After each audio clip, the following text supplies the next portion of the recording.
All right. I'm definitely not ready, but sure. Let's start the stream. So, today is a bit different than usual. So, first, I'm starting like 2 hours later than usual for a few reasons.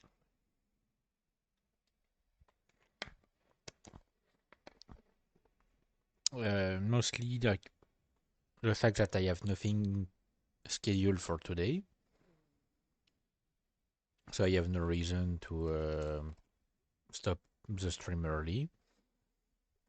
Secondly, I was busy, like I had done some laundry and stuff, and I basically was keeping my windows open for it to dry. So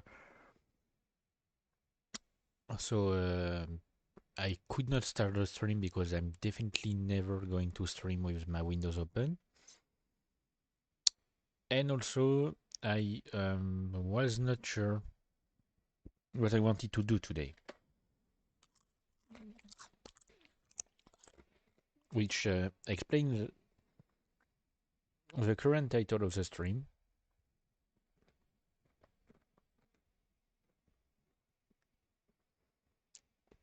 which is deciding what games to play today, because I want to try something different, you know. Um, Hang on.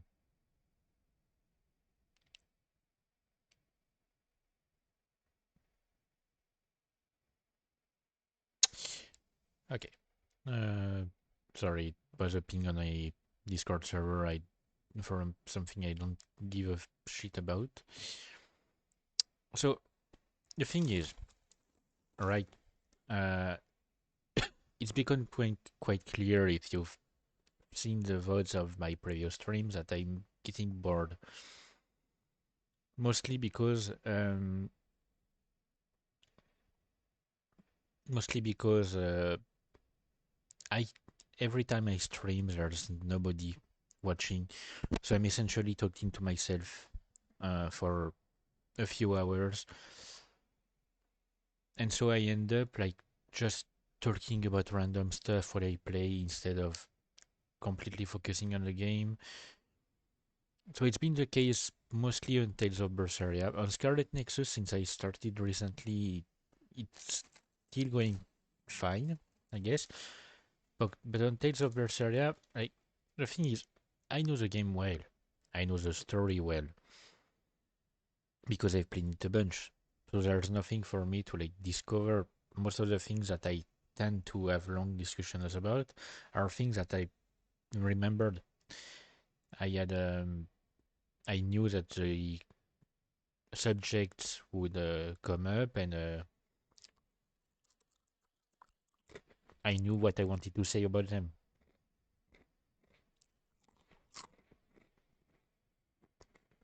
So I kind of want to try something else.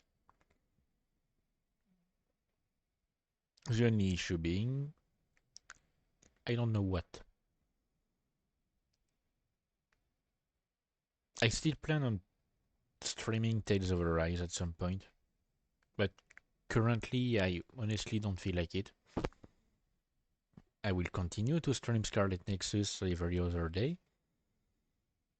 and I mean every other stream rather, and I will continue to play SoulWorker uh, at in the second half of streams. But I kind of want to change a bit, like find something else to play. The issue is I know full well most people on Twitch would rather watch multiplayer games, and I don't play multiplayer games because I'm terrible at them. I hate PvP with all my heart, and I can't play co-op because you need friends to play them to play these games.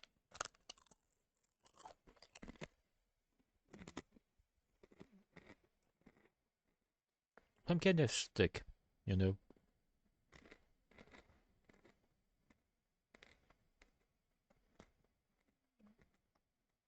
Um, so I'm checking my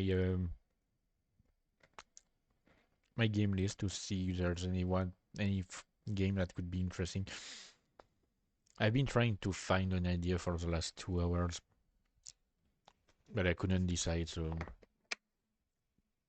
you know,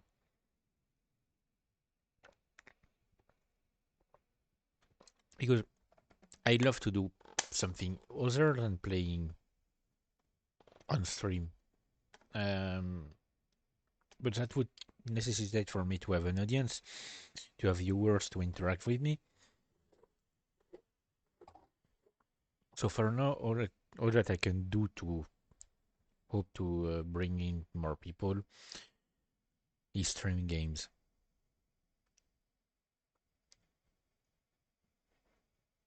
So, you know, until I have more people, uh, I have people actually interacting with my channel,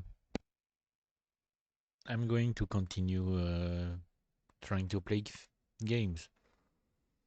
I could try playing a hard game on purpose.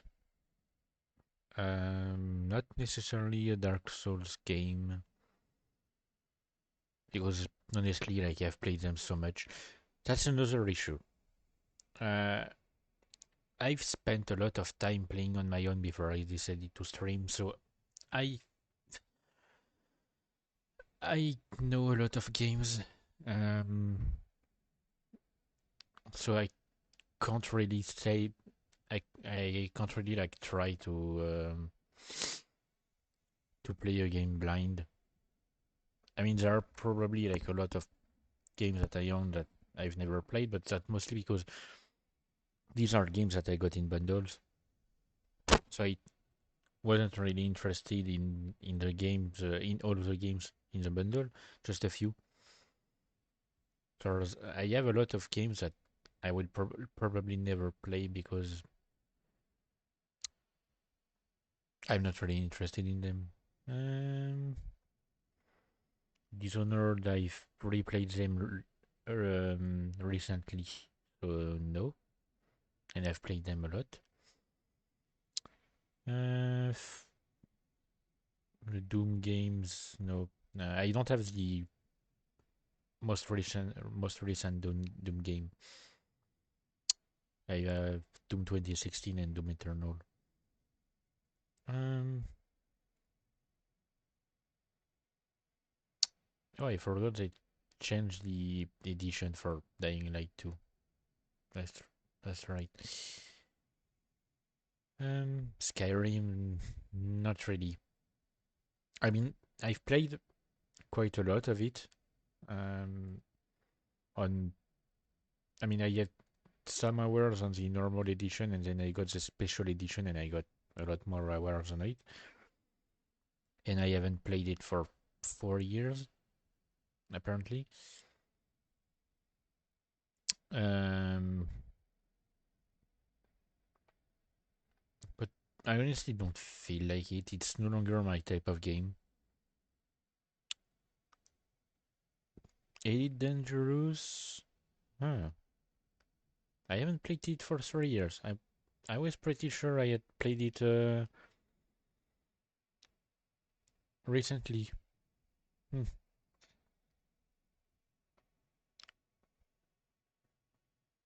Um, I'm trying to find stuff. No.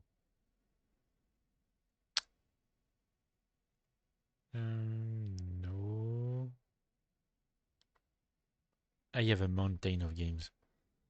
Way too many.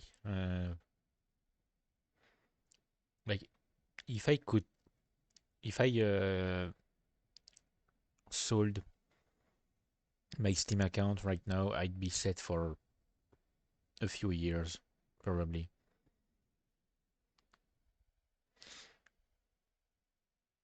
Because it's worth quite a lot. Oh wait, no, I finished it. Because there was a game basically like I had started it some time ago, and then I had stopped really early on in the game, and I hadn't touched the game for years, and I just realized that I finished the game last year.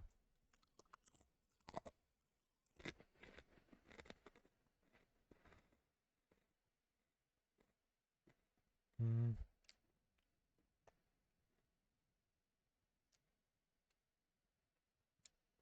So yeah, that's the issue I'm facing. Is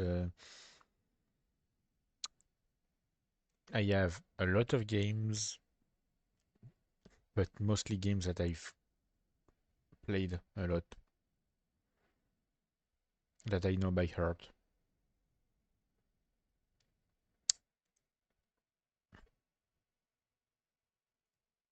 I I mean, uh, I guess I could. I don't know. I don't know if it'd be interesting because it.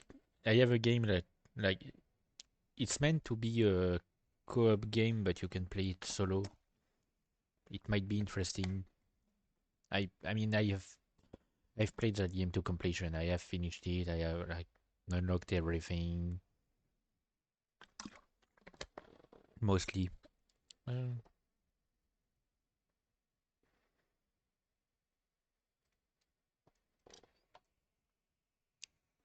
but I don't know. It's so annoying to try to find something. I guess I've never finished a Hat in Time, and I haven't played it in 5 years, so I probably don't remember much.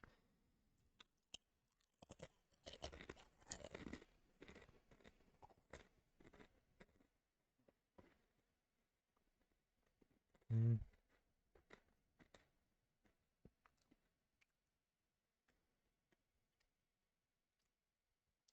hang on. I'm checking my list and maybe like I'm keeping a Hat in Time in mind, and maybe the other uh, GTFO.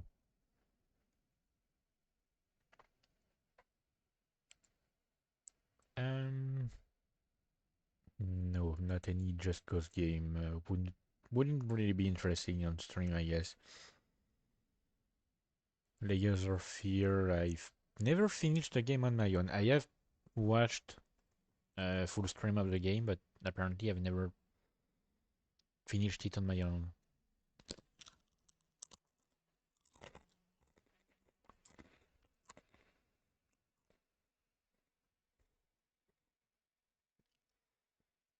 But I do remember that there are jump scares, and I'm really bad with jump scares.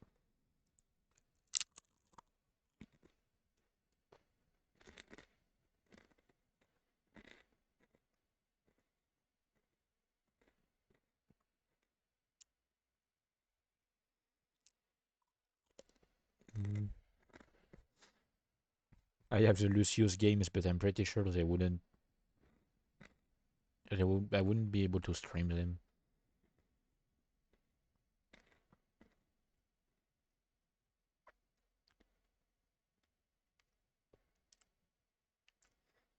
because either way, no matter which game I pick, I would have to.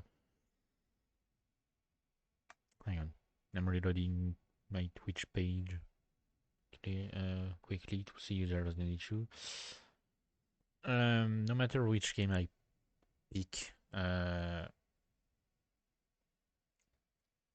it will need to be something that I can do like. No. It would be something that I will have to download. Okay.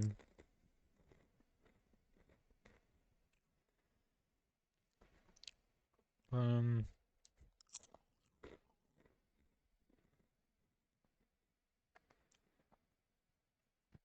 I haven't. Wait, what? I haven't played the Phantom Pain since 2020. The fuck? Man, time is really moving weirdly. Like most of the games I'm checking on my list, I haven't played for way longer than I expected. Um, The Metro game, I mean, like, I love the Metro games. I had a plan to stream them at some point, but right now I don't feel like would be. I don't think like right now would be a good time. I don't know. I don't feel it currently. Um, I could maybe no. Abduction. It's a chill game from the creators of Myst. It's like a puzzle game, puzzle exploration game. No real danger, but yeah, it has a lot of great environments and stuff.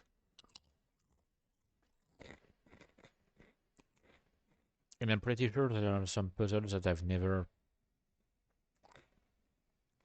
quite understood. So I just like winged it and somehow won. It could be interesting because it's a game with multiple endings.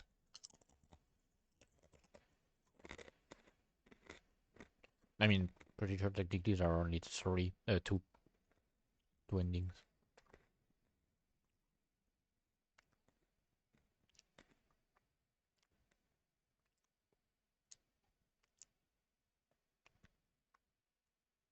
Um,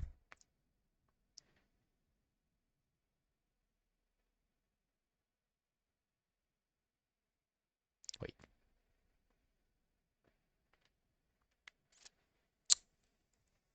sorry. I was checking. I'm gonna mute some Discord servers for some time because it's distracting me. My OCD is getting triggered by seeing the little icon for a notification. Not really notification, but a new message in the server. Mm. Ooh, maybe I could. Maybe I could replay some Orwell.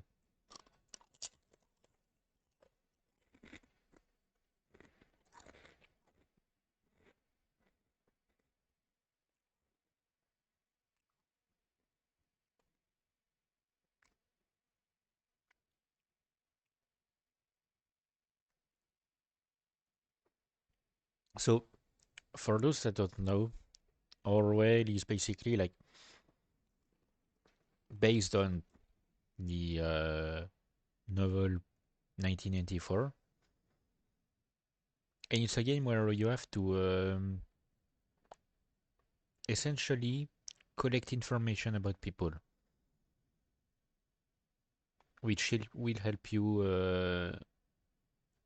understand more about them, and you have to like prevent terrorist attacks. I'm pretty sure. It could be interesting to stream that.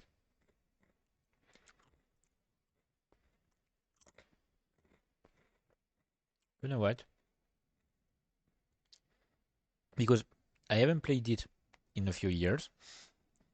I remember most of the stories, but I've never actually known how to obtain the best ending in a game.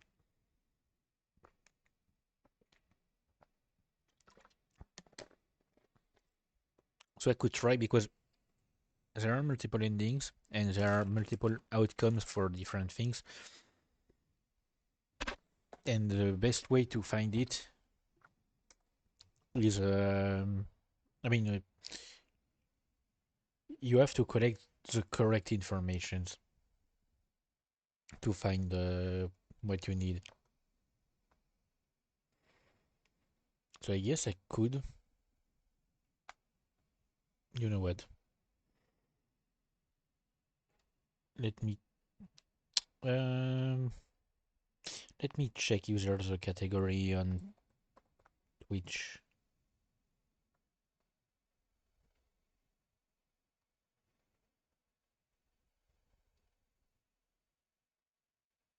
Yeah, it's a major rated game.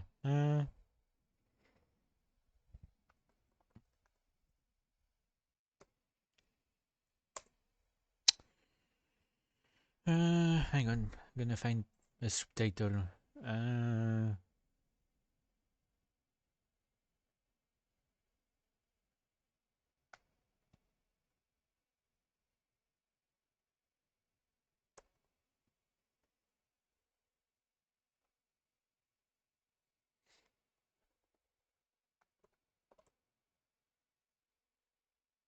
no, not a good title.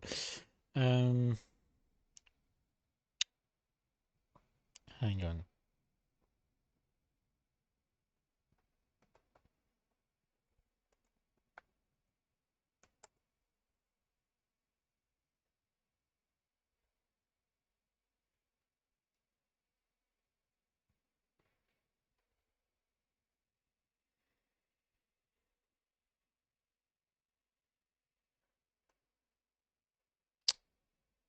Oh, come on.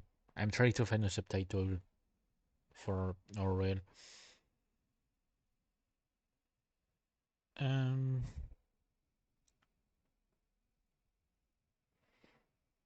because I could use a subtitle for the game itself, which is keeping an eye on you, but no.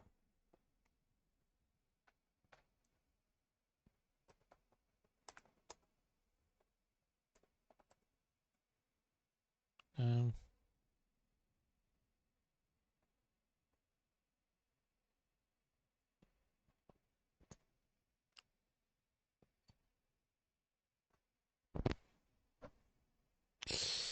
Hang on, I almost have something.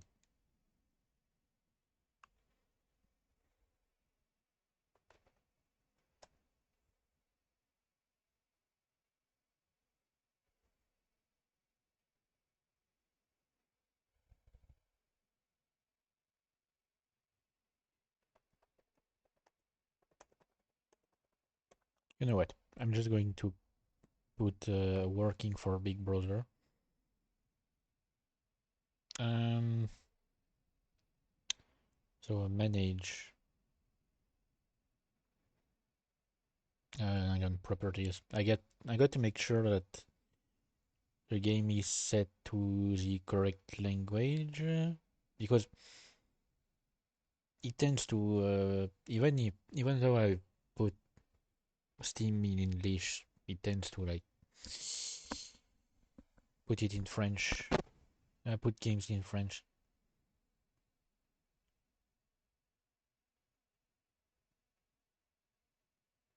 Yeah, it's in French. I'm guessing there's probably an option.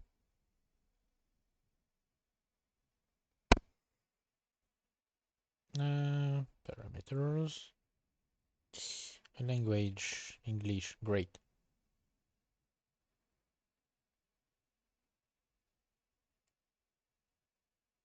I'm gonna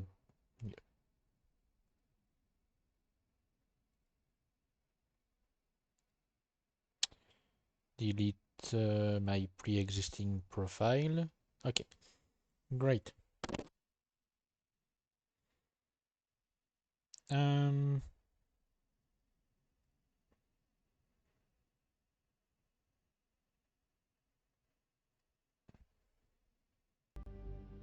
all right. So that's basically like this is the main menu of the game. It's where you start, and you have to create a profile.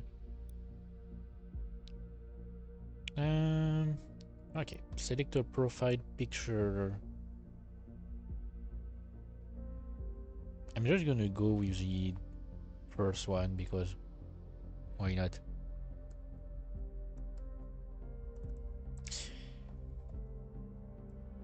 I had not played this game for so long that my the username of the profile that I had created was my old username that I haven't used in a long time.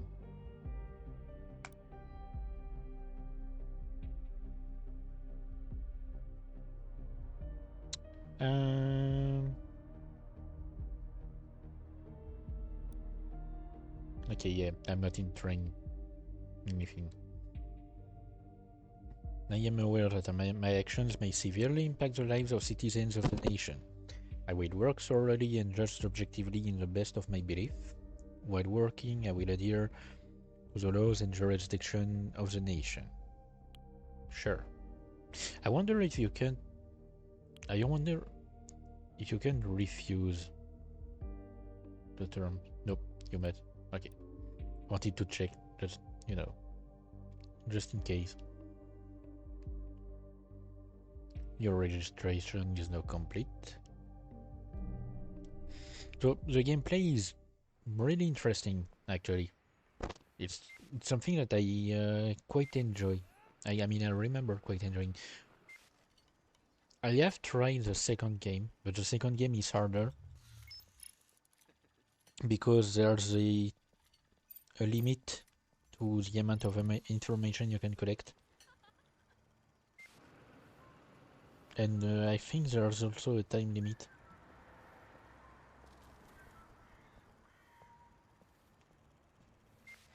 Oh yeah, this is Freedom Plaza, April 12th, 2017.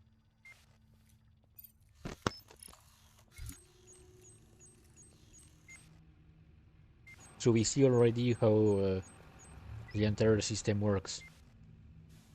Intelligent cameras with information on every citizen.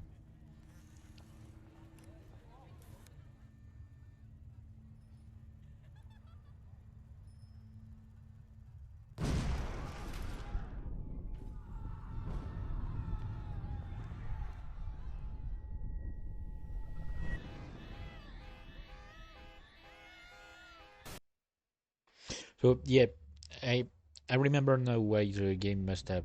I mean, has like some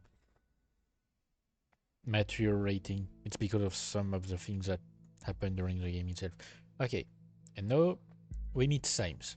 So there is I think there is some voice acting in some parts, or maybe it's just a second game. But for the most part, there isn't. We meet Symes, or the first character we meet. Basically, our superior. Hang on, just realized that my overlay is getting in the way.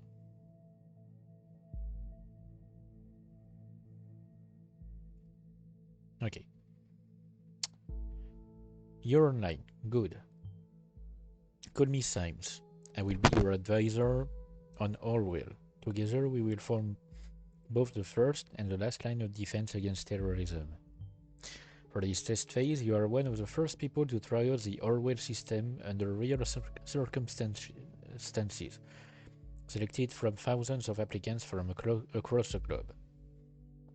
Normally, congratulations would be in order, but as you can see from that footage, there has been an incident. So let's get started.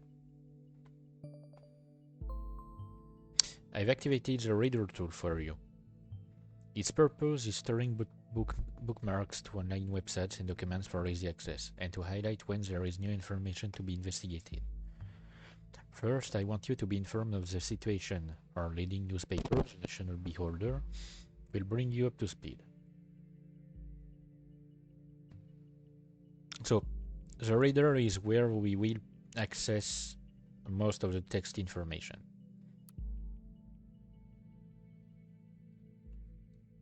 So you can access different websites and stuff like that.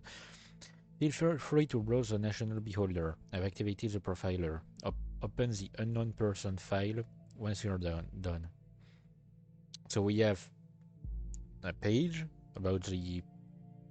I mean, we see the information, the main news. So something about a bomb obliterating the Freedom Memorial and killing 3 people. Bonton. Not Boston, Bonton.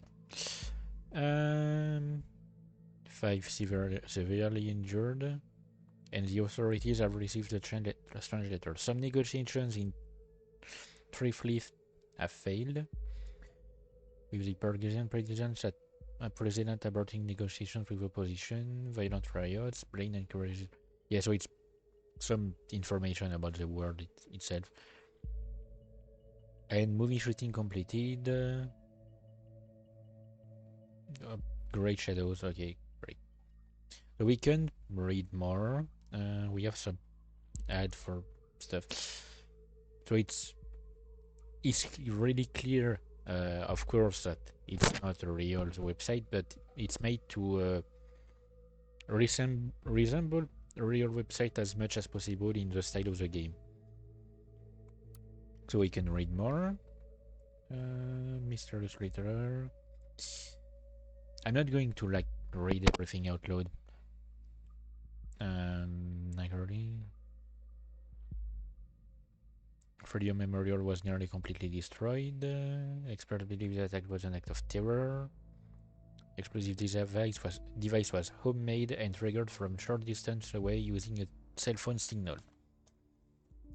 And several hours earlier, an anonymous letter containing the first three stanzas of the German folk song Die Gedanken sind frei, the thoughts are free, had reached local authorities. And the nation is now on high alert. So the nation is where we live. So we can see, like, since I clicked on the link, it appears here. I can access the page directly from here. And the star icon is to tell me that I haven't seen everything. So it's putting the link in purple whenever I've clicked, just like a normal website.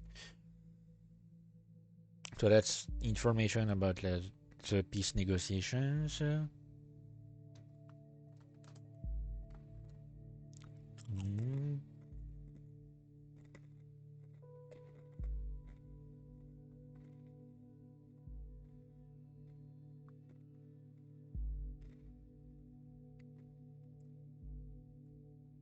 So, yeah, some international tensions.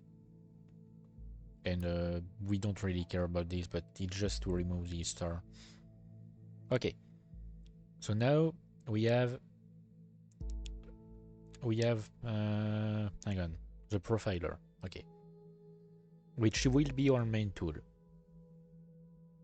So we start with an unknown person. The profiler holds all known information on those we investigate. The file you have opened is for our main suspect. The blue-haired woman that the CCTV footage shows before the assault is no stranger to the police. Take a look at the arrest record. So Cassandra Watergate. The highlighted elements in the record are pieces of data that are able to be extracted. We call these elements data chunks. Hovering over data chunks will reveal their relevance to the case and any connections or information it may influence. Drag and drop all data chunks from the police database into a profile to upload them to our servers. So that's how we are going to do our thing during the game. We are going to see information that is highlighted and will essentially like give us the main stuff we need to know about our suspects. But and that's like an important thing of the game. You still have to consider the stuff that is not highlighted because it may tell you more about like the context and things like that. Because what's highlighted is basically like kind of like what an artificial intelligence would pick up if you tell him try to find anything. You tell it try to find anything that is related to this event. It will pick up things that are related to it, but it will not pick up the context. So you have to manually check the context to be sure that you are not doing anything stupid.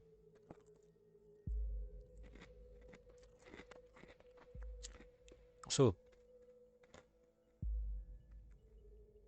she was arrested last year. Like the first thing that you need to notice is it was last year. Almost.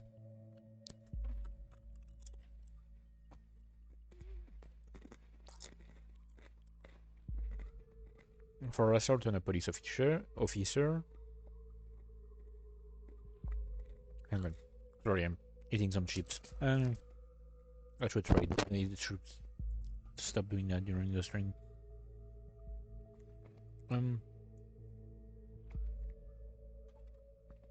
So she was arrested on site after Officer Franklin had been struck by an object and became unresponsive.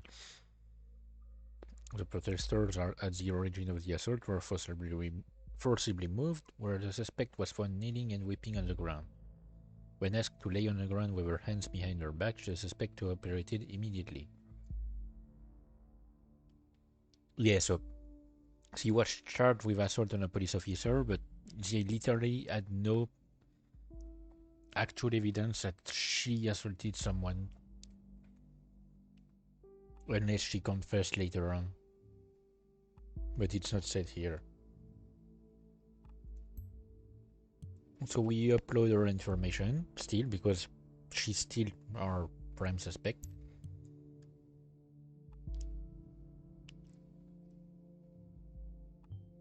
Very good. Pictures and names are crucial information for Orwell to identify a person. Information in documents can only become a data chunk when it can clearly be assigned to a target person. As a reason for Miss Watergate's prior arrest that has just been unlocked, we'll need this info to progress. So yeah, our job is to pick up what pieces of information are actually relevant from what an artificial intelligence can gather.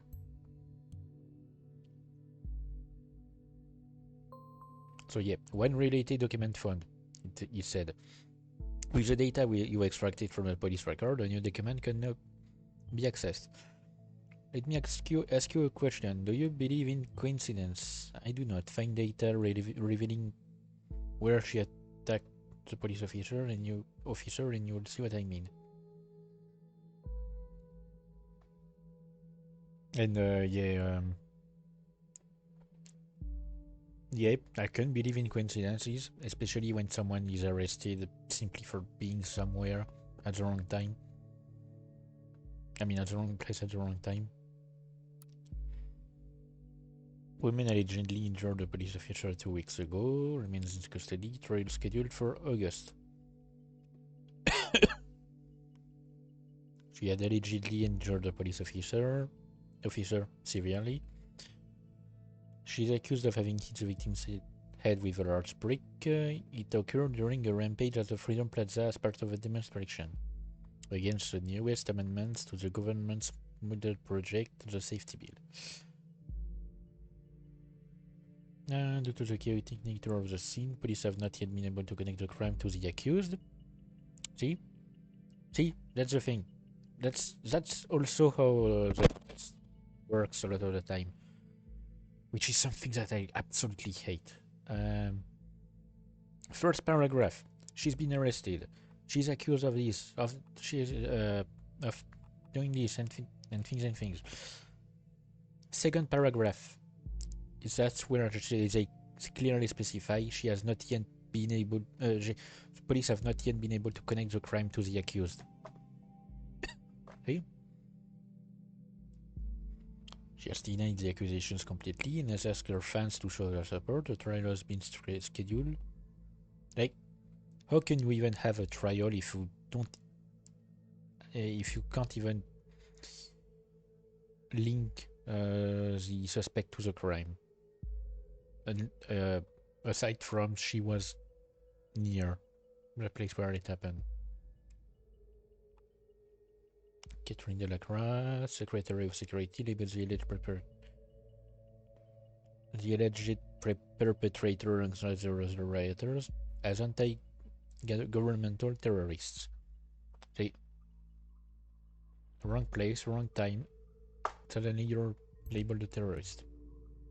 I'm just going to upload the information about her occupation because, yes, one who does street art by blowing memorials to pieces by any chance? No. And yes, Sames is annoying. I forgot. It's good that you think ahead, but let's focus on the current objective first. I fell back to a new document for you. I'll grant you access once you're done.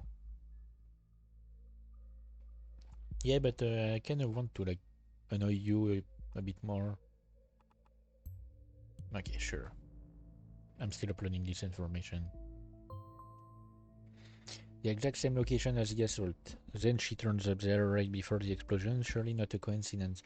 Or, you know, she could just like live around the place or work around the place.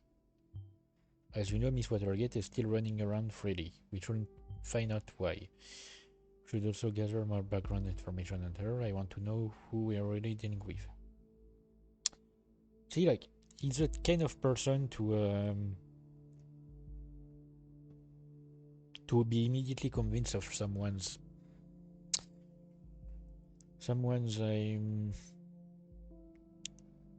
uh, hang on, of someone being a culprit without any proof.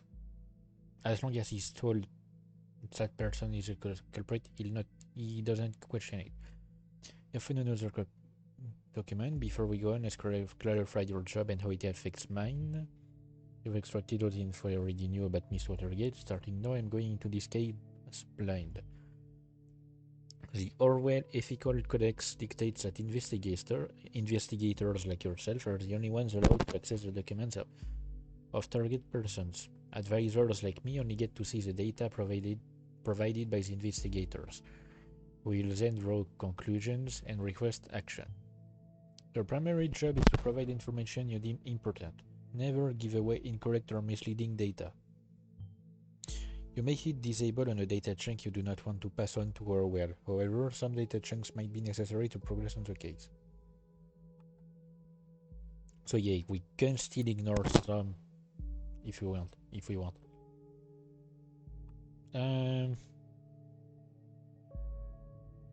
I mean, I guess this picture is better, you know. Anything to say about it, Symes? No?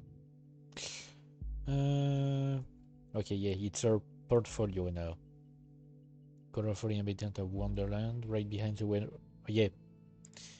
So, that's the kind of information that is deemed useless.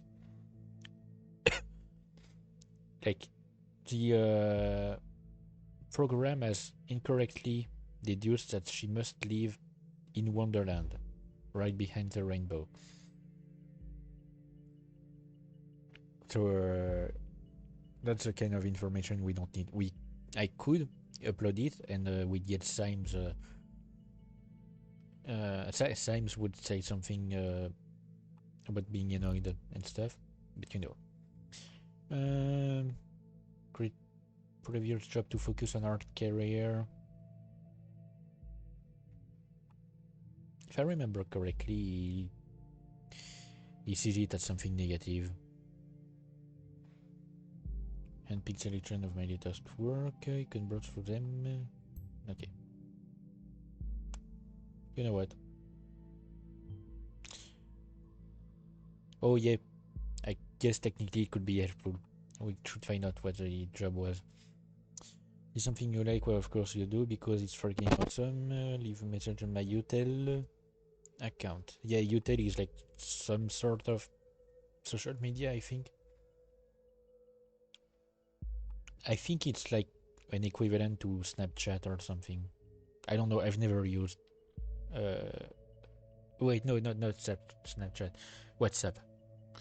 I've never used either of those, but you know, I think it's an equivalent to WhatsApp. Let me find. Okay, then we have like Cassandra's gallery.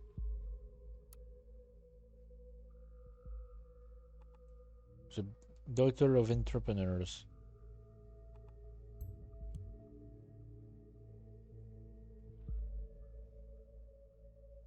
See, that's some kind of information we could still.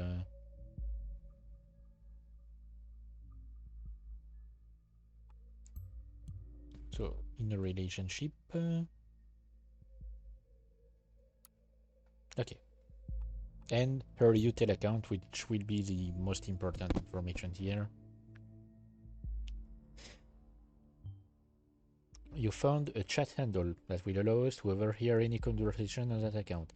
The listener has now been unlocked. New conversations will appear whenever they are started.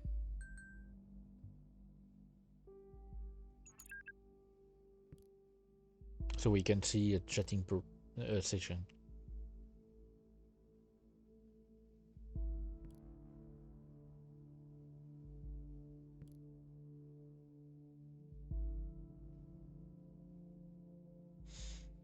So the chatting session goes on at a normal pace, and we can review what was said later on. So see, that's the kind of stole a credit card from an unknown person. No, that's, if you check the context, you understand that it's not really a robbery.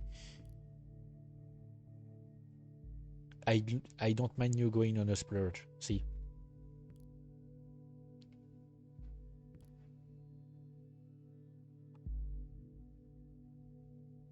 And here, this information will create a related profile. So we will essentially get a profile for Langley, Joseph Langley, who is a lawyer and the one she's in a relationship with.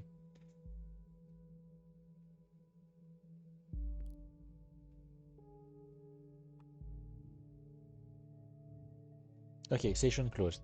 So we have the conversation now. It's over. It's done. So she took the credit card to go on a shopping spree. He's asking us to pick up some wine for dinner. And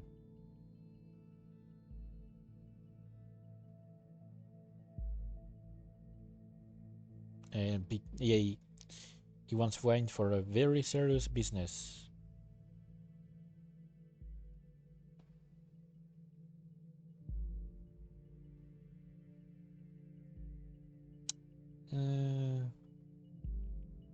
She hasn't told her parents about the relationship, and judging from what the guy is saying, I'm guessing he's preparing a surprise.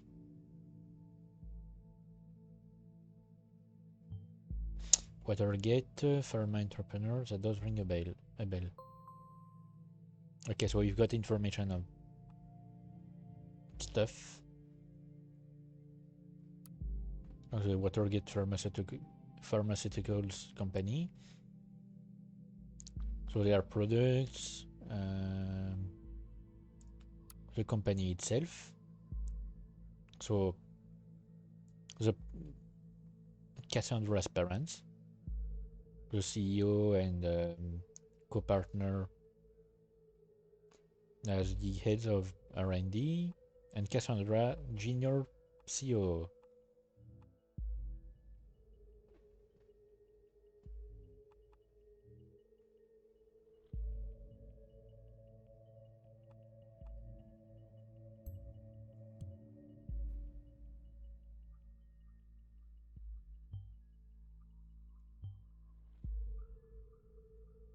Okay, so before we upload information about Joseph, I'm going to just put information about our parents. So yeah, the profiles appear here and you'll see the connections. Yep. Documents that you already reviewed may be updated from time to time. It shouldn't be order uploaded a new article, but before that, I'm going to upload Joseph's information.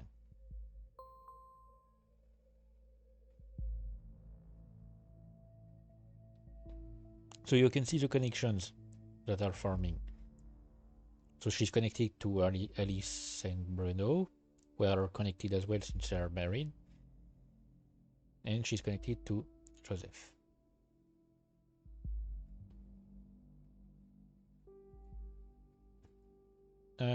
So we'll check the highlights after watching here. Oh yeah, conflicted data chunks. Whenever the content of two data chunks are at odds with one another. Those will be shown as conflicted. When you extract one of the data chunks containing conflict, the others will become invalid immediately. So that's a choice basically to make.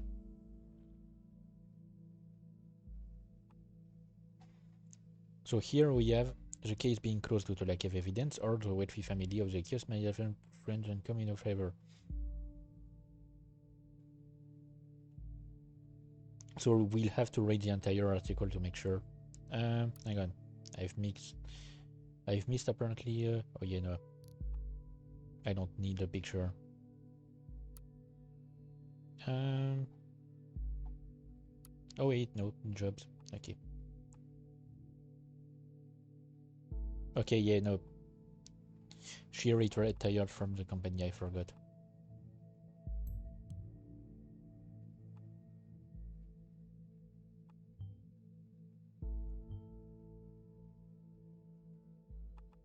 So we have the information about what she meant by quitting her job. Headlines, crime rates continue to drop.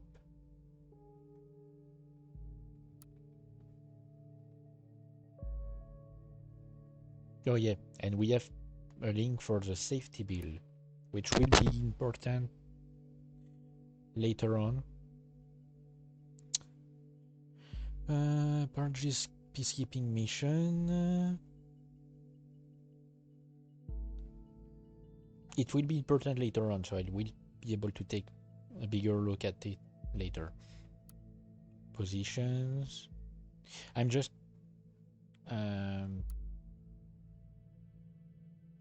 like browsing through rapidly.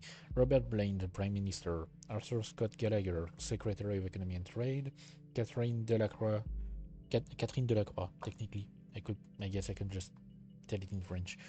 Secretary of Security. So she's essentially she's our biggest superior. Like she's our boss. And Peter Faulkner, Secretary of okay. Yeah, no, it just leads back to here. Projects that no, that's the same page. Okay. And participate. Okay. Anyway, now we have to take care of the conflicting information. So we have to read the entire article. Investigation the termination secondary of a police officer has been dropped due to lack of evidence. The case that has been at the center of media attention for the last month has finally come to an end. Cassandra W. was acquitted of the alleged assault against a police officer before the trial took place, with the case being closed due to lack of evidence yesterday. Which it was. We've seen in previous files there wasn't any actual evidence that she had done anything. Wherever the case might be reopened should new evidence be discovered. The suspect's lawyer welcomed this outcome. At no point has there ever been any valid evidence that my client was guilty. At no point at all. The River defense attorney commented during a post-trial press gathering. The defense successfully brought video evidence depicting the incident in question, which eventually turned the tide of the proceedings. Meanwhile, the relatives of the victim expressed their disappointment on hearing the result of the lawsuit. They openly voiced their concerns that the wealthy family might have influence that come in her favor. But we've seen that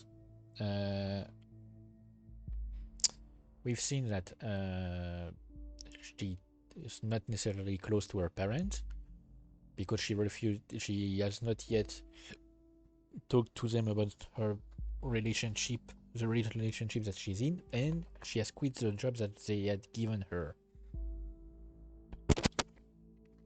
So clearly, there isn't a strong familial bond. And she presented herself as the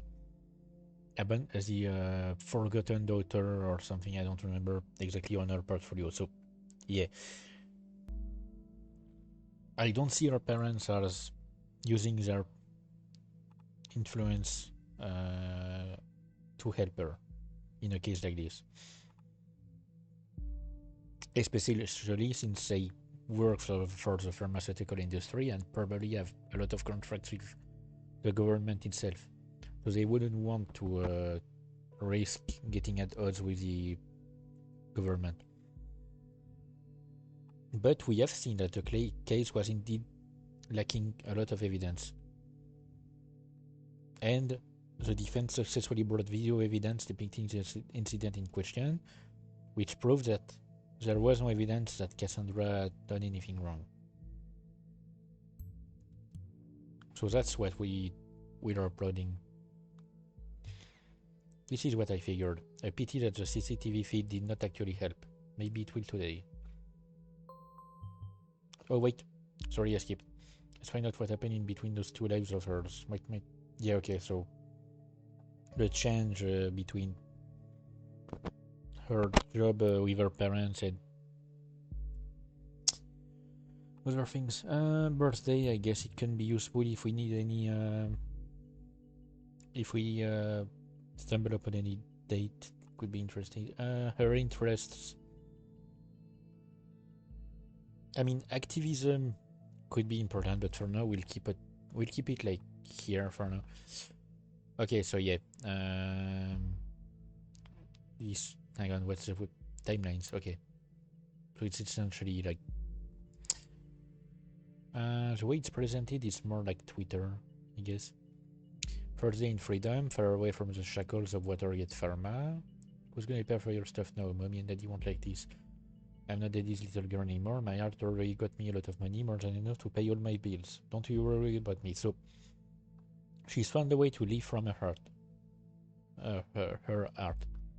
So that was on March 1st, 2017. Before that, she had tweeted, or she had posted, despised puppets of the states who have finally managed to destroy us entirely. There is nothing left to do but to congratulate you. These are my personal wishes to you from the deepest abyss of my heart. Fuck all of you government lackeys. What's the matter? That totally doesn't sound like you. You haven't hung out for ages. You gotta get out from time to time. You'll feel much better. Shut your fucking mouth. I'm not in the mood for a stupid act. I told you again and again I could not deal with this right now. I'm really sorry that it's still going. Okay.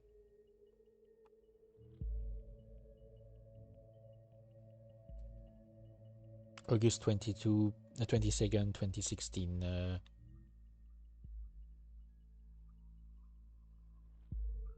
So yeah, they got in a relationship around the time of the trial. I mean, probably after the trial, actually. The beholder wrote about me being freaking redeemed of this shit, but surprise, surprise, I had to mention the speculations over my parents buying me out. Yeah, so that's what we saw. Well, I'm gonna check the entire page before I do anything else. Okay, I have a date this evening, so August 10th. So that was after the charges were dropped. Case closed on August 9th. So I'm guessing, like, once he managed to close the case, like, something happened between them, and they decided, hey, you know what, let's go on a date. Oh yeah, Harrison. Which one the one is?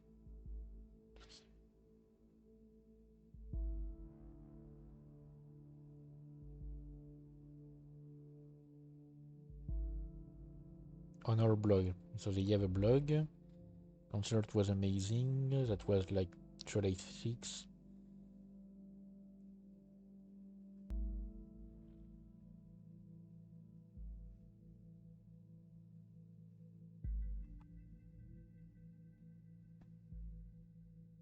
Okay.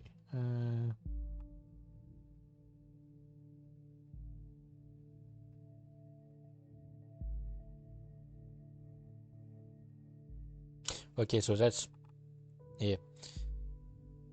Would be nice to have you with us for the protest on the Freedom Plaza on Friday. So she was invited, like, at the last moment. The targets. Okay.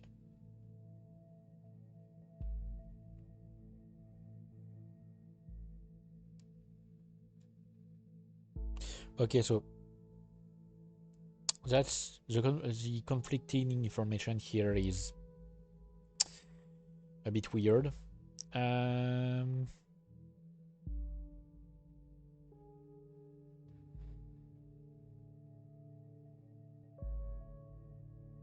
Because you have to take in the context, of course.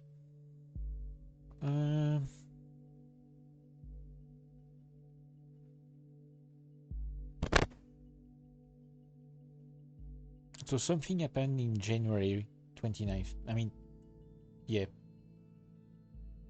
Something happened in January 29th, 2017. That forced her to like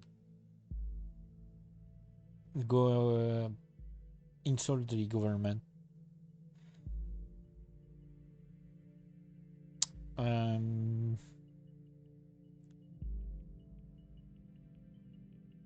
Oh yeah, we haven't got for ages. So it's possible that yes, the relationship has been broken, because of course, like it's the most recent interactions they've had. So it's possible that the relationship has indeed been broken. Hang on, I'm gonna upload some relationship.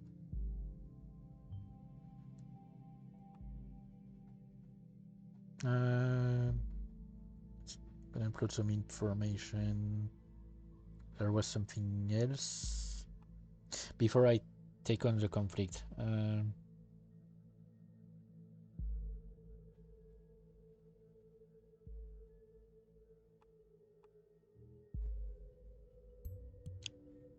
So we are getting some information on Juliet Carrington.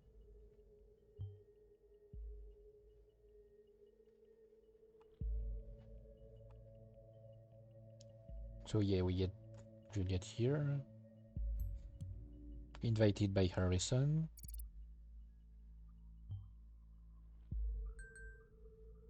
There's something on the listener about it, because I don't want yet to upload the her insulting the government.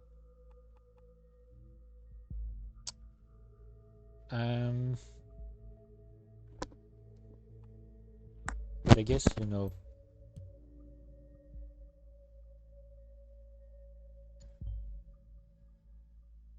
yeah, her interests, we can put her interest, you know. Okay, conversation with Joseph. Did you hear about the Freedom Plaza bombing? You know, I have history with that place, of course.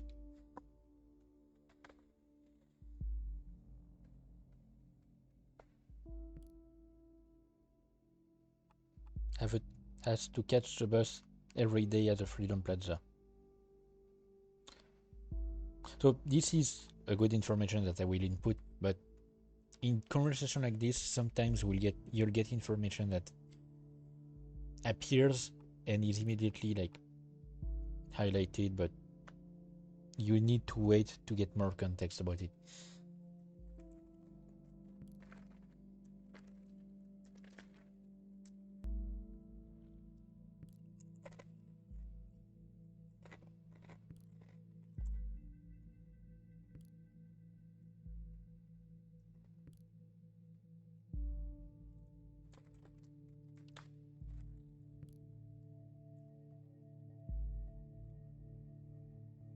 Oh yeah, I remember now.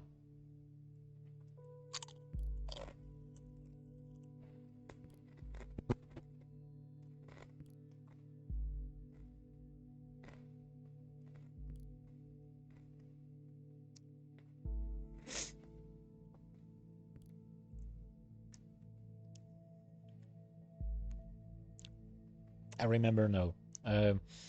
If I had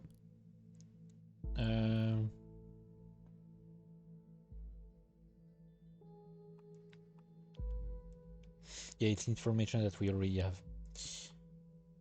If I had like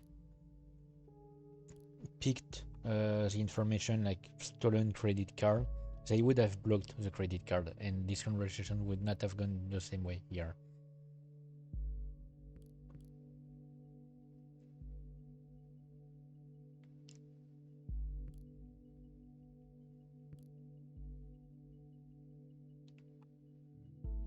On medication,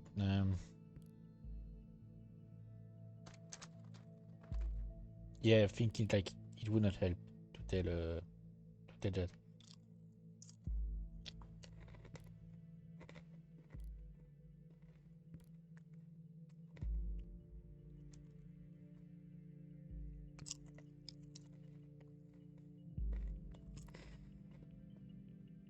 See, I like the pacing.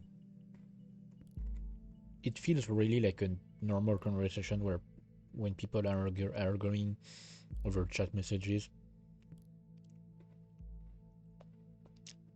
the messages end up like getting over each other.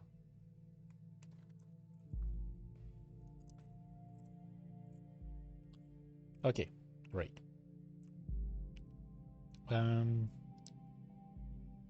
So we got information first because it's important.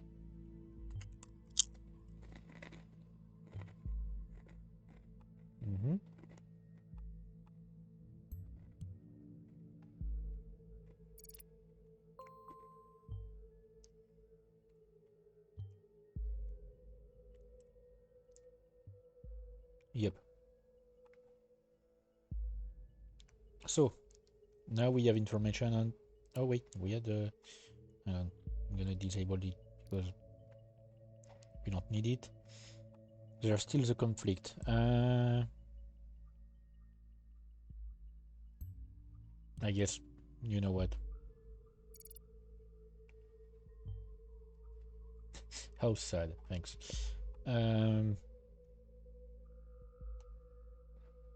I'm gonna keep it here because I'm pretty sure there's more stuff to be seen elsewhere about what she thinks exactly. Thoughts. So this is like, yeah, with a quote from George Orwell. If liberty means anything at all, it means the right to tell people what they do not want to hear. Overview, it's a blog, so we have 8 archived entries and a 9th one. I'm gonna check them in order. Entry 1. Oh wait, no. Private. Archived articles are only available from direct links, not from the front page. Okay, so the only one we can access is entry 9. Published September 2016. So 2 months after what she was accused of. Something about the cameras.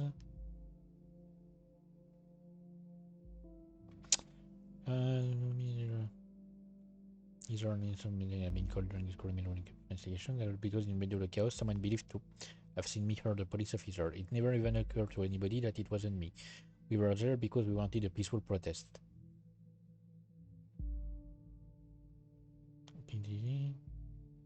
Tout pris sur cam footage is active enough, clearly showing anything at all.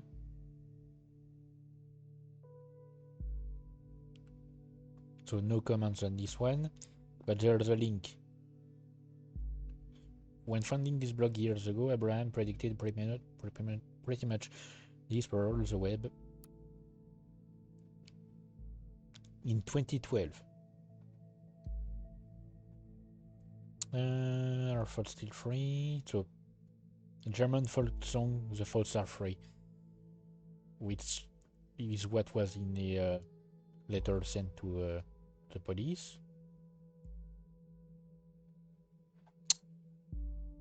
So we can get more information on... Nope. I guess technically we can't use it. Okay, great. But we can get... Nope. Okay, we already have it. Cassandra's timeline. She just uploaded something. Finally, someone was the grit and explosive to show how futile surveillance is.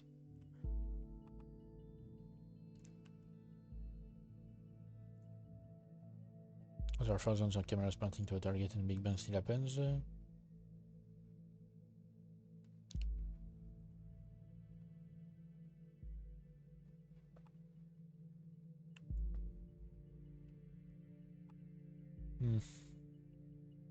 See, that's the thing, like, of course that's not the correct way to react to something like this. But it's not a proof of anything.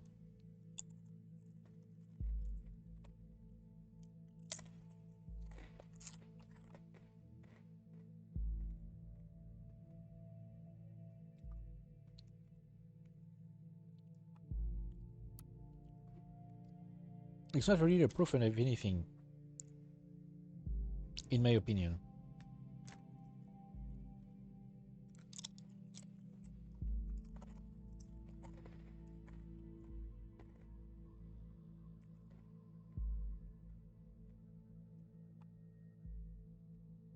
So I'm going to upload this one.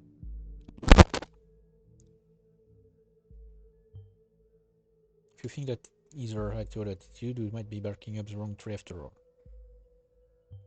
I mean, technically, what I'm choosing is influenced by what I know about the game already. What you found so far is all good and interesting, but I think we should be searching for something a little more concrete. We have to dig deeper, and we have something on the listener with Juliet.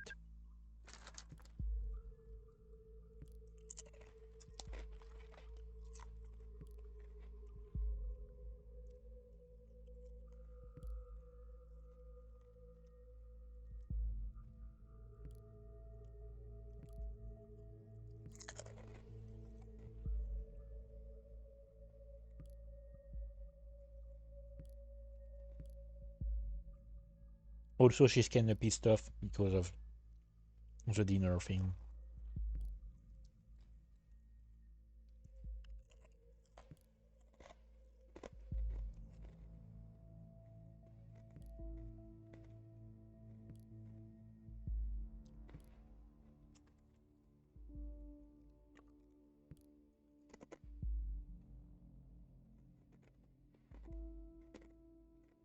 Okay, I remember.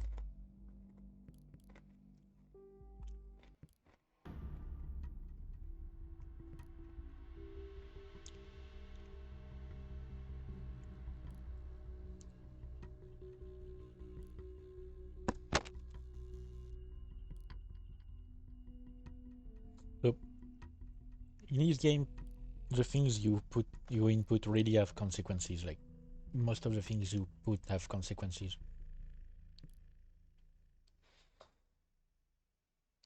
Okay.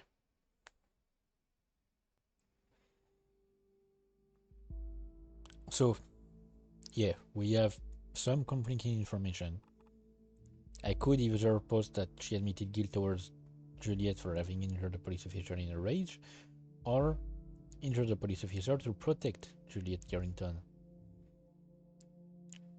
And I mean, given her current state, like, she's clearly like going through some things because of all these events. I'm guessing the one who really tells the truth is Juliet.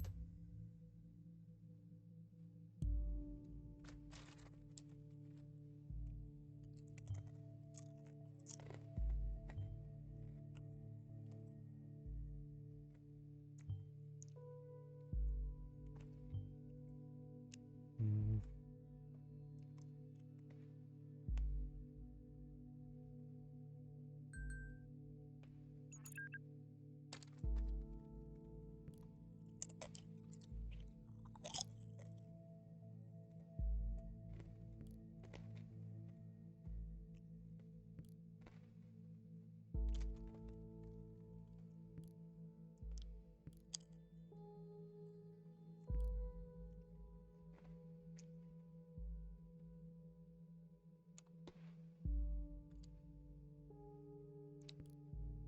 Oh, is your boyfriend? Yep. So we have the conversation still continuing from Juliet's side while the police is arresting her.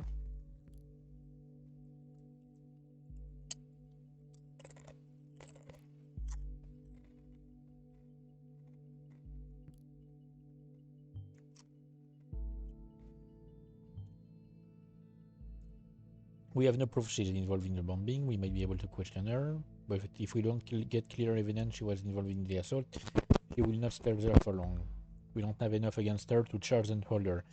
We could have had enough to hold her, but because I chose to withhold some information, like the anti-government part and things like that, she will not spend a lot of time in custody.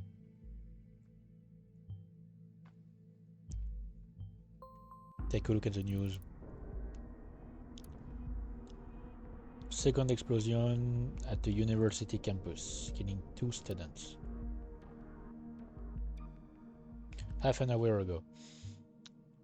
Same letter found. Miss Watergate was in custody at the time, so that's her out of the picture, at least for this attack. I need to speak to my superiors, so we are to proceed given these extended circumstances. You did good today. You can log off and get some rest by clicking the button at the top right of the desktop. Try and get some sleep. I have a feeling the next few days are going to be trying at best.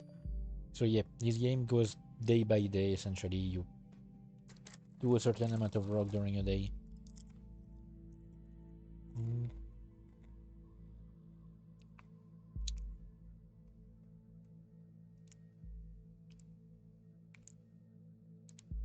So there was a second explosion. And Cassandra has an alibi for it. Yes. So, based on the data you submitted, we have learned the following. Global news, an assault on Freedom Plaza. Cassandra Watergate was present there prior to the assault and is just being investigated. Hints of the involvement of an activist group net have been found. And the second assault at the university occurred, seemingly connected to the first, suggesting Cassandra Watergate is either not the only perpetrator or not involved at all. And what we've learned on her. She's been criminally charged with the injury of a police officer. She's an artist, her former criminal case was closed due to a lack of evidence. In her relationship with her lawyer, she seems to have undergone a radical change after she joined the activist work thoughts. Juliet Carrington claims that Cassandra defended her by injuring a police officer, and an arrest has been made. Next day. Episode 2. So this is where things will matter. Like, this is where really my investigation will be important. I hope you don't mind if we get started right away. We have tons of work ahead of us. Met with my superior and I wish to continue with the test case. I believe in the capability of Orwell to handle this, and you, of course. My superiors agree with me based on the information you have already extracted. The activist group Nanos thought his words investigating it. Seems that this goalkeeper is an important member of thoughts. We now have clearance to consider them as a target person. Now that he's a target person, there may be new data chunks available in documents you have already accessed. Don't forget to go back and recheck your sources. Yep, so I'm going to do that. So see, the profile is updated. I mean, the size of the profile is updated when someone becomes a suspect. Hang on. She willingly opened the door, cooperated with the arresting officer after having the warrant announced and her right to her. So, first we're going to check the headlines, I guess. Heavy rainstorm expected for the weekend, not really, like, important. Why does it almost look like around the place I live? I mean, it's not really that, but you know. Timelines and Rosen announced cooperation. One of the biggest social network Timelines announced major cooperation with software giant Rosen Technologies. Okay. and something about the connection between the bond being. Okay, so Goldfels. Starting with this.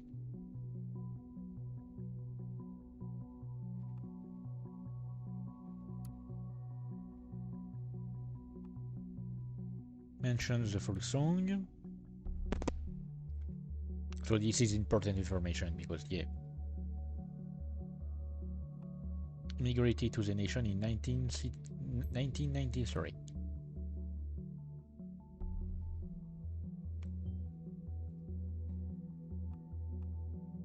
And created the blog that became the activist group.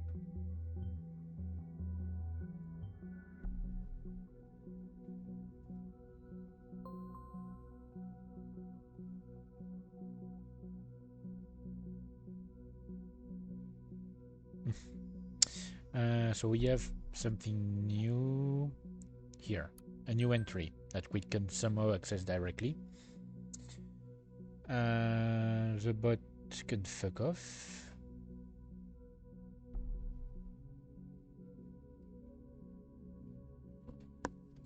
Okay, right, sorry.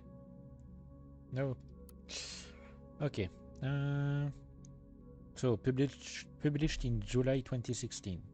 After 1.5 years recruiting 2 MA students and arranging 3 demonstrations like the one held at Freedom Plaza. Okay, so this can be important.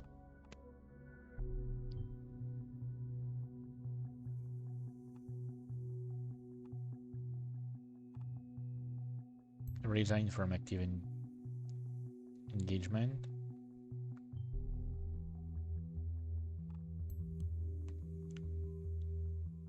Was at Stellingen University, the one that just got bombed.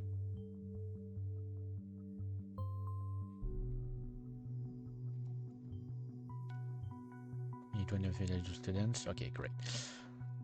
Answer to the letter is residing. Hello. Okay, so what has been sacrificed along the way? In short, are we true to the initial goals that formed the group? We let ourselves be consumed by anger and hatred towards those we thought to do us wrong. Faults are free, but that does not in no way mean that they can attack and do whatever they wish. Instead of blaming others, I know my IMs might well be the cause of for the events of the past month. More than anyone else of thought, I feel responsible.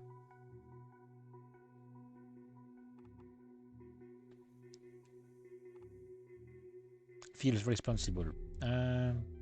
Seems to be the most prominent thing. It's not really like he reacts with hatred and anger. See, that's where the program has read wrong. He said we let ourselves be consumed by anger and hatred towards those we thought to do us wrong. That's the troubled past. But he himself feels responsible.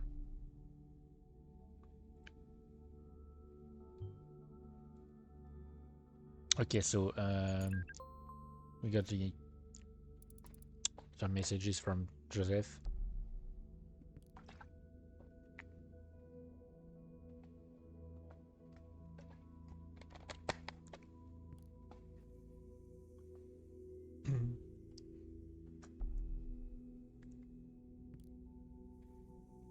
So trying to justify himself.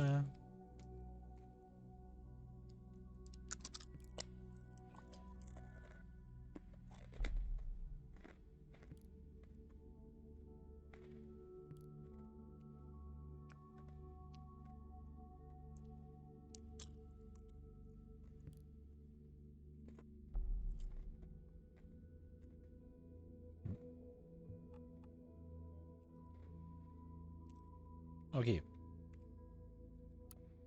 New headlines. First suspect in connection with assault arrested. Great.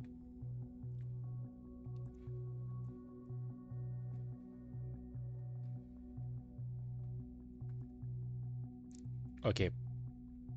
At least they're not telling your name. Okay. And we have the website for the Stellingen University. Oh yeah, I forgot the soundtrack of the game tends to like try to like change with whatever you're checking. Continue to the main page. So that's information we don't really need to know about. Yep. We have courses. Media ethics. So we're checking this after. Notable alumni. Catherine Delacroix. Joseph Langley as well. Okay, but Goldfels. Abraham Goldfels. Professor. Yep. Professorship in the field of media ethics at Steligan, from which it sadly retired in fall 2016.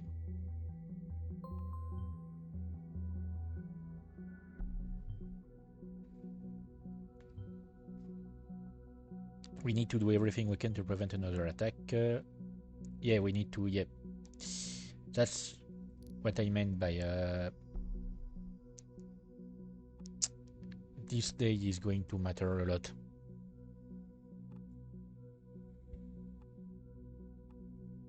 Former journalist.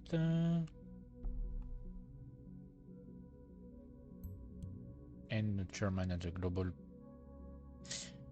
I'm still going to keep it.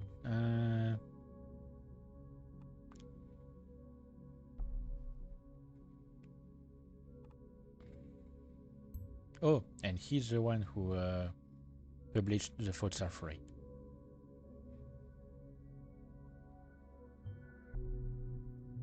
Yep, he wrote the book.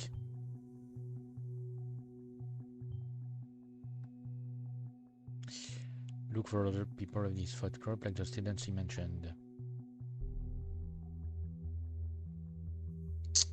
So, attend the list for his classes. So we have a few years we can check. Summer semester 2015. Hang on.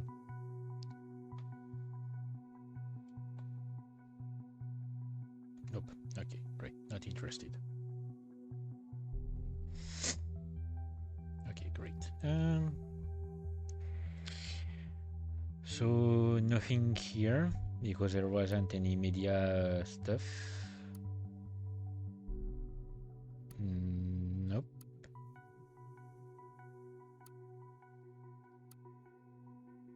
Hang on.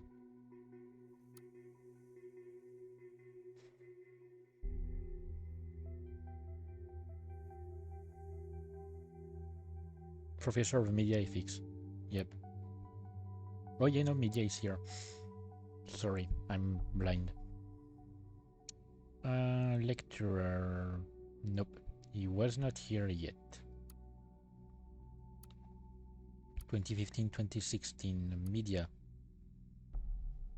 Professor Goldfels Abrams.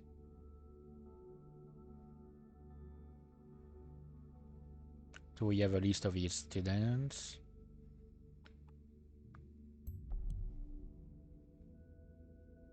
So Juliet Carrington was one of them. We can now investigate her, so we'll be able to get more information about her as well. Okay, I'm gonna keep checking 2016 media. Professor Abrams. Anyone else? Harrison was a guest.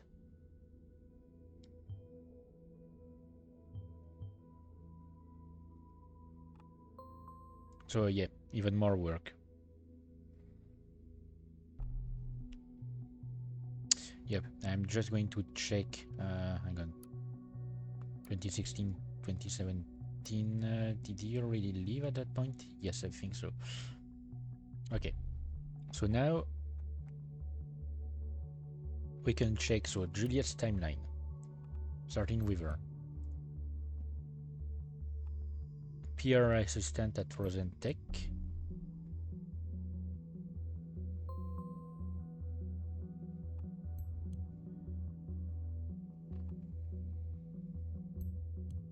she's in far view.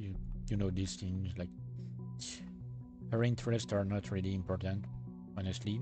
I'm gonna disable it. 2017 March 4th. That was last month. Not so keen on going out late at night. I don't dance ever. Care to spare me, please? I'll be there in half an hour. That order required to be by my friend. Yeah, okay, yeah. You see, I could use it to point out that they're friends, but it would mistake it for Cassandra being engaged in torture.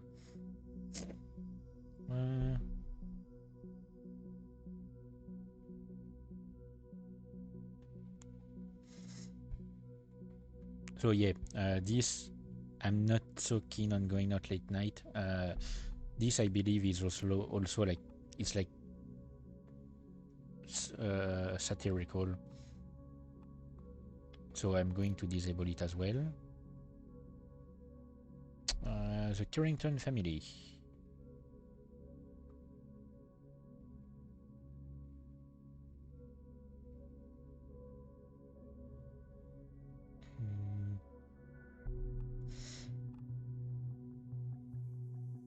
Okay, they first met at the protest. That's still, I guess, an important information.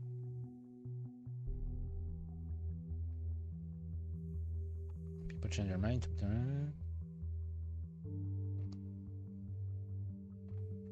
Recently got interested in politics, I guess, since she's in an activist group. The Curringtons. Just checking some information. Ooh, favorite book or movie? Labyrinth. Not bad. Mashed potatoes, huh? Depends. Oh, sushi, nice. John Carrington, Back to the Future 2. Okay, Juliet. I guess we can. Oh. On Valentine's Day.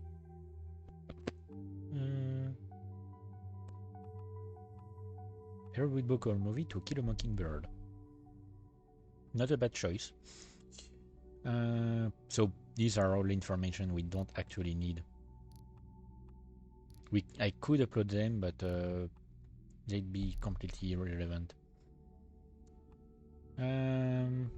I guess I can just like put her parents in case, but don't think it would be useful. Play the guitar, plan to become a professional musician in band. She decided to end her band career when she was single again. Focused on her studies. Okay.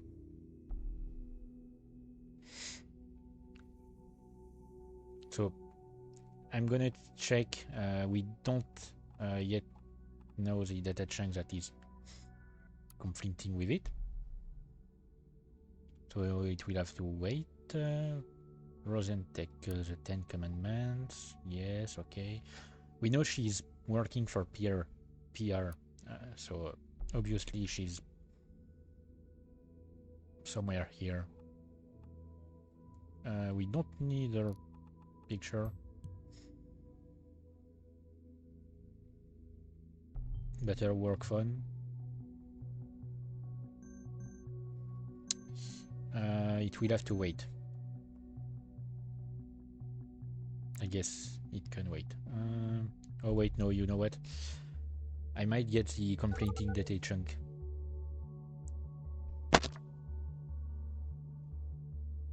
Okay, yeah, no, there's no voice acting in this one.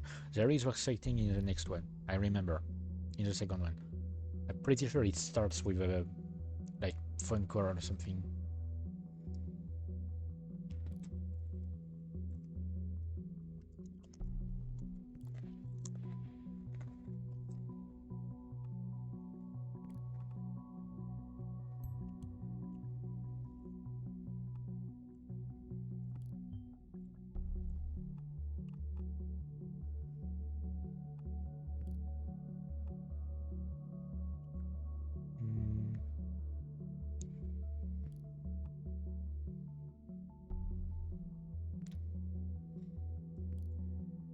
Yeah, so her mom is worried, essentially.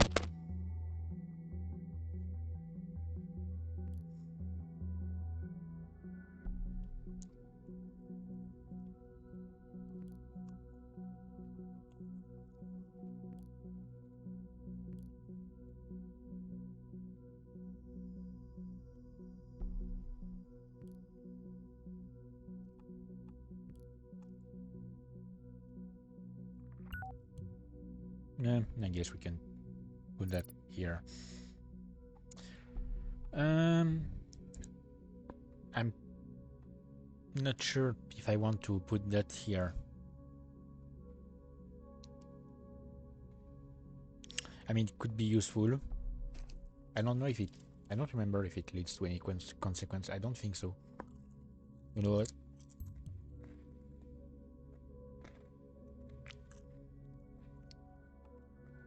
Okay. Apparently Symes has nothing to say about it, so... maybe it doesn't have anything to do.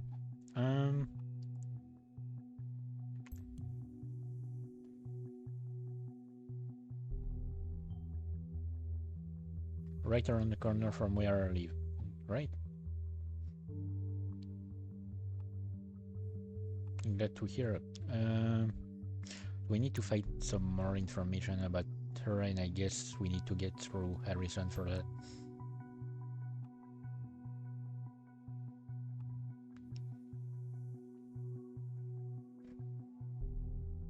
Occupation, no. That's not his occupation.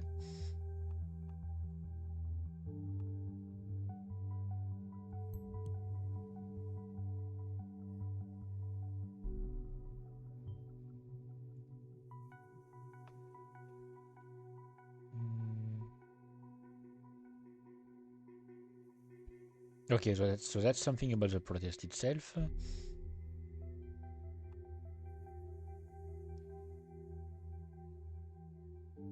So that's probably about Cassandra.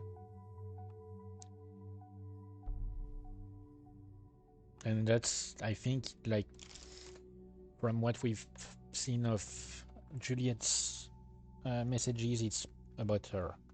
Like, it was something about her, and, you know.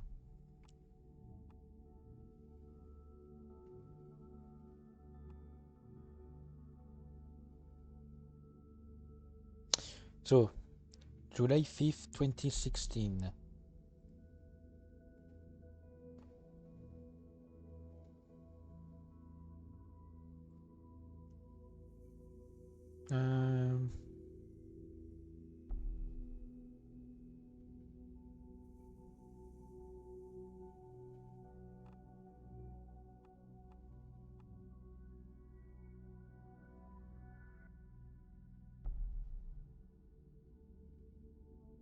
I mean, the easily jealous part, I don't think it's relevant to anything. Okay, so we have the conflicting information. So this was posted on July 5th, 2016. Is there a way to see when this was last edited? I guess not. She developed the plan to become a professional musician in a band, but she decided to end her band career when she was single again. So I'm guessing this is the correct one.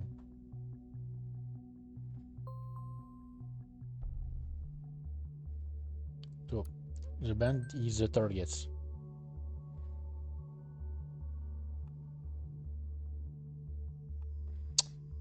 Hang on, we have something in the listener. Okay. Some messages between Juliet and Cassandra, who's apparently been released.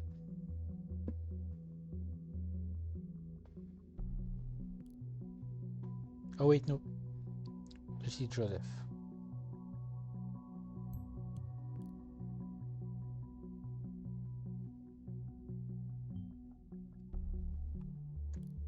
Not too uncommon, I'm not sure. I don't see it talked about often.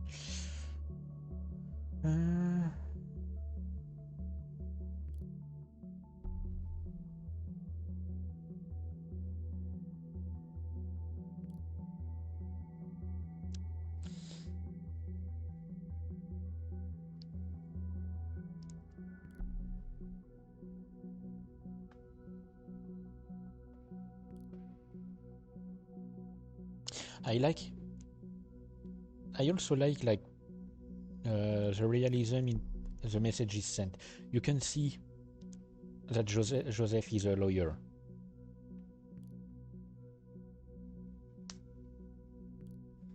You can see like how well the messages are written and stuff. Meanwhile, Cassandra clearly does not give much thought to what she writes. I mean, the way she writes, rather. Yep. See, conflicting not conflicting, but false information. I could have put it there just to mess with signs, but no.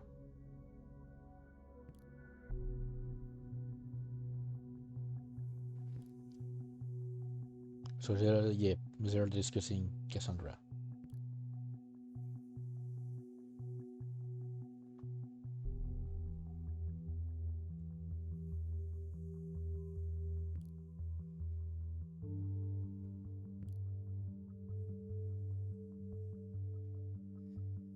So we are gonna wait for the conversation to end.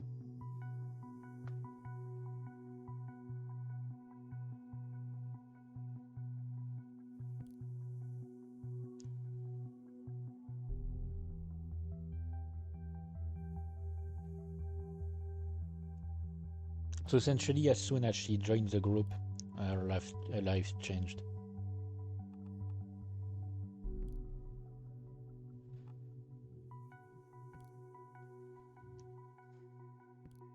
So Juliet is saying that Harrison planned the Freedom Plaza protest.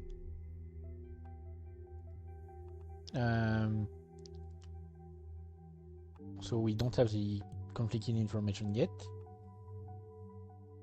We'll just get his alias. We don't need the new portrait. Former members. I guess we can get her alias. Tubman. That's... Oh, that's the same profile picture, but flipped. Okay. Trotsky. Okay, so that's the band. The gigs. Haunted House. Cancelled. In Bunton. It was supposed to happen in 5 days.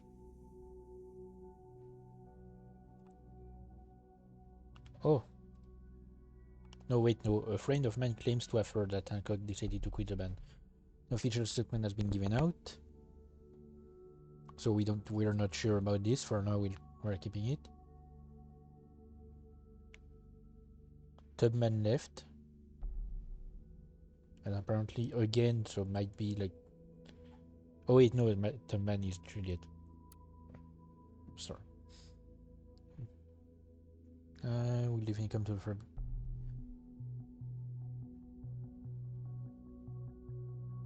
Okay, so according to Cassandra, Juliet is the one who's organizing it.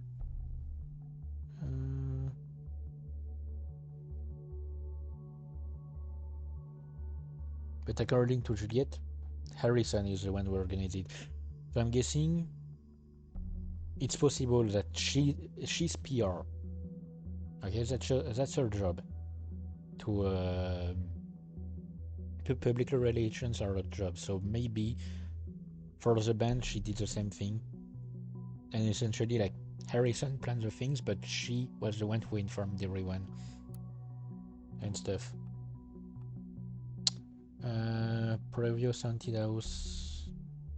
Don't care about the new portrait. Okay. Okay, that's the one cancelled. So, in my opinion, it's Harrison who planned the thing. And we are missing, yes, the album's page.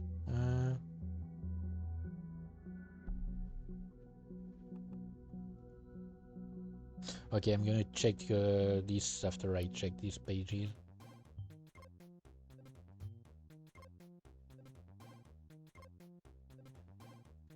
Yep, so someone tried to hack us. through the website. I mean, try to. Sure. Okay, so I'm getting this.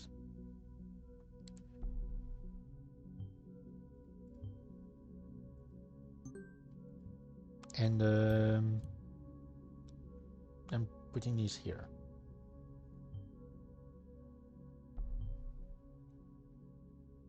Okay, great. One down, 2 more protest applications to go. Thank you for shopping at. We are back confirming order of the following products.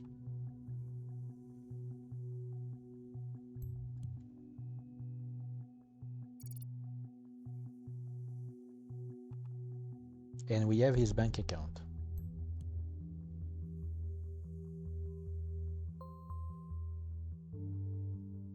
So we can check his bank account. We have a phone call between Juliet and Harrison.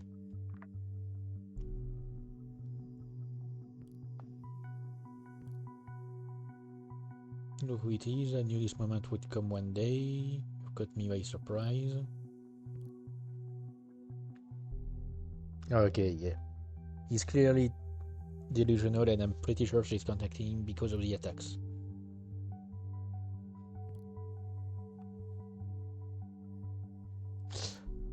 We don't really need that. Okay.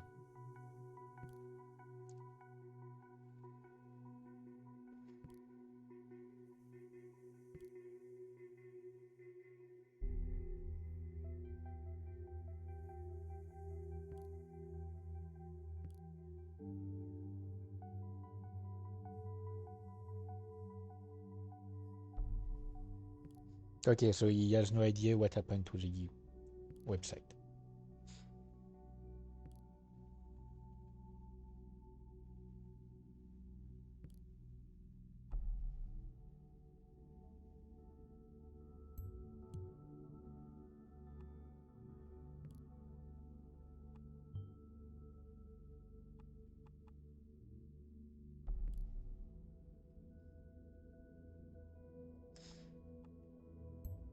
Okay, so Abe has disappeared.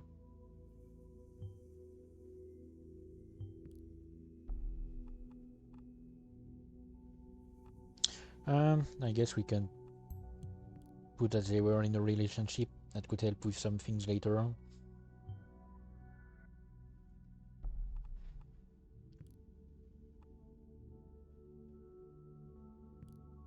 He's the one who wait.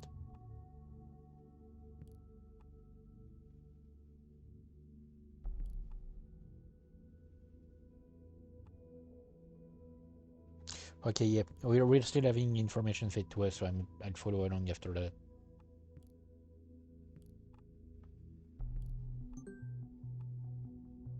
Okay. So he's writing for the National Beholder.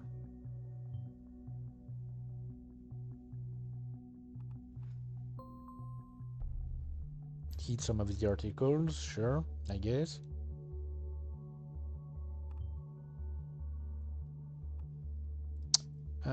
But Abe hid some articles as well. I mean, either a hidden agenda or, simply because you changed the.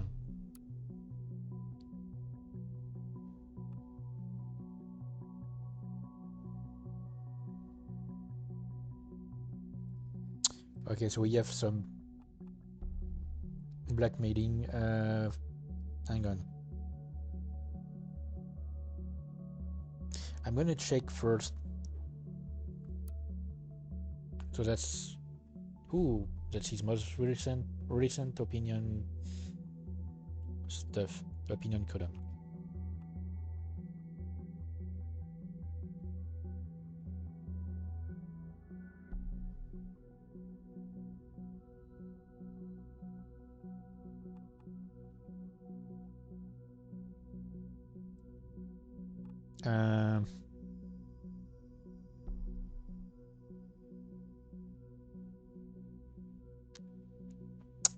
I'm choosing to keep this like disabled for now.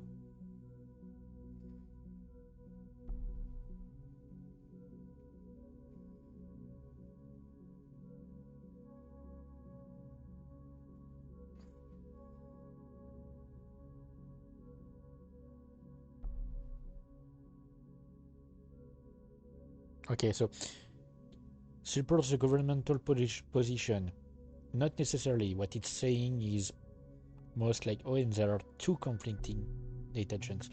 What it's saying more is it reads more like satire. Like, oh, look how well it has worked.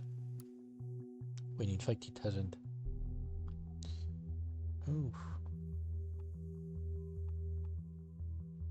Freaking customer in Button Drugstore doesn't matter.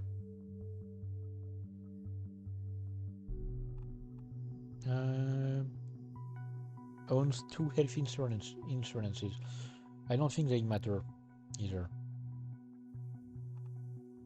And that's one of his columns, so I don't think any of these matter. So I'm getting this here.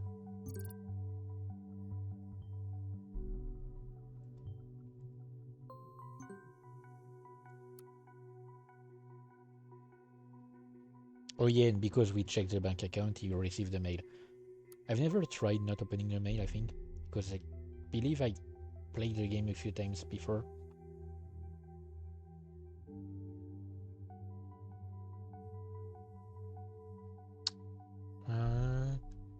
Should know this was hardly my fault, but I wanted to resolve my blog. What a world about fucking bombing people in global army. Okay, so he has a blog. We need that information. Something new and here. No? Okay. Something new on Juliet's timeline. 5 years of my life, even organized a peaceful protest at the Stilgan campus. It had been the center of my life for a while to see terrorists. Okay. So we have this, but for now, Harrison's blog. I'm not going to use that. But back 2 years ago. Okay.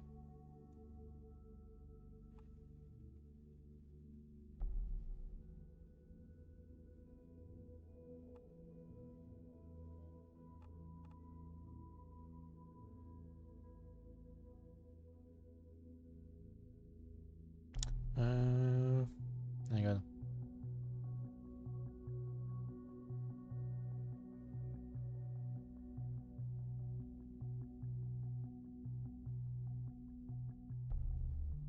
So I don't think they were together at that point.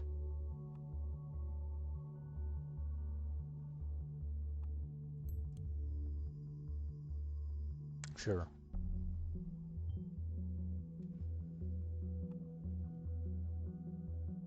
Okay, that was back in 2013. Okay, great. So that's one of the conflicting informations. We have something new. Why does it keep? Oh, okay.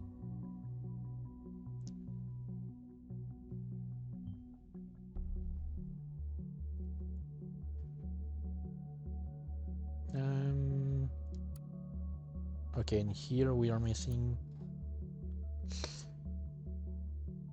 2015. Oh, Abe.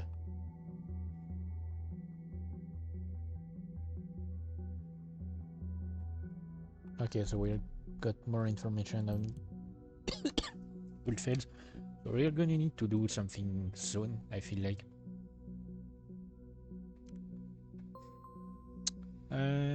Campus Life Online. Okay, back in 2015. So the thought started as a debate club. Or at least that's how it was portrayed by Abe. Debate club ain't good. Nobody got time for that. Thanks for the memes.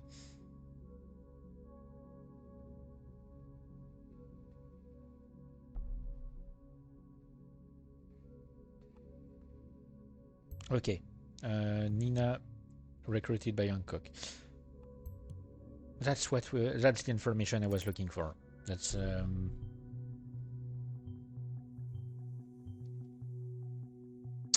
we kind of need information on her for reasons.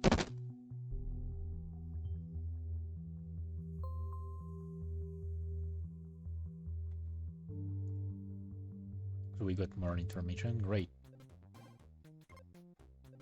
A new update on the page. Wait.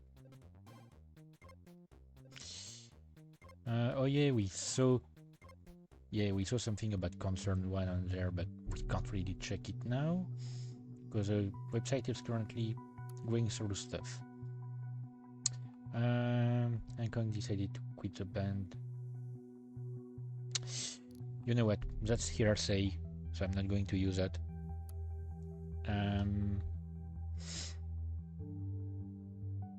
These read like satirical things, but it's more recent. And I mean, he does say ever since 2009. Wait, no, the things were like 2013. We'd still need the last conflicting information.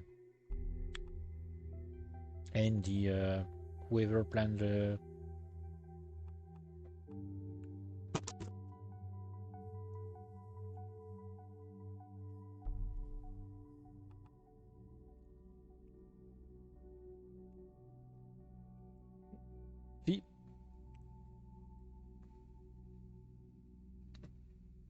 See, that's something that's troubling me, because technically they could have both planned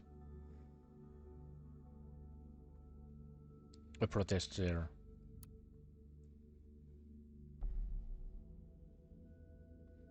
As soon as I get myself a handful of like-minded people, we are going to occupy that freaking elitist university study again, that's for sure.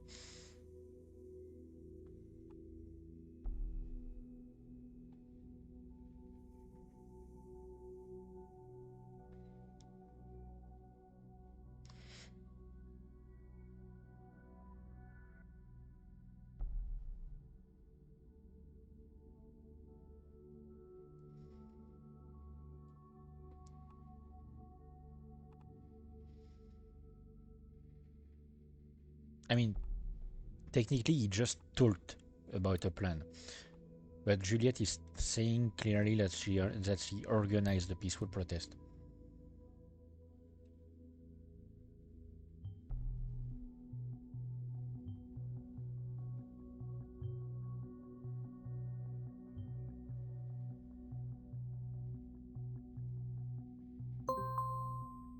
Oh, great. The website is back online. So we did see something. Okay. I'm just checking these because okay, great. Okay. So we had something from Nina.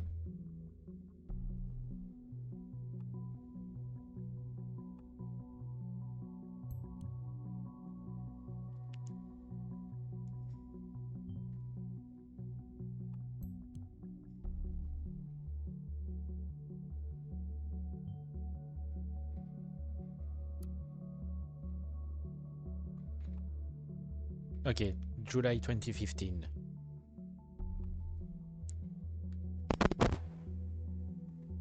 So that's the thing he had planned in maybe in at the university.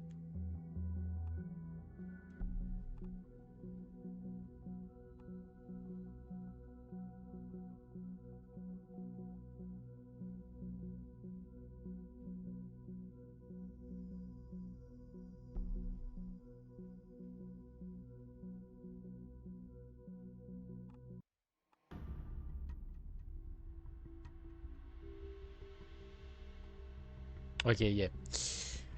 That's something that really matters.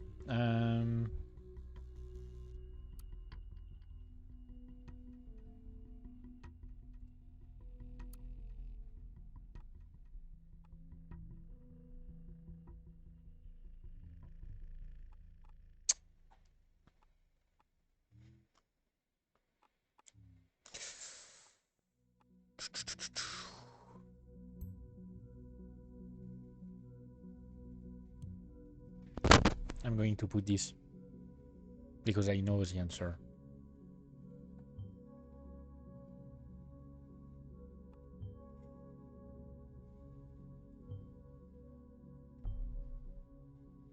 Okay, so he's going to interrogate Cassandra.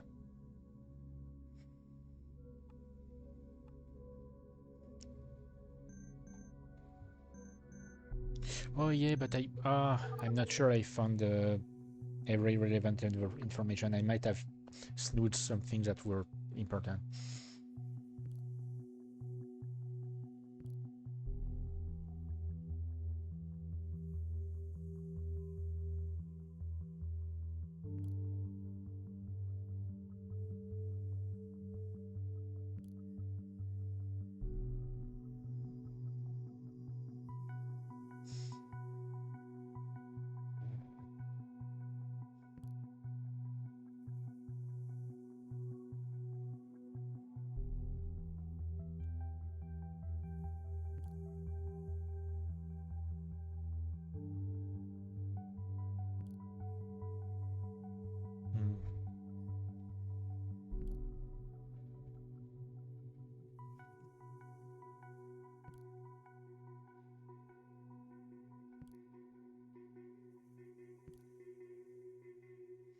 Yeah, I might have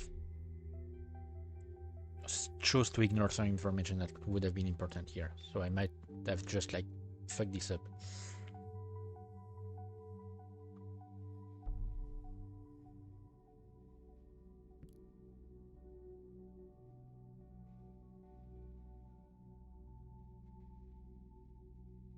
Yep. Okay. That's what I said. That's what I guessed that.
Yep.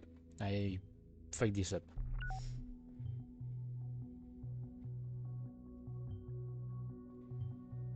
See, because I know that having too much information on people will have negative consequences at the end of the game, so I wanted to avoid them.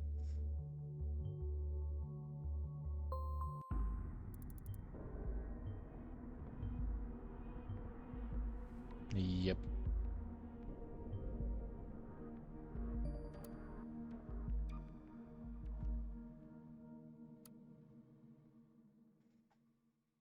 So there was a new attack. See, that's the issue.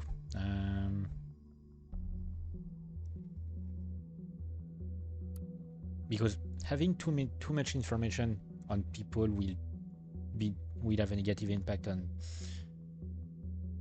later on in the game, but right now apparently it was necessary. You know what? I'm going to upload this one because screw that.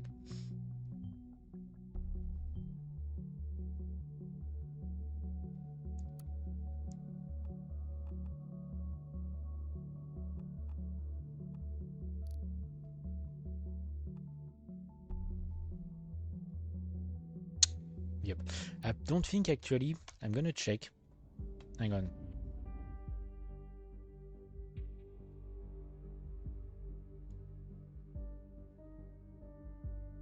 Oh wait, no.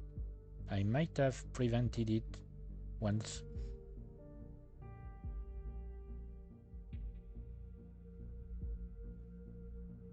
Okay. Because there is an achievement for getting the right answer. I mean, for preventing the bombing.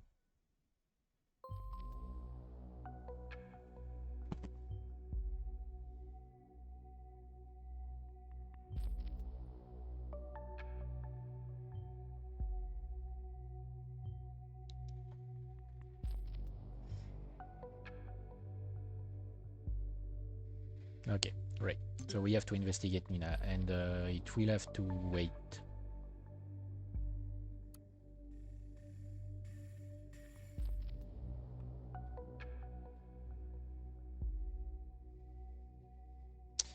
I'm just going to upload this information.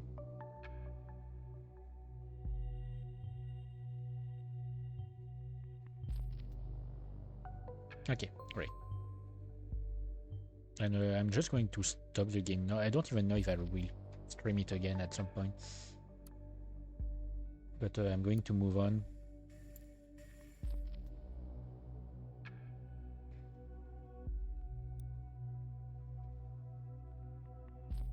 And yeah, ignorance is strength. The second game. Hang on, let me switch. Where were we in SoulWorker? I think we're at Grey City.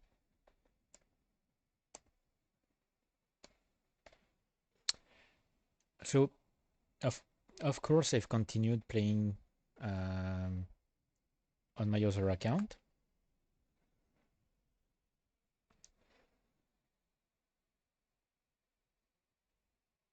Hang on, let me bring it. Okay, great. So, of course, I've continued playing SoulWorker on my other account. So, the thing is, when you create a new account and everything, your first character gets some. Hang on. Your first character gets some bonus stuff, like way more than what you get when you create simply a new character in the game. You get a set box at level 76, which is a full weapon and equipment set from a raid that is quite hard. And you get a weapon at level 82, which is like twice as strong as the previous one. So you get a big boost in things, and it helps a lot with getting further in the game.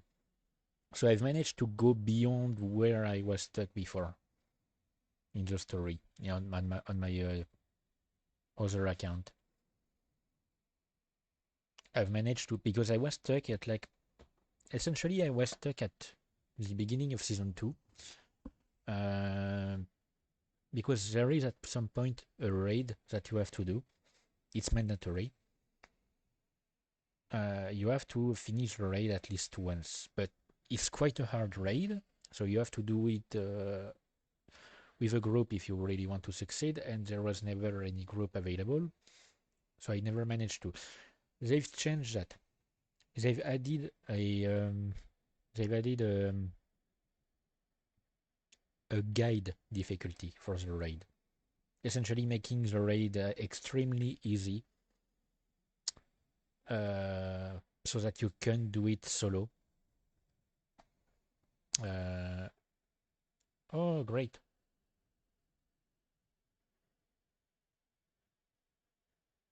What do you mean the server is overloaded?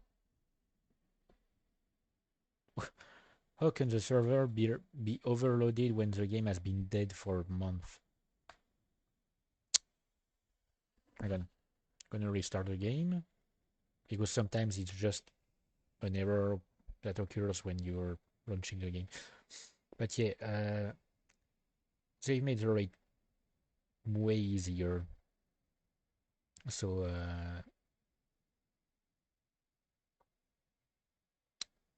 so it's it's you can do it solo and you can reach past that point in the story. So I've reached past that point in the story. Something that I had not managed to do before. And I will be able to use that character to farm for materials for to craft stronger equipment for my other characters from the raids, the previous raids. So it will be useful.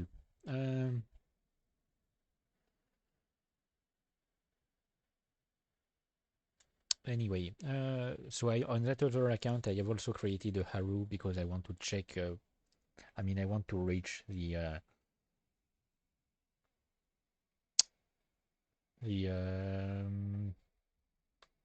new ascension thing. The new awakening quest. But it will take some time because I've decided on that character to absolutely do every side quest. So it takes some time because some side quests require you to kill a boss several times. I'm not doing the one that requires me to kill a boss 80 times because screw you. I did. They changed the one that you used to ask you to defeat a boss 100 times. They've reduced this to 10 times, so it's way easier, of course. Okay, server is no longer overloaded. Hang on. Before I show the game, I have to put my password. It's a great system, but it can be quite annoying and prevents you from streaming the main menu directly because you can see the password. You have to input it. You have to click on the numbers. Okay. Let me change SoulWorker. Okay.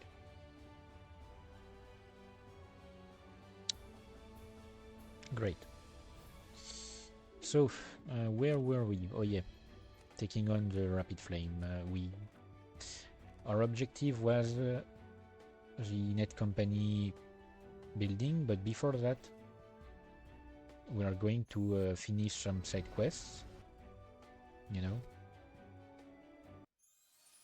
And okay, great.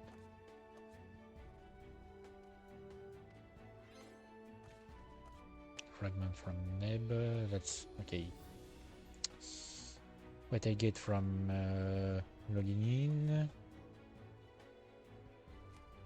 Okay, great. I don't need anything else. But I could use some yes, 2 hours of boost on these things. Okay, so we have just one side quest here.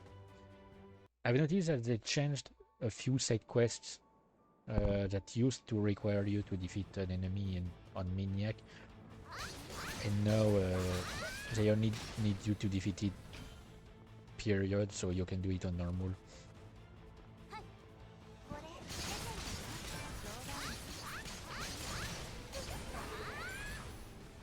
Ooh, and I reached level 35, great. I'm gonna be able to open a new equipment box.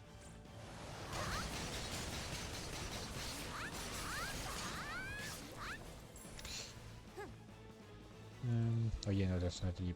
I forgot it's not the level with the car.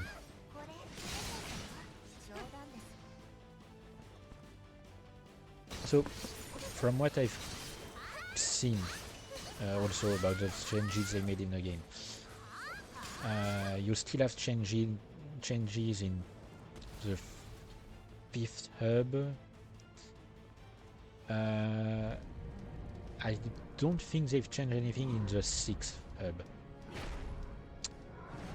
They might have changed some enemy spawns, but they haven't changed the maps. I think like... Yeah, there are some enemy spots that have been changed, and actually some enemy spots that have been fixed. Because there's one level that I remember where there was like something that moved, and it's something that you'd expect to contain enemies, but there wasn't anything in it. And now there are enemies that spawn from it. Okay, let me see.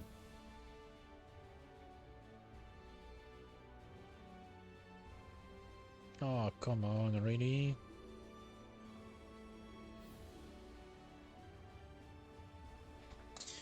Sorry. Was checking something and I got what I know now.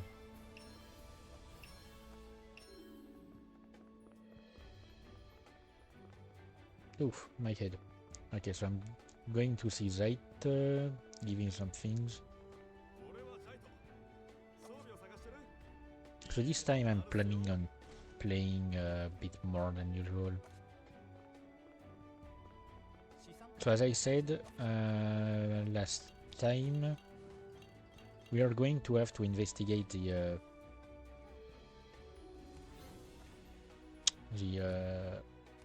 net company building in the area, I mean in Grey City, because there are links to yeah, I opened the poster for Lily, I mean a poster with Lily's image. It's for the room, but since I don't use it,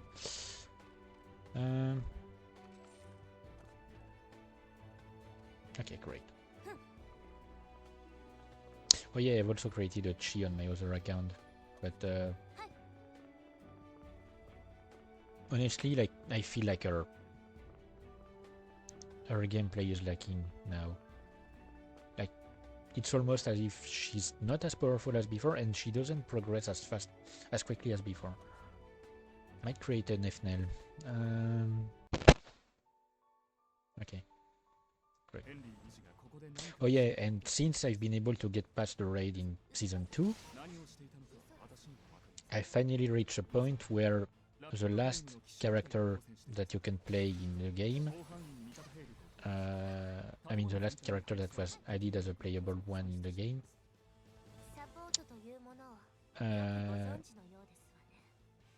we finally meet her and she finally joins the gang, because she had not yet in the story.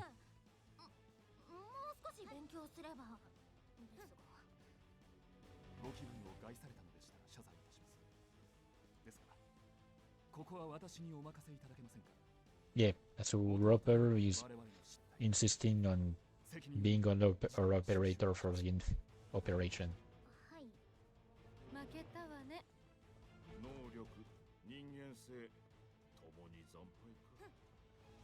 Okay, can you stop talking, guys, so I can, you know, progress?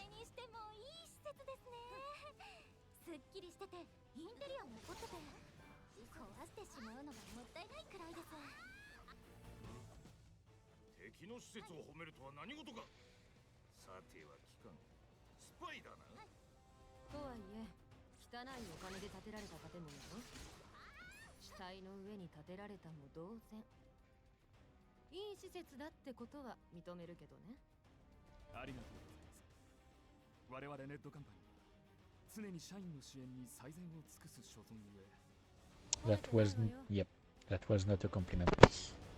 Exactly. Also, I love that Toru clearly said she's a spy, but it was written as traitor. Okay, I really need to progress with Lily because I need those more powerful skills that I will get later on. I feel almost powerless right now with her.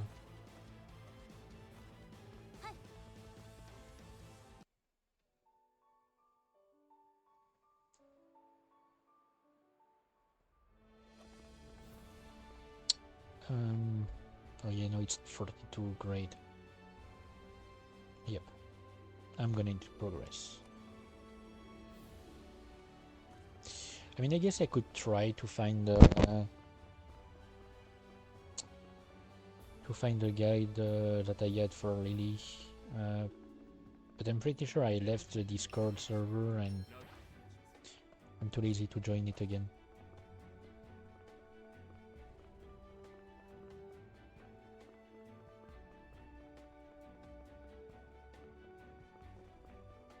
Okay, so let me grab, yeah, I can do another, I can, like, try to refrain from activating my OCD and refrain from going to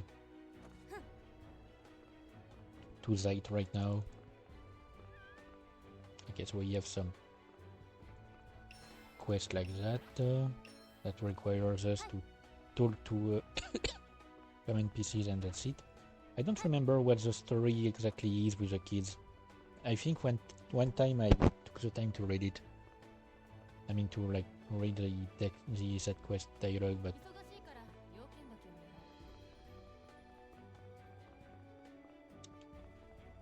I completely forgot what their story is.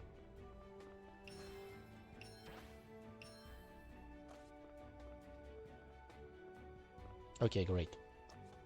So, as per usual, I have to redo the first episode to finish the side quest here.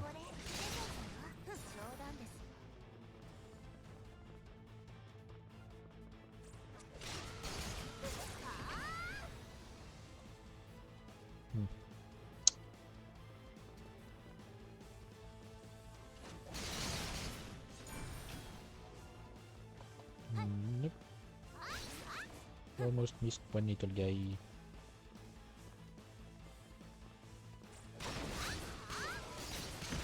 Okay, great.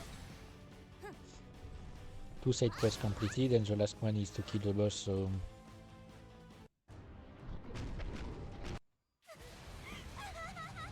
Okay.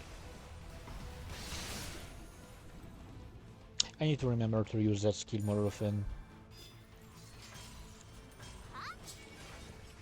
I mean, I use it a lot in later parts of the game, where essentially every level is just you getting attacked by massive hordes of enemies, and not just like the few we get here.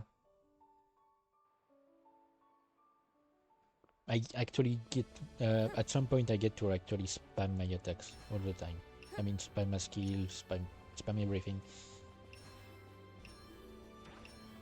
Because the equipment you get at later parts of the game gives you a shorter cooldown on your skills. And I mean all your skills. Do I have any 50? Yes, I have 6 of them. Okay, great. And I mean I have a lot in the bank, so... Okay, I'm gonna refrain my... I'm gonna stop my OCD again.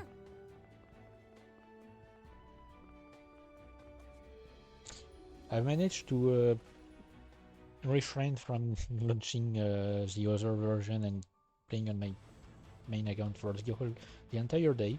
On my secondary account for the entire day.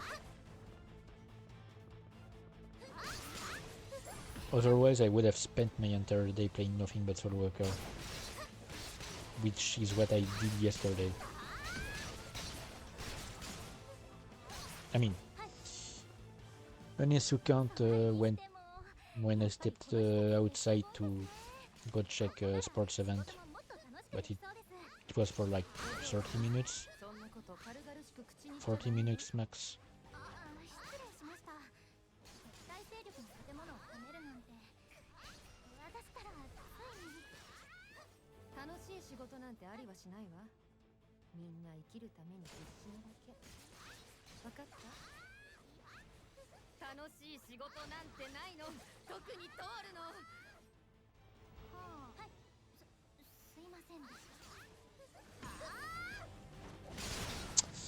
Okay, Senya, no need to be so aggressive, you know?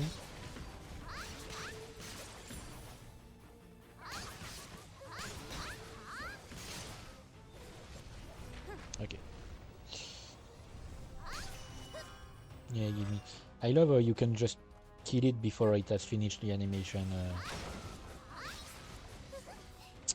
that is required for it to get out of the portal. It's the same for most enemies that spawn in a specific way. You can kill them before their spawn animation is finished.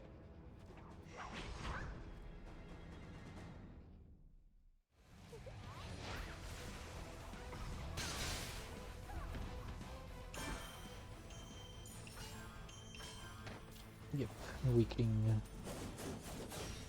I mean, it used to be, it really used to be way harder to go through the beginning of the game before. I mean, technically it's still the beginning. Even if we've already gone through 2 towns. I mean, a town and a city.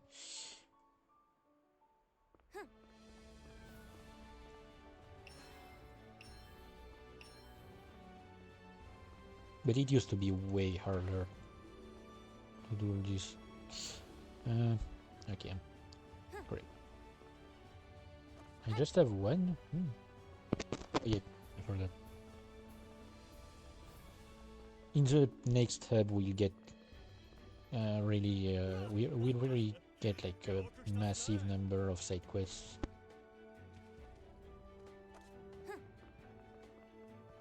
Also, I should at some point check out all these boxes. I really have way less than you remembered, and I have way less boxes here than in my other account.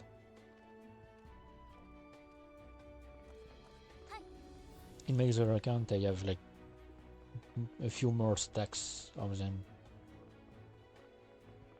So I guess I really opened like a bit before I stopped playing the game. I really must have opened a good number of boxes. Anyway,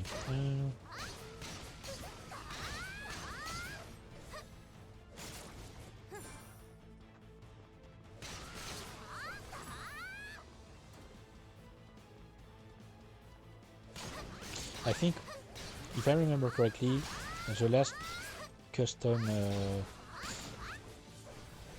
servers that was released for the game before the server itself mysteriously shut down,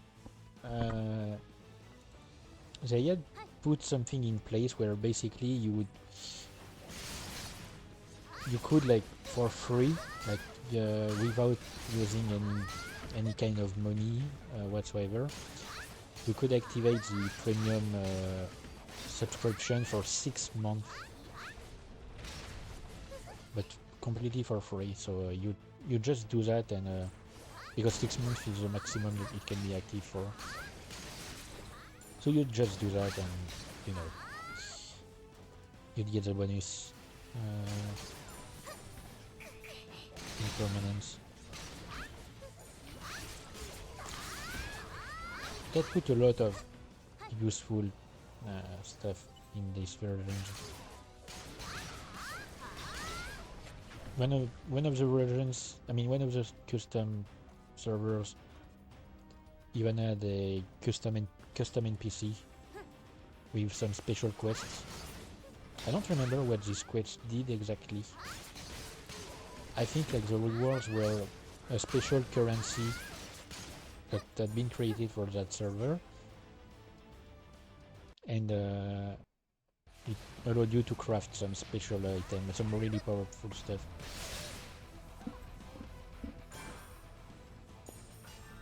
And some costumes, if I remember correctly. I haven't played it for long actually before it shut down, so...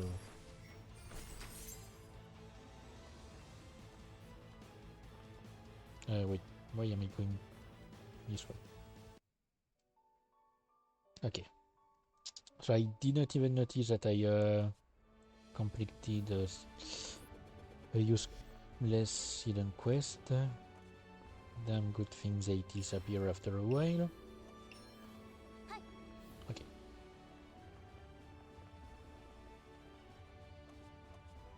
Some more battle points. Wait. Okay, so now we need to activate some generators to activate a lift. I mean an elevator. Depending on where you live. 非常用電源装置は全部で4つ。すべての電源装置を起動させるとサブ動力は確保されます。ですが、メイン動力を確保するためにはセキュリティキーが必要です。セキュリティキーは最上階に位置するコードネームベニンが所持していると思われます。電源装置起動後、ベニンを討伐し、セキュリティキーを奪取してください。状況を整理します。4つの非常用電源装置を起動後、最上階のベニンと戦闘しセキュリティキーを奪取してください。喧嘩をするなら他でやっていただけません？見えますか？ああ、見える。二人の熱きサポート魂が激しく燃えているのがね。It's a bit stupid, but I like this plotline of them just, you know, fighting over who is going to be the best operator by trying to be the most useful.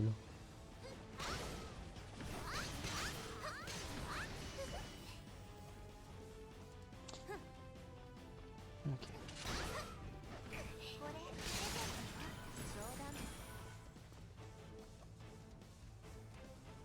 Yeah, sure. Oh, I'm almost... Yep, 36. So I have an upgrade on my tornadoes, I think. Oh, that's so that's...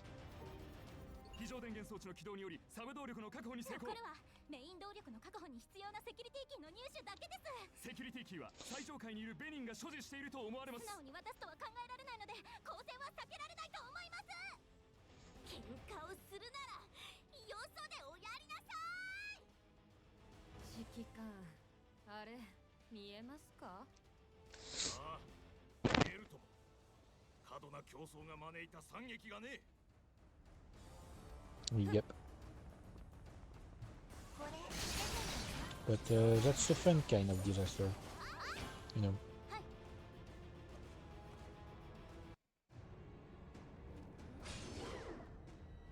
Yeah, they keep saying him, but no, it's a she. Just a mistranslation.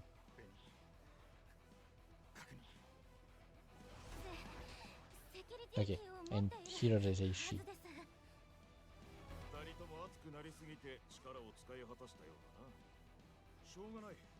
Fellow scythe user.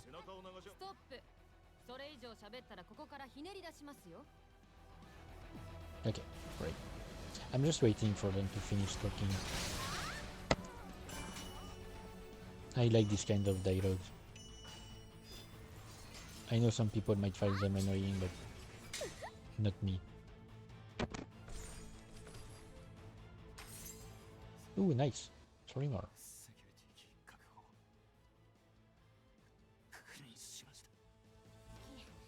帰還してください。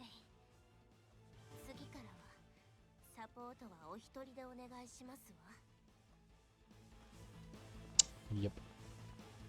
So yeah, we ended up with 2 exhausted operators, while I was the one fighting.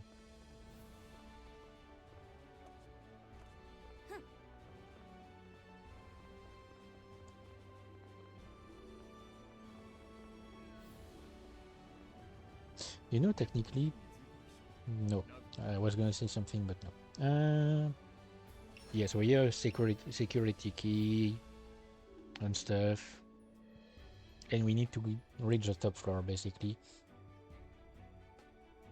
and get some information that's kept in a computer. That's essentially the long and short of it. It's we have a security key. Wait, no, that's not what I wanted.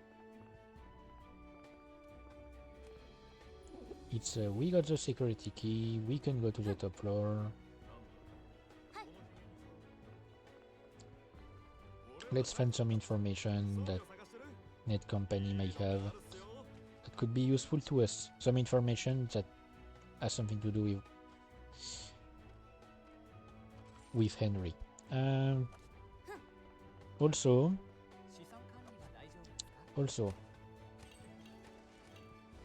I just realized I have like 52 million zenith here. On my secondary account, I have like 120 million. So there are some places that are way more profitable later on in the game.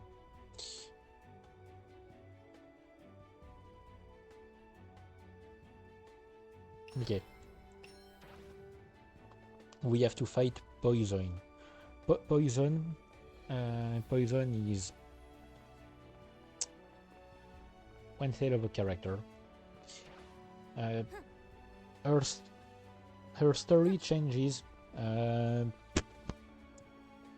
Like for the main, I mean the first 6 characters, her story is the same, but for Chi and Efnel, her story is different, and the last 2 don't even meet her.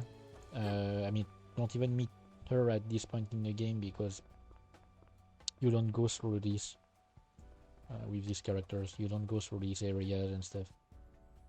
Hang on, do we have? No?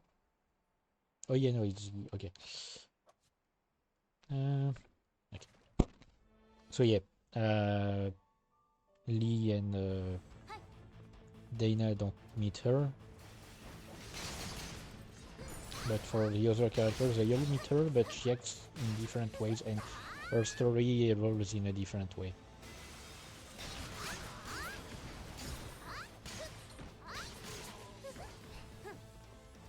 So she has a lot of importance in the story, actually, despite being simply currently and for a long time only being considered a boss to defeat. She is one of the leaders of the Rapid Flame. So we've defeated Scar already. So Poison is the second leader on our list, I guess.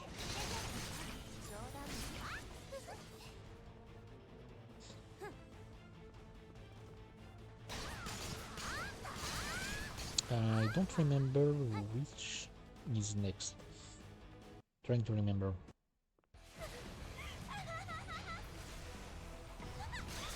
Might be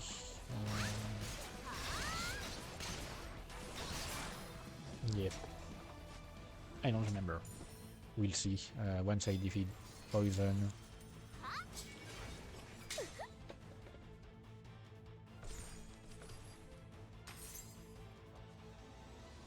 It's also annoying that in games like this they love to give French names to some enemies, so you don't. So I don't really know how to pronounce them in English because my instinct is to pronounce them in French. So, for example, Venin here, which is Venin in French. I mean, it's pronounced Venin in French, so you know. Okay, so one of my quests. Okay, great. This quest here obtains snake venom. I used to be able to do it during this, but they basically removed what spawns that quest. I mean, what removed what is used for that quest, and we don't have enough in the last episode to finish the quest in one go.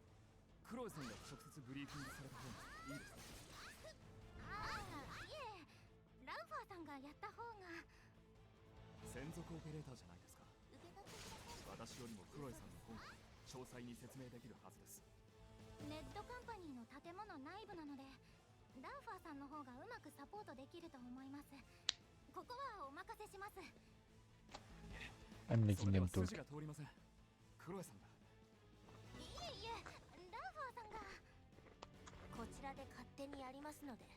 And now they want to let the other. メイン動力が確保されてエレベーターが動くようになったわ。セキュリティフロアまで上がった後、そこでヘンリーがコピーしていたデータを入手して、はい、動いた。See? That's what we needed. Okay, great, Poison.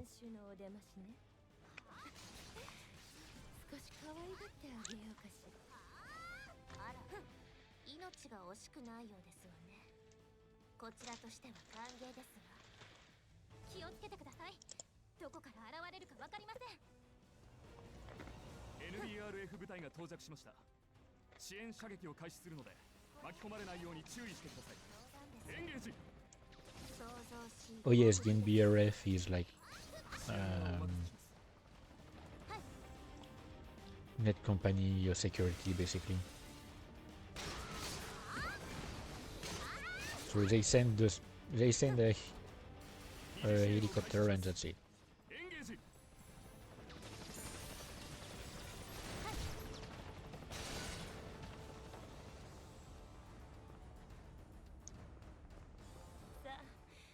初対面のプレゼントよ。セキュリティボックス発見。外部に異常は見られません。データのバックアップをお願いします。Okay, so that's what I got to cut to get the snake venom. And there's only like 9 of them that spawn when you need to destroy 10. セキュリティキーは指揮官クラスに預けるほどだったのに、こっちはそのまま置いていったというの。これは腹からの緊急信号が。ただでさえ怪しいっていうのに。とはいえ、今は他に方法がないわ。データバックアップをお願い。セニア、私はトイレで戦ってこようと。うるさいわね。さっさと行ってきてください。She's got this entire conversation about toilets in the meantime. So we get a report on the Amaryllis, and I read it after defeating Poison, who's taken care of the helicopter. When you're just playing the game like this, you don't really notice that it's basically the helicopter that was helping you. You don't think about it. 後ろのあれなら少しうるさかったから黙らせたわ。それじゃどうやって遊んであげようかしら。 They've changed their look, I think, over the years. そうでしか自分を表現できないなんて。 Like, her 3D model is what she used to look like as a 2D sprite as well. But they've changed it. They've done that for a lot of sprites. They've improved them, essentially. NBRF 部隊のシール砲撃を行います。砲撃に巻き込まれないよう注意してください。砲撃予測地点をオペレーションディスプレイ上に表示します。注意して砲撃を回避してください。 Great, thank you. Okay, I want to let her talk. 油断してたら足元すくわれちゃいそうね。もう少しおとなしくしてくれません？おばさま。こんな気分は久しぶりね。 What I find funny is that every character acts differently with her. Like, they all respond differently to how she talks to them. Like, I'm pretty sure I think Iris is a bit flustered. Haru is flustered, that's for sure. Erin is probably in love with her, because Erin is like the kind of guy who's in love with everything. 尻込みでもなさったのかしら。大人にはいろいろな事情があるのよ。それじゃまたね。編集。コードネームポイズン。離脱します。 Oh yeah, Naomi is her old name. I mean, it's the name she was put before. They've changed it to Poison. I guess I forgot to change. ヘリ1台。これだけの被害で済んだのは不幸中の幸いです。いや、私が言っているスッキリとはトイレでの戦い。 Jesus Christ. 痛いわね。あっちで寝ててください。 Yep. Commander, by the way. Commander of the Western Forces. Okay, so let's read the report on Amaryllis. So that's basically the monster that was created when the Dignity Snatcher took Catherine. Added soul energy immunity to subject, condition unstable. Observes parasitism in the subject. Subject infects human soul energy hosts. Infected hosts lose their soul energy permanently. Symptoms skin like plaster. The host merely serves as a source of food for... Okay, so I'm guessing SGDS01 is like the Dignity Snatcher. Soulgen Dignity Snatcher, yeah, valid name for... Yep. Additional finding... The Dignity Snatcher accumulates and stores the soul energy it absorbs. However, the mass of soul energy detected far exceeds the maximum capacity of a host, a human. The mass we are investigating currently exceeds the capacity of all our instruments.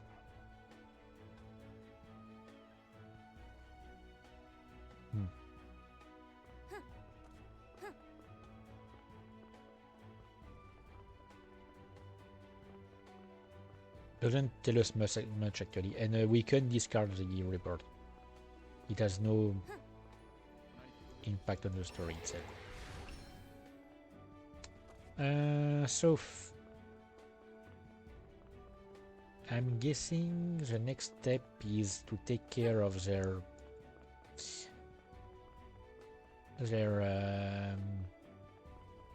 strike force. I mean, I don't remember actually how it's called. But another part of the rapid flame alongside some road or something. If it is what I think it is, either that or might be. Wait, no, heavy artillery. Yeah, no, it's these. Okay, great. So, essentially, we have to take on a group. Yes, okay, that's the one. We have to take on a group. I mean, one part of their army, which is led by a powerful Vesai riding on a sort of dragon, I guess, technically. So we have to take down, and like he has his entire army is like covered. I mean, protected from any aerial attack by flying monsters. So we have to take down the flying monsters, and for that we have an objective, which is to launch a missile at them, launch missiles rather at them, something to disturb them, like essentially disturbs their whatever allows them to find their place in the sky. Like, I don't remember how it's called. The thing that birds use to fly properly in the correct direction and stuff. So it disturbs them and forces them to land. And we need to use that on them to get them down and take care of them, and also to take care of the main one, the one that's ridden by the leader.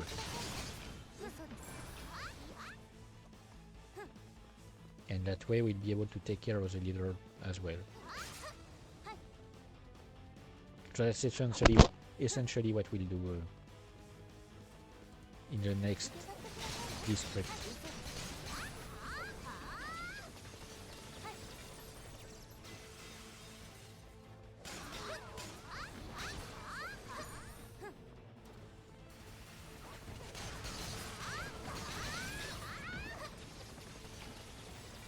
Now that I think about it, they might not be called districts, and I might just be misremembering something. Okay, so I got the snake venom, and I need to take care of poison one more time. Oh yeah, I forgot to mention. So poison acts differently towards Chi and Fnel. She acts differently towards Chi because Chi is a special case. It's not a spoiler, it's basically something you learn as soon as you start playing her, so I guess I can tell it. Chi is not a... I mean, any SoulWorker that is on the left side when you select your character, the main 6 characters are like actual SoulWorkers. The 4 on the left are technically not natural SoulWorkers. I mean, technically, they're not natural SoulWorkers at all. There are 3 of them are artificial SoulWorkers, so Fnel, Lee, and Dana. And Chi She is a very special case because she's essentially like her full name in the game when you play her is Chi Aruel. Aruel. Except that Aruel is the name of the body. Because she is actually a walking corpse, the walking corpse of Aruel, who was a human, who got stuck in the vacuum. And she is a soul junk that got attached to her when she was alive. And when Aruel died after being attacked by other soul junks, she asked Chi to take her body. So when you play Chi, you actually play as a soul junk controlling a human corpse. A soul junk that is capable of speech, that has a certain level of intelligence,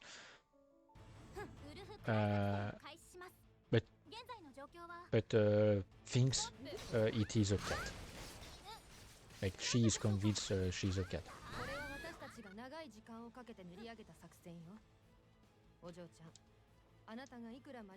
And so, for that reason, Poison acts differently towards her.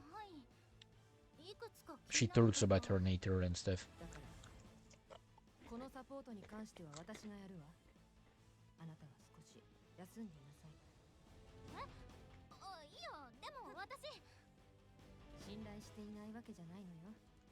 And for Efnel, it's something entirely different.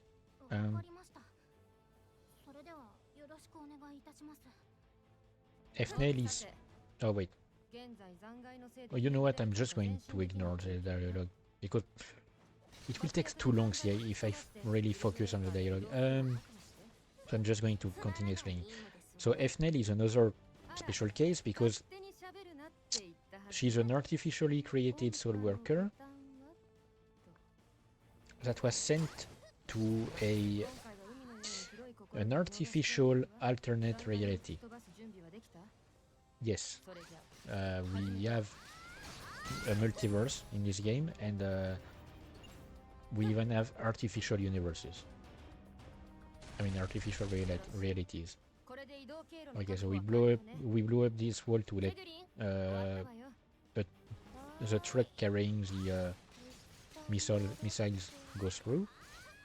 Except that we did it too early, so the missile is not ready.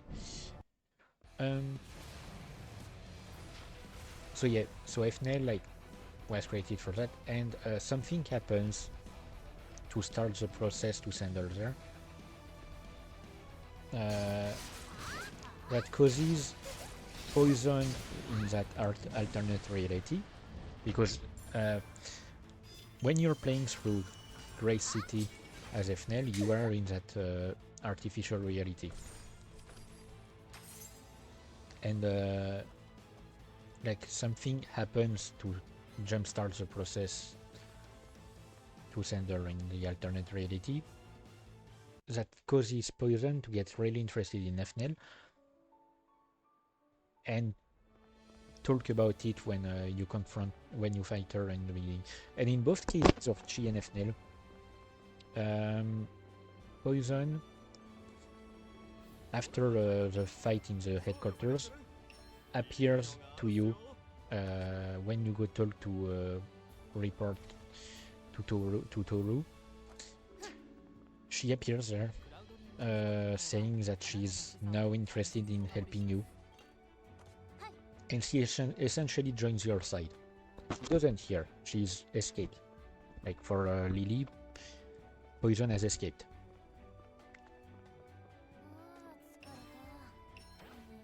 So she's going to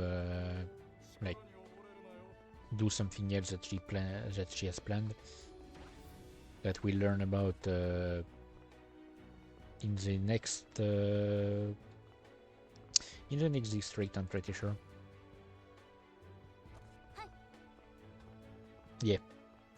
We'll learn about the plan in the next district.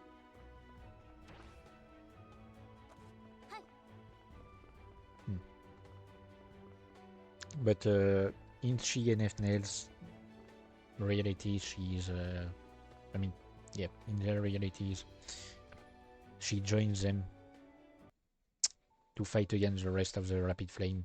I mean, she's not actively helping. I mean, actively fighting, but she's like providing information and stuff. And she's technically on our side, and she loves pissing off Fnel.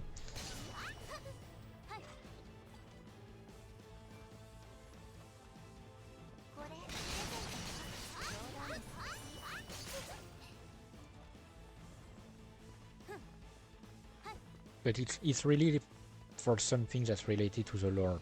And if I explained it really in details,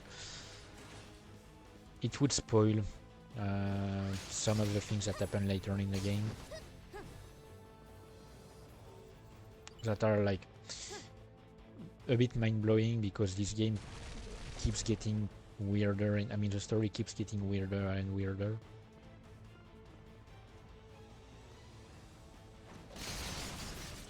Like season 1, basically, like, I don't know much about the story of season 2. I mean, I haven't kept really in touch with the dialogues when I reached season 2.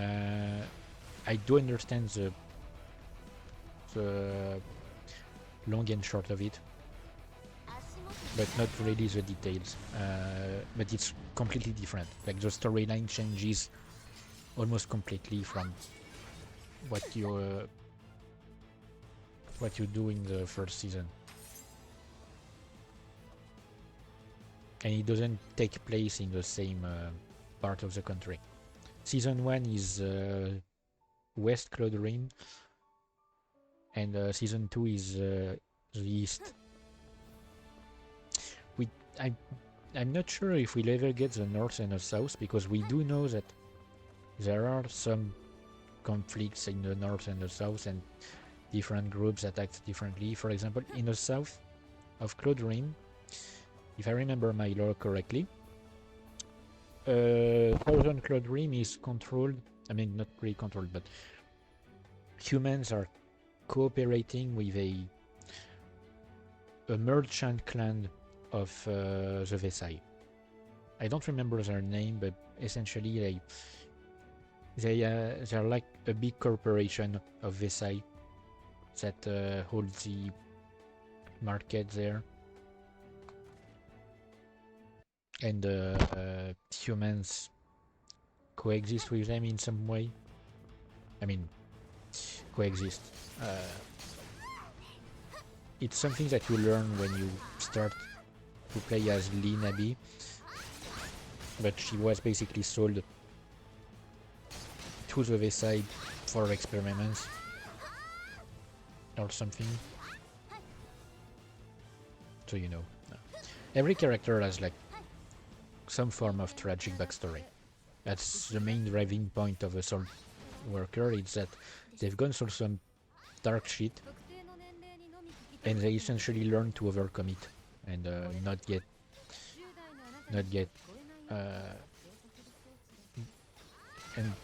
enveloped by their negative emotions.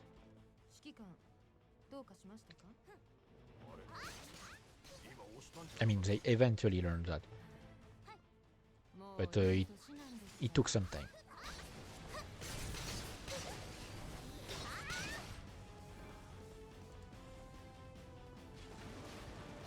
But yeah, I do wonder if we'll ever get like a season 3 taking place in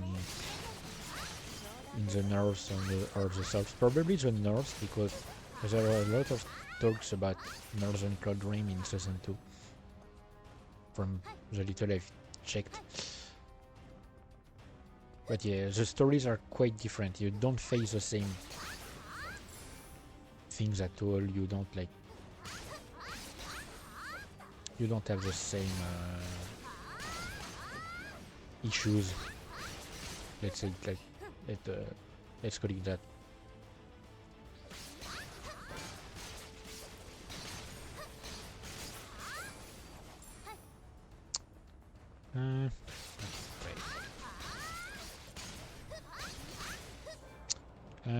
Yeah, I won't finish the Crimson Beast quest in this one. if I remember correctly. I will have to do this one once more, because I will get another quest, I think, to defeat the boss here. I'm pretty sure that's how it works usually.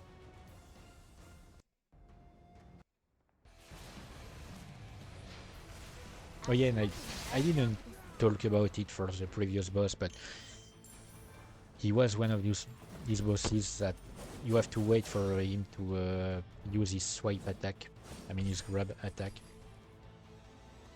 and for the animation to finish, so that you can attack him.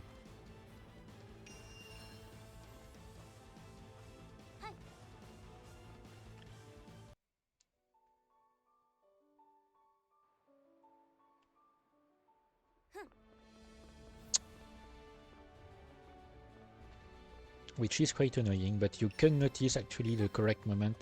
I've only remembered it recently. You can notice the correct moment to strike when his armor gauge shows up. Because before you can attack him, he does not have any armor gauge. But once it appears, it means, yep, you can do damage now. I find it a bit stupid to only do that for a few bosses, and only here. I'm pretty sure there are no other bosses. I mean, in the other hubs there are no bosses that have the same kind of mechanic.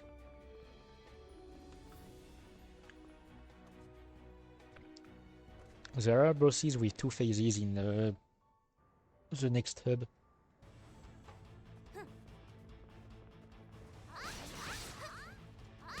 But it's not the same. Yes, I need to defeat the same boss.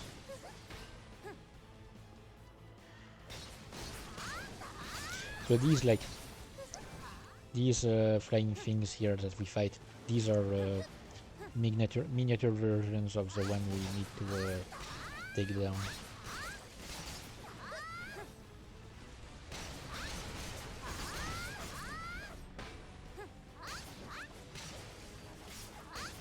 They haven't changed much to this particular maze, I'm pretty sure.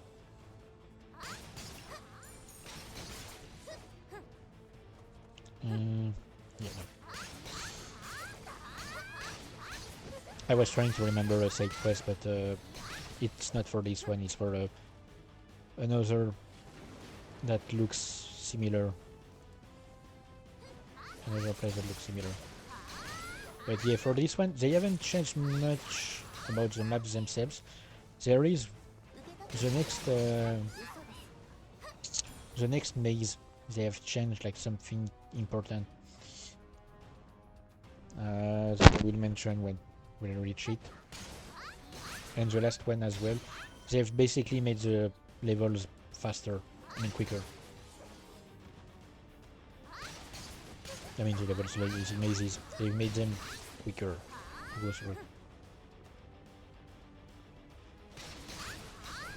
But not necessarily by removing maps. They've changed some gameplay stuff instead.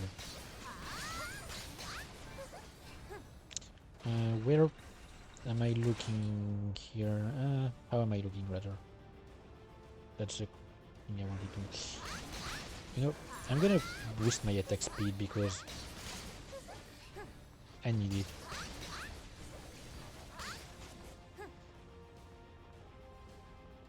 And it's not like I can't reactivate the same skill later on. And the boost lasts quite a bit, actually. Like, when I start getting equipment that shortens my cooldowns, essentially the boost will last longer than a cooldown. So, and way longer. Like, I'm pretty sure by the time the boost is like 1/4 emptied, I mean 1/4 of the boost has been done, the cooldown will be over.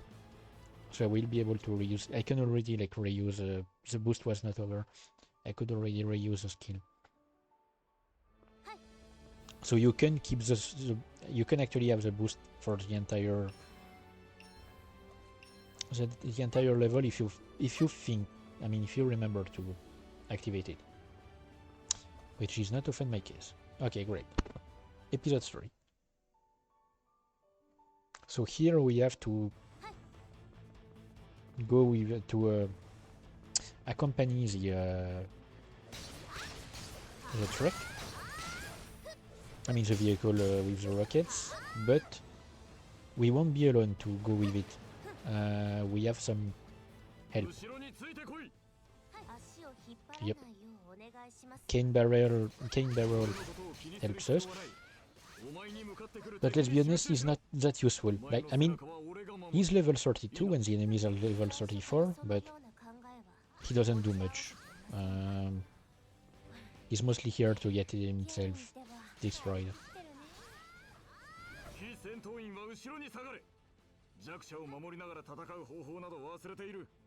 Oh wait, he's here.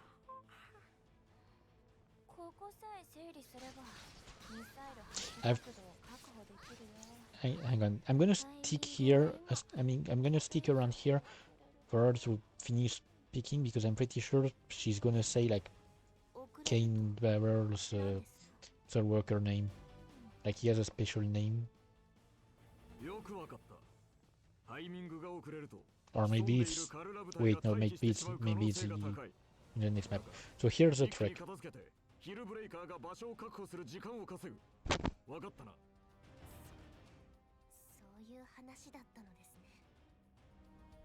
Okay, yeah, no, it's in the next map. So, Maverick, yep. Okay. So his SoulWorker name is Maverick. Nothing to do with Top Gun. So, they've changed a lot here. You see these enemies that have just spawned in front of me? They used to spawn like much later. Okay, he's almost dead. Great. Essentially, like, it used to be like you arrive here, some enemies spawn behind you, then you open the gate, you go forward towards the other gate, and then enemies spawn behind you, and then you open that gate, and enemies spawn behind you, and etc. It took some time to do it, basically, because they didn't spawn all at the same time, and more spawn each time. Now they spawn every enemy and teleport them to your location. So you can open every door in a row after that.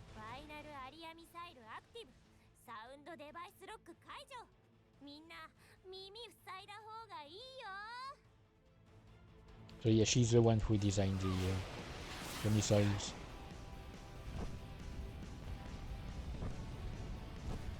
And yeah, they're disrupting the sound waves and something like that around the area to disrupt the flying beasts. And one of them is the queen, which we have to take care of now.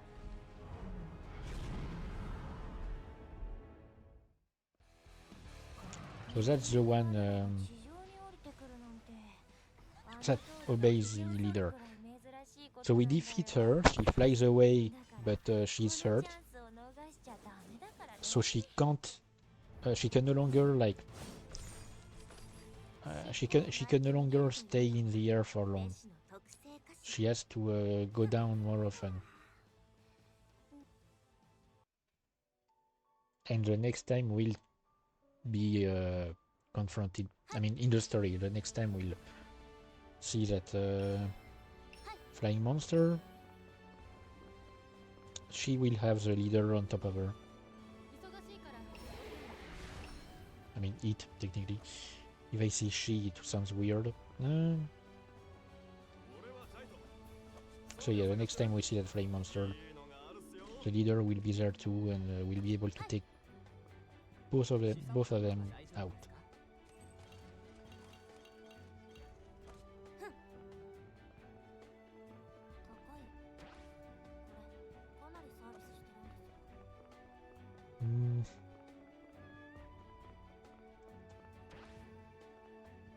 Hang on. How am I looking here? I'm still missing one login thing. I'm almost done with the FP. And I'll be able to craft. I can craft 3 more items. Won't be a problem. I just pick some random materials and I craft them into better materials. Won't cost much. And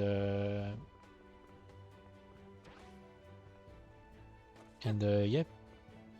Next time we play, I probably have finished with the return dash, and I'll be able to accept the final reward, which is 8 energy converters, 5 gigaburst sets, and 1 purple circle exception.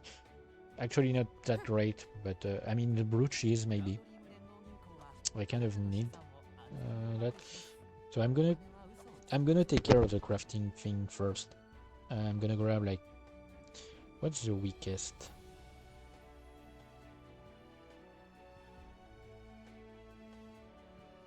Might be the Soul of Insanity. Hang on, Janice. Craft. Material crafting.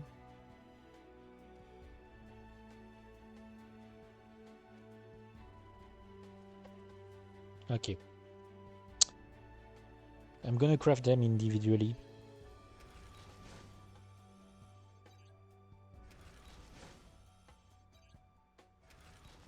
Okay, great.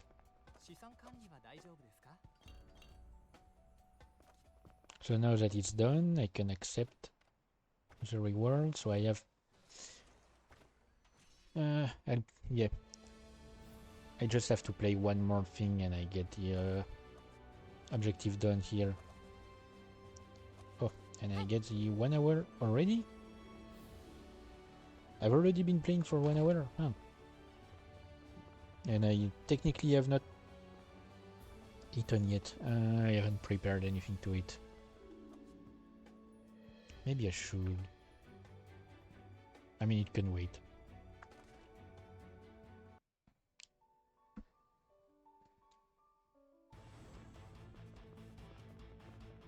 I might have to do 2 actually, because these early levels don't ask a lot of FPs. Every single maze in Season 2 requires you to use 20 FP. So Season 2 takes a long time to complete. I mean, to progress. And the raids ask sometimes even more. Pretty sure there are raids that ask for 30 or 40 FP. Where is it? It's here.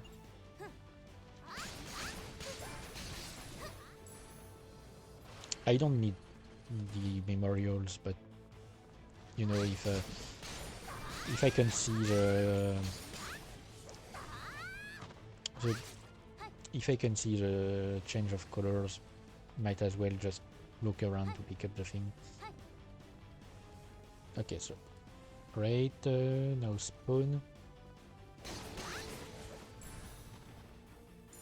Oh yeah, and Cane Barrel only spawns during the story stuff.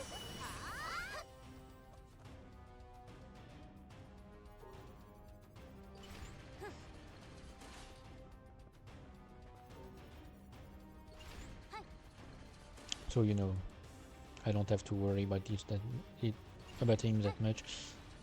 The truck is still here, like for this level, the truck is still here. The truck is still here. When you arrive here, it still fires. Yep. But that's about it. I'm pretty sure the queen is supposed to have an invincibility frame. I mean, not frame, but a moment of invincibility, but I just did too much damage. I'm just that good.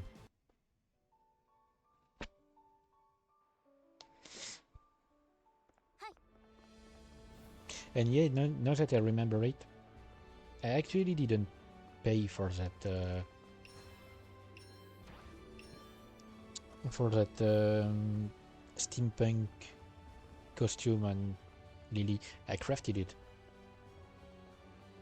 You can craft costumes provided you have the required materials,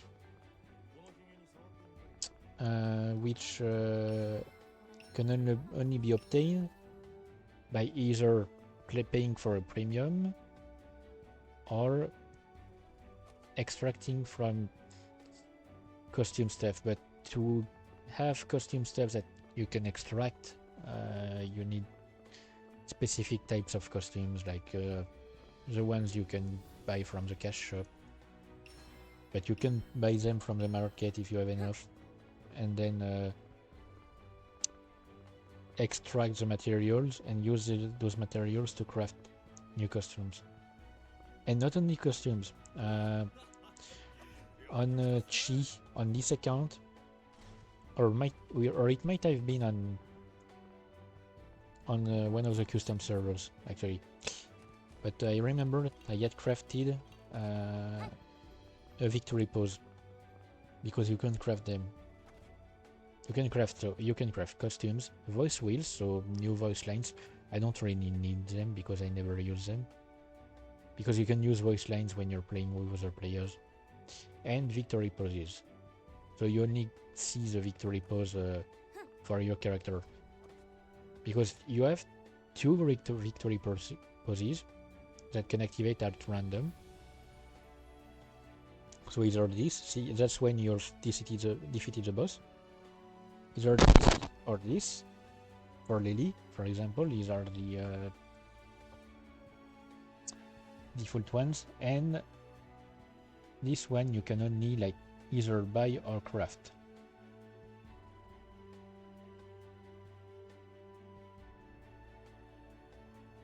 And the one you have to craft for Chi is quite cool, so I decided to craft it. And to use it all the time. But yeah, for that you need the correct materials.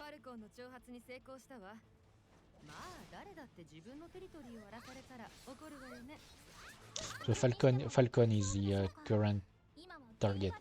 So we took care of Scar, we took care of Poison technically, even though she ran away. We're taking care of Falcon next, and the last one will not be in the next district, but in the one after.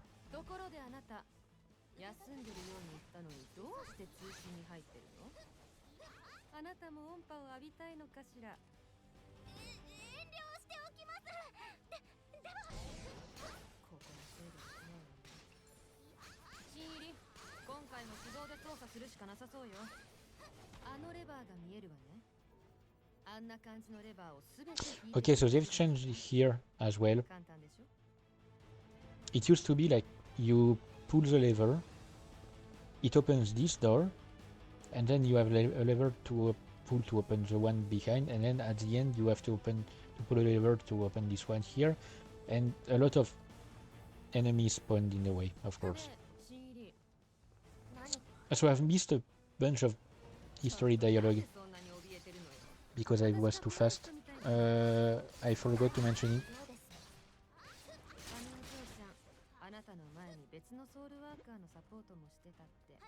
So I will explain, like, I'll finish quickly, take care of Falcon and Gora. And the Queen Gaurora. Okay, yeah. Yeah, I'm definitely too powerful for here. I mean, it's probably because of the brooches.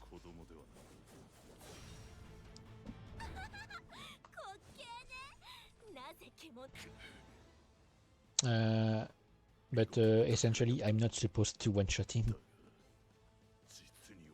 Normally, when you fight him, when he reaches 3 health bars left,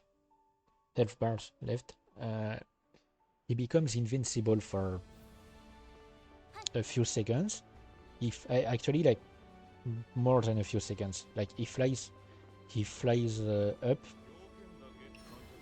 and attacks from above, and as long as he's in the sky, he's invincible. You have to wait for him to finish his attack. So what I had missed are two things. First, Senya has a sort of device that produces a high-pitched sound.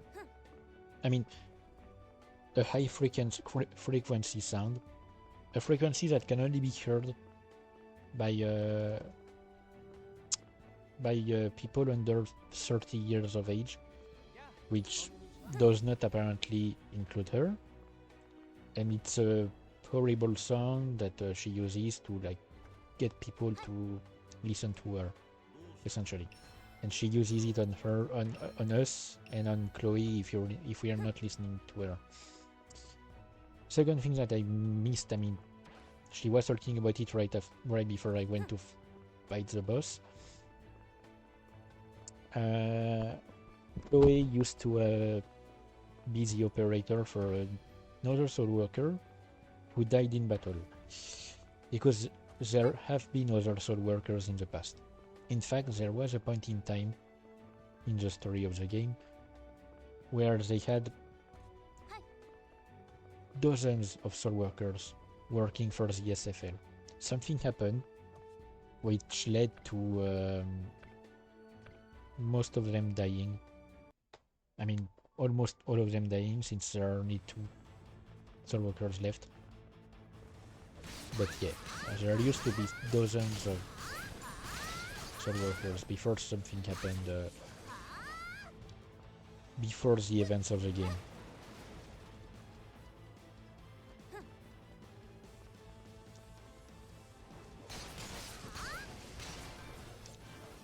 Technically, it's something we only learn later on in the game, but it's not really that much of a spoiler, because they already knew about SoulWorkers. It's obvious they would have met a lot more in the past.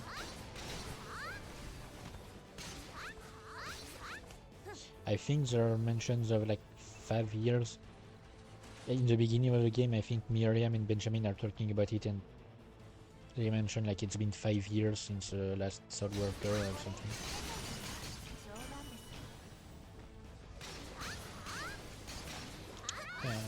I will explain what we're going to do in the story after I defeat Falcon again. And I keep forgetting to use my boost. Yeah, I should have. I'm leaving the cutscene here because I skipped it by reflex. Unreflex, whatever. Right. Okay, so the next step in the story, we've been asked to investigate the place. Hang on. We've been asked to investigate a small town on the outskirts of Great City. There have been reports of rapid flame being seen there, and strange energy readings around the place. So we have to investigate it. And yes, it's going to rain the entire time.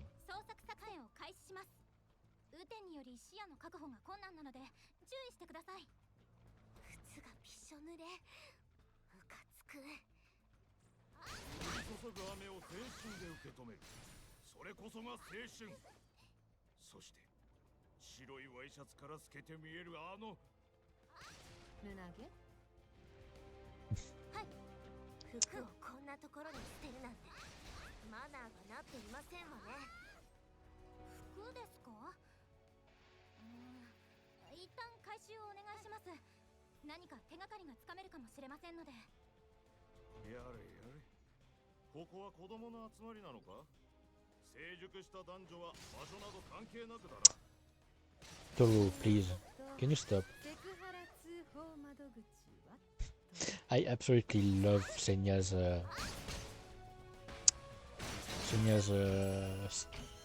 how do you call it? I mean, the way she's so like quick to find something to respond to him. per wheat, technically, I guess. Yeah, so there are claws scattered about, and we don't know exactly what it's about.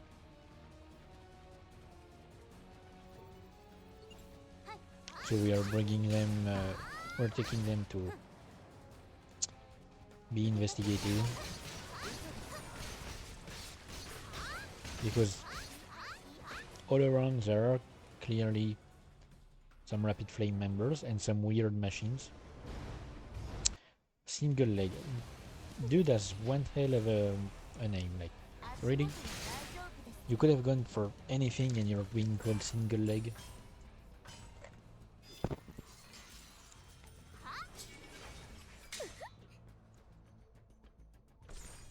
I mean, granted, that goes for most bosses that we've fought so far. They have names that are not really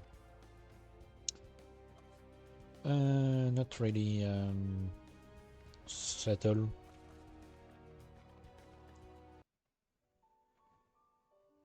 So I'm going to explain what's the deal with the claws, because it's something that we learn as soon as we give the quest, we report the quest. Nice, leveled. Oh, great. So Sora is the one taking care of the analysis, but she asks us to go to Cederain to confirm her suspicions. Essentially, what they find is lining the interior of the clothes is human skin. Like human skin, as if it was pressed against the fabric from inside. Which means that the people who own those clothes, who were in those clothes, suddenly exploded, and all that was left was their skin. So there's a reason, of course, a lore reason for that. As usual, let me take care of my level 40 stuff.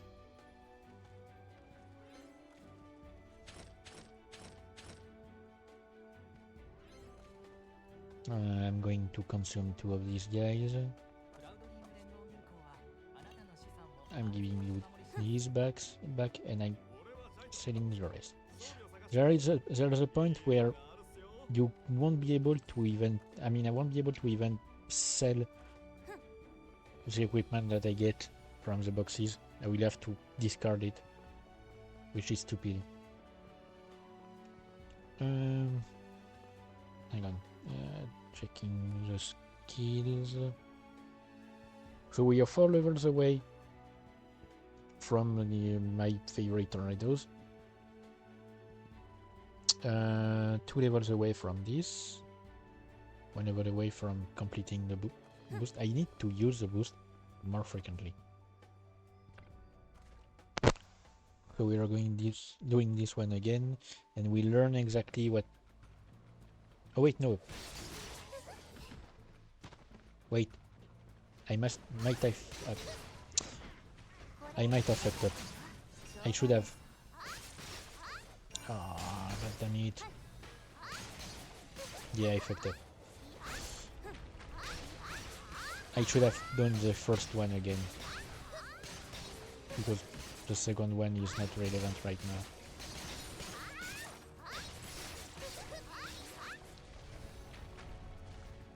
I got confused by the higher number of quests. Okay, so these flying orbs, essentially what they do is they power enemies around and they heal them.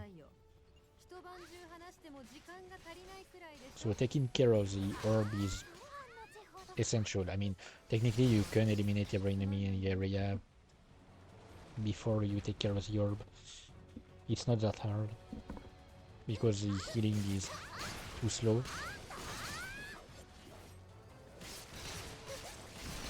But it used to be a challenge, of course. It used to be necessary to take care of the orb first. At least if you didn't want to spend a long time taking care of every enemy.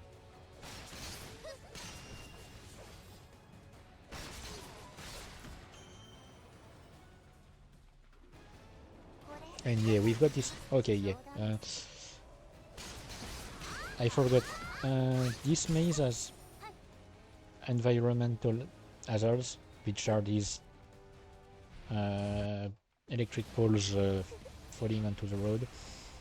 And essentially, if you step where they fell, you get stunned for a good 5 seconds, which is more than enough for enemies to gather around you and beat you up. So, you know, better avoid these places.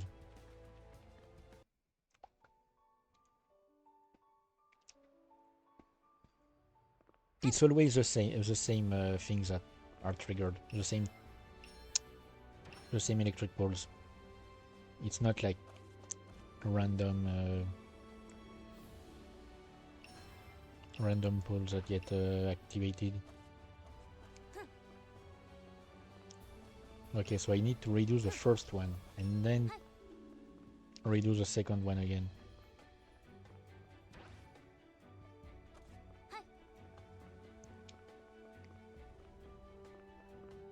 Oh yeah, I forgot.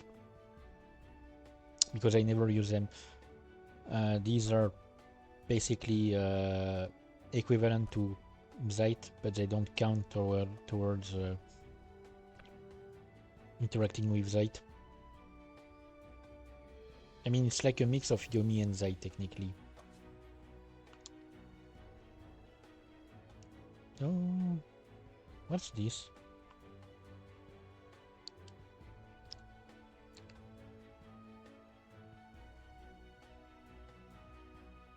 Ah.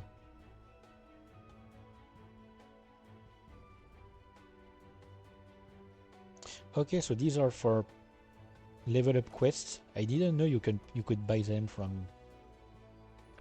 That's interesting. I didn't realize you could buy them.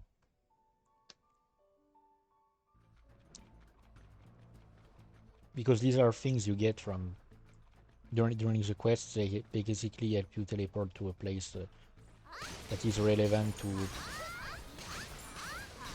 awakening new powers.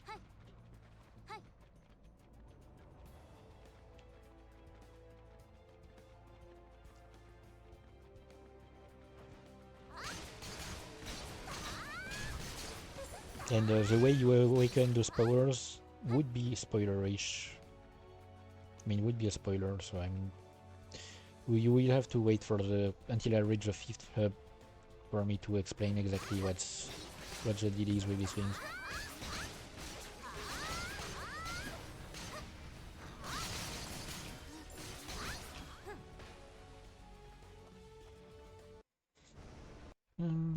Just realized that I've completely forgotten today is supposed to be our National Day. It's been years since I've really paid attention to our National Day. Like, I don't watch the military, like, thingy, the military parade and stuff. I don't really give a damn.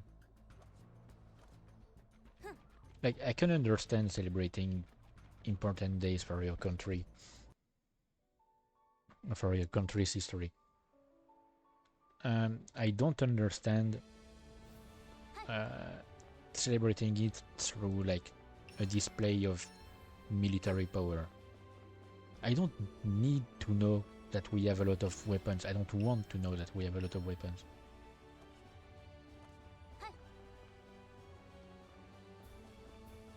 Like, if the parade was, I mean, if the celebration was instead focused around the culture of the country, that would be so much better. But no, it has to be like, look how many tanks we have, look how many Look at all our planes and the weapons of our soldiers. And okay, great, sure. But I don't care.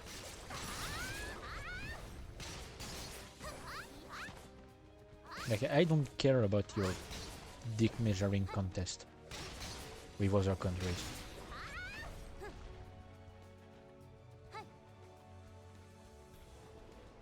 I've always hated that anything that is related to the culture of war, the culture of weapons. I don't understand why it's so prevalent. Why people love these things so much.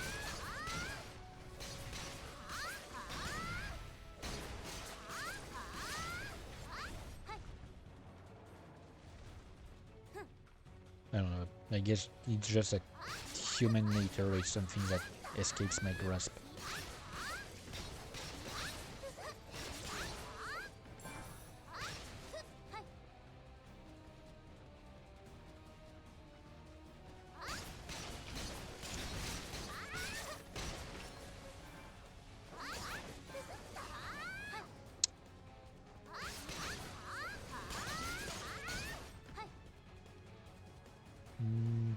Okay.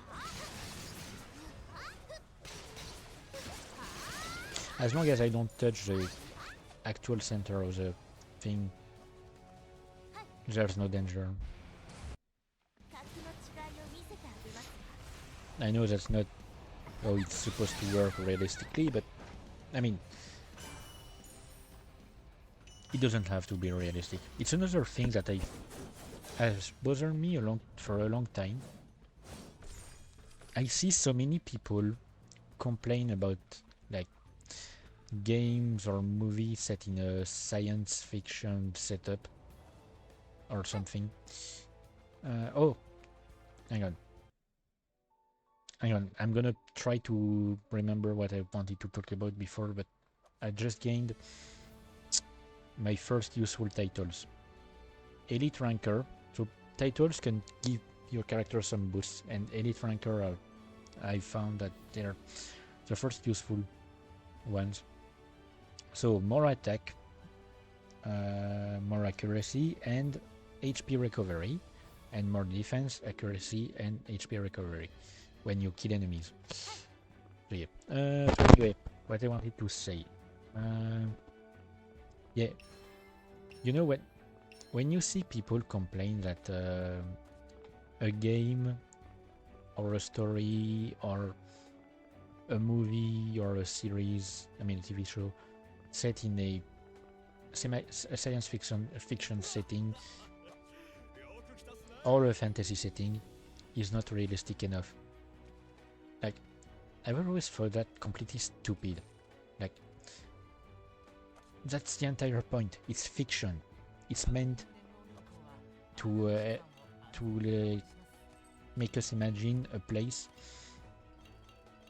that is completely different from our own, like a world that does not work the same way, where a lot of things are different and the laws of physics, our laws of physics, do not apply. It's not meant to have any realism in it. And that's why I love these kind of stories. Because it's not realistic, because it's not set in the freaking deadpan reality we have here.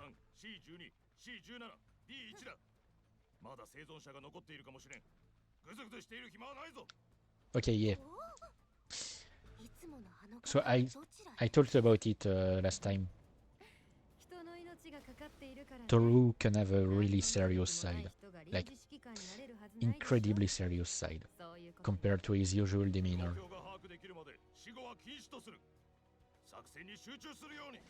And so essentially, since we've learned that people have been made to explode, it's essentially like what we've learned is that their soul energy was boosted until their body could not take it anymore, and it just blew up, and the body just blew up. And so we have to place these Pathfinder things, Spirit Pathfinders. So these are basically scanners that will detect the soul energy around and find discrepancies, essentially, like places where you find way more soul energy than usual. And it will hopefully show us where the culprit behind what happened to these people here is, right, where the culprit is.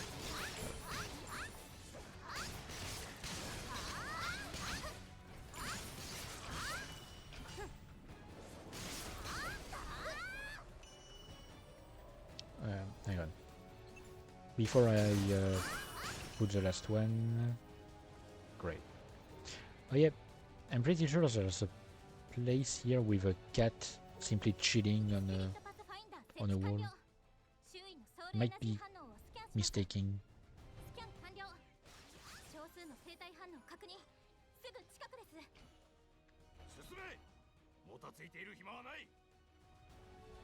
So yeah, Toru is in serious mode.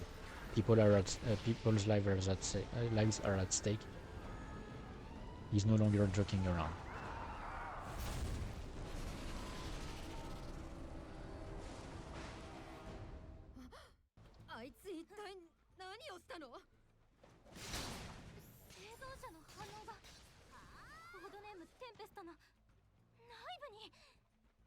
Okay, she says in Japanese, she says codename Tempest, and they write it Typhoon, but I'm pretty sure it's supposed to be Typhoon.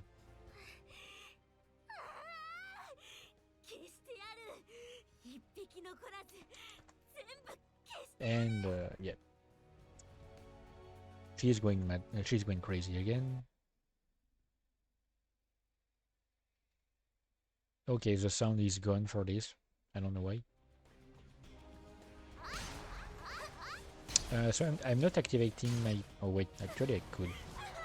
I'm using my thing right now.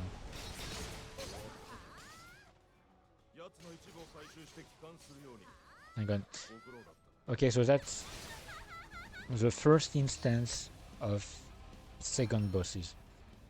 So there aren't a lot, but in a few levels, like this level and a few levels in the next hub, and I believe these are the only ones where it's the case, or you have you don't only have one boss. Oh wait, no, it's that. You have a few bosses, not just one. So that's one of these cases.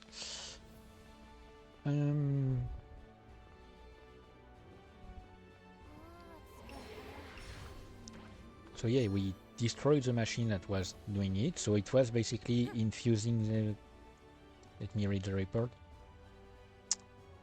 So, fuselage in apparatus assembled with utmost precision. Based on our data and rapid flame technology, we can conclude that we do not have the means to create a rapid flame of our own with our method. We hypothesize that an external force was used to produce it. Weapons fire highly concentrated desire energy. Desire energy is the energy that the vacuum is made of. Contrary to the soul energy, which is what we use as soul workers to fight. And soul energy is within every human. But within Vesai is desire energy. The armor includes a special wire and crane which can lift 700 kilograms. We estimate the armor's attack damage to be devastating. Special wire is capable of storing and transmitting soul energy. So they found a way, essentially, to store soul energy inside a thing made of desire energy, which should not be possible because the two energies cancel each other out. And they're pumping the people full of soul energy, exploding it, and exploding them, and recuperating both the soul energy they have injected and the soul energy that was within the person in the beginning. So it's like, the way they explain it in the game, I think, is like you inject someone has 5, you inject 10, they explode. retrieve 15. Because you get the 10 you have injected at first, and you get the 5 they had in them. It's essentially how they explain it in the game. So that's how it works. And so it means that someone, for some reason, has been collecting soul energy by sacrificing people.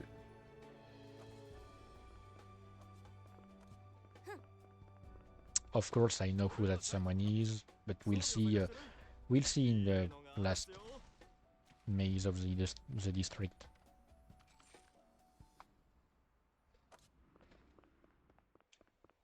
It's so freaking hot in here. Jesus Christ. And it's not just me.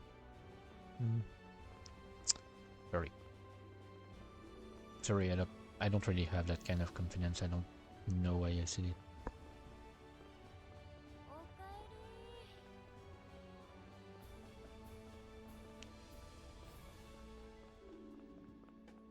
Okay, so we get a few more quests from these NPCs. I'm pretty sure at some point, since we are doing their quests here, they reappear somewhere else. Might be in the 6th hub. I don't remember. I mean, I remember that, I think, yeah, it's the 6th hub.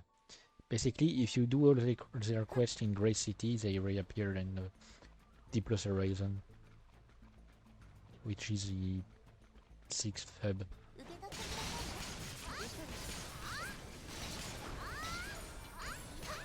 But I mean, once we reach D+ Horizon, I will have stopped doing side quests, because at that point the side quests will be quite annoying and not worth it.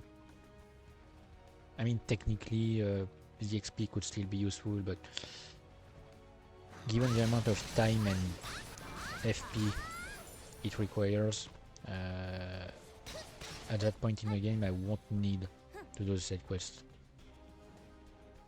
I'll be able to just continue. Oh, come on. I was too far away from this guy. Sorry.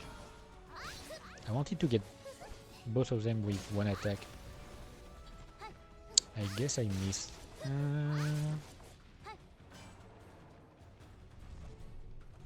Okay.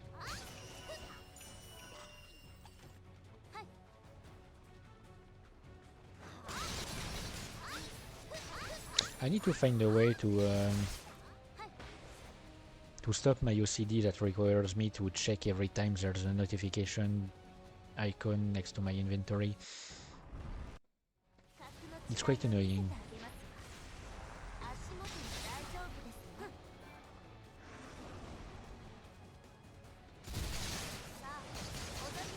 This guy the second boss used to be annoying because he has an AoE attack that prevents you from hitting him from some time, otherwise you take massive damage. But, you know, nowadays you can just defeat him really quickly. So he's not that much of a threat. I'm almost ready to hit level 42.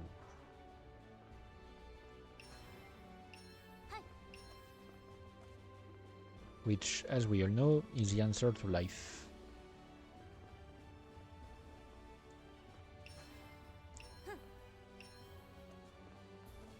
I've never actually checked Hitchhiker's Guide to the Galaxy. I should probably, but I don't have the reference.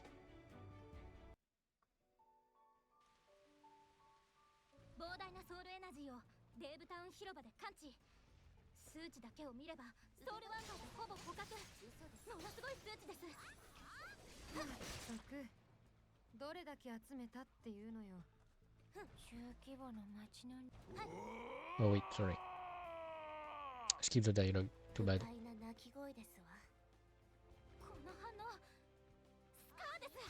So yep, we saw Scar fall from the highway. Yep. But we didn't see him die actually. So essentially what he's been up to is trying to get stronger to defeat us. And his idea of getting stronger is to try and use our own energy, so soul energy. He gathered in the same amount of soul energy that we have in our own body to try and get stronger to defeat us. That's essentially the long and short of it. And yep. So I believe she still appears in Chi and Fnel's story. I don't remember, but I'm pretty sure she still appears at that point to like fight us, but just to she's just gaining some time for Scar to be ready. So now he has both his desire energy and as much soul energy as us. It takes some time to spawn, don't worry about it. That's normal, I guess. First attack is always this one. He has some invincibility moments.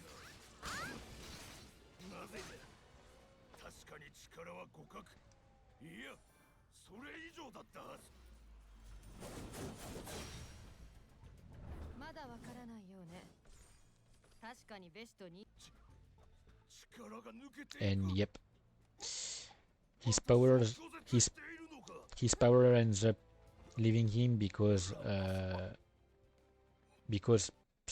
soul energy and desire energy are not compatible. So it ends up killing him because he loses all his energy, and this time he's actually dead. Poison was simply hurt, but she escaped again. Okay, so yeah, we are getting to the second to last already, the second to last district of Grey City, before we move to the next hub.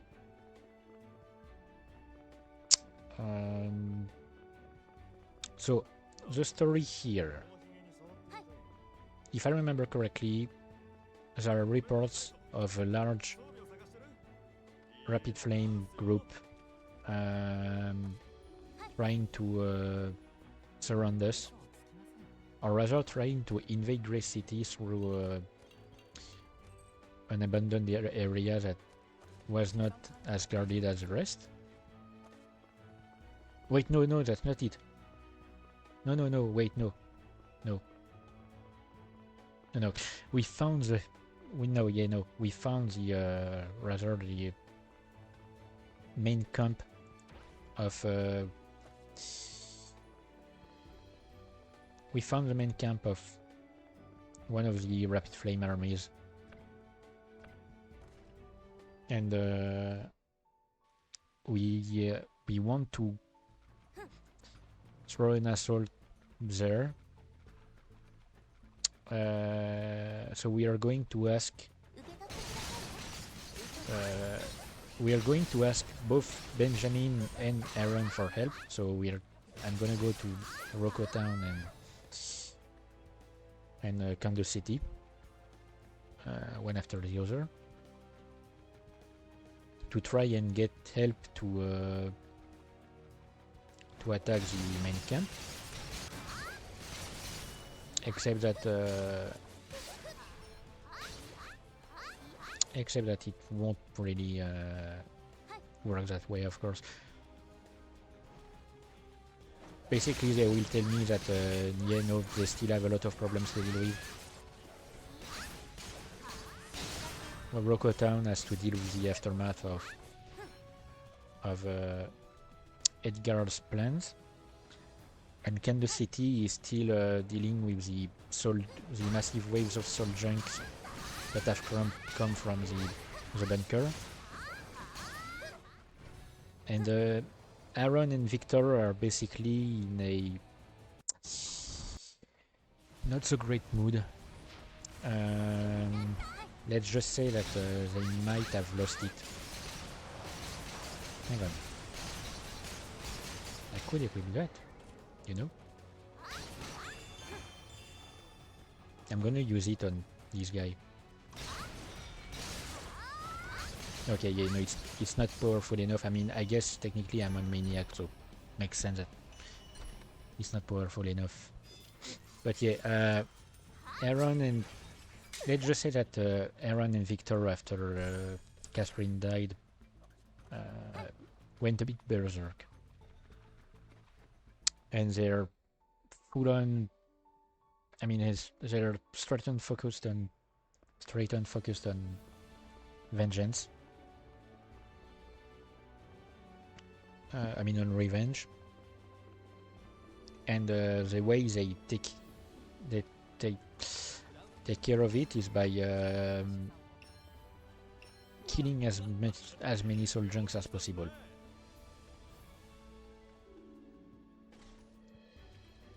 So Victor develops new weapons to take care of, new really efficient weapons actually, to take care of soul junks. And Aaron sends as many troops as possible to get rid of the problem. Which is not the correct way, because it leads to a lot of casualties within the army. So let me take care of Scar one more time, and then we'll move to Rocco Town.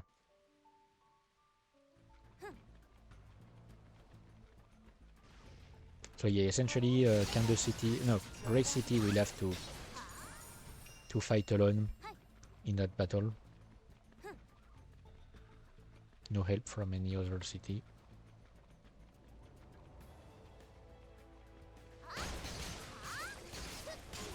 I hate this area because I have... ah, come on. See? Okay, the stun was not as long as I remembered. Might be because they pushed me out of it, but yep, you get stun locked if you get stuck in that place. Stop checking every second. God damn it.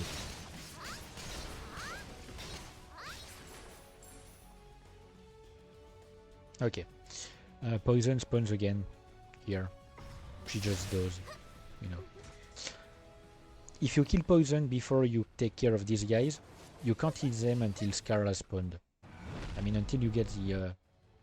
yep. Until you get the cutscene. For some reason, these guys become, like, impossible to hit. Ah. Oh, yeah, no way. I hit him. I guess he has a cool boss theme as well. Not as cool as... I mean, not as good as Catherine's. Oh, by the way, I just remembered, thinking about it, like thinking about the events of Kansas City. There is a SoulWorker animation. I think it was like 4 episodes that were released. Maybe 5. I haven't completely checked them out. But essentially it takes place mostly in the manor from Kansas City, the one where Catherine has disappeared. I think Haru... I remember Haru, Lily and Stella fighting together. That's all I remember. I'm pretty sure it wasn't actually that good of an animation. But yes, there was some animation made. So, first stop, Rocco Town.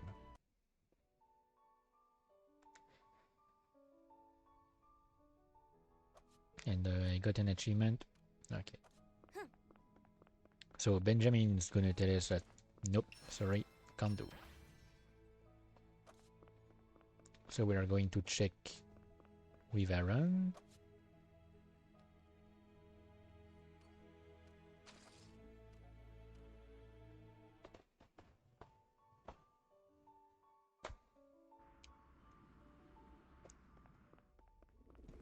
Alright, but he's a bit busy. So we have to report to Toru that no, we won't be receiving any kind of help. And so the next part of the story, the part of the story that takes place during this district that we are going in, is also one thing that diverges with Chi and Fnel. I will explain once we've reached the end of the district, because it concerns the final boss of that. I mean, the final boss fight, rather, of that place. So Roy just told us that he's going to help us in battle, and Jeremy and Sangyop will be part of the tactical troops attacking the place. So you'll see exactly why I was confused earlier when we were escorting the mountain troll. Is because the map is quite similar here. Oh yeah, Roy is useless. He's level 11, takes a lot of damage, does almost no damage. And he's also a Chuni who loves saying the power resting in my right arm or something like that. This kind of Chuni thing, you know. If you know your anime stuff, you know what I'm talking about.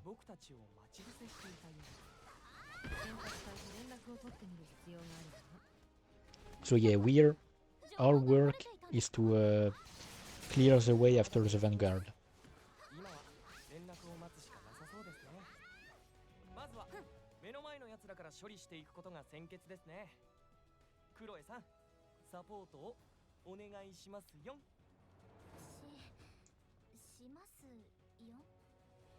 See, already a first thing that changes. In Chi and Fnel's story, Roy actually says to warn the vanguard. He's the one who says we should warn the vanguard. Here he says no, it's not necessary.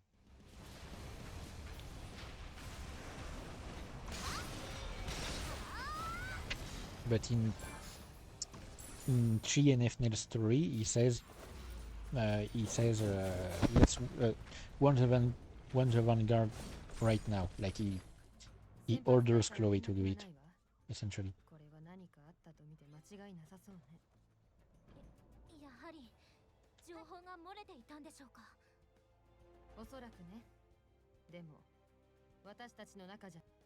So essentially, we learned that the Vesai were told in advance that we were on our way, and have prepared an ambush for the vanguard.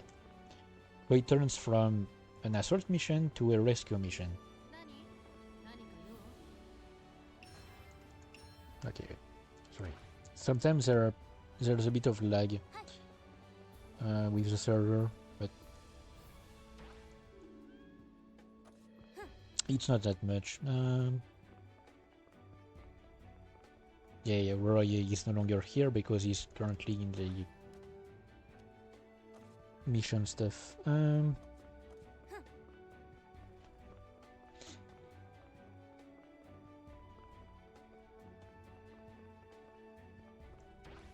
Okay, so I need to remember this time to do the first mission instead of going straight to the second.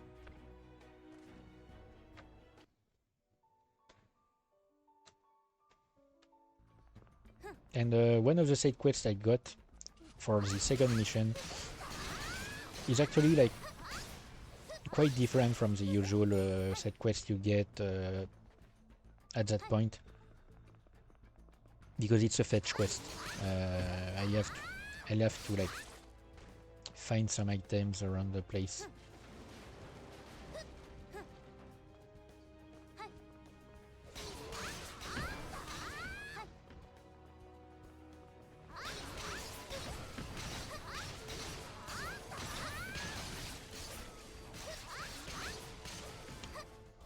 So it's a lot more efficient to, you know,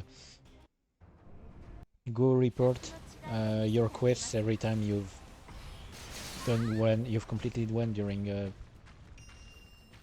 dungeon, because otherwise you just end up doing more times than necessary some dungeons. I mean some mazes. Like, for example, if I had like 2 quests to do on the second level, I mean on second mission, I do it. I mean I do one. I can't complete the second one straight away, so I do it. I replay immediately second time without reporting the precedent quest. And then I report the first quest that I completed after completing the second one. And I learned that, oh, you're gonna have to return 1 time to that dungeon. I could have just multitasked. Okay. It's a good thing that it really like tells you exactly where you have subquests and the name of these subquests, because it's the best way to run. So that's the subquest I was talking about. I have to collect the dog tags and these soldiers, and there are a few. I think there are 6 all around the level in the maze.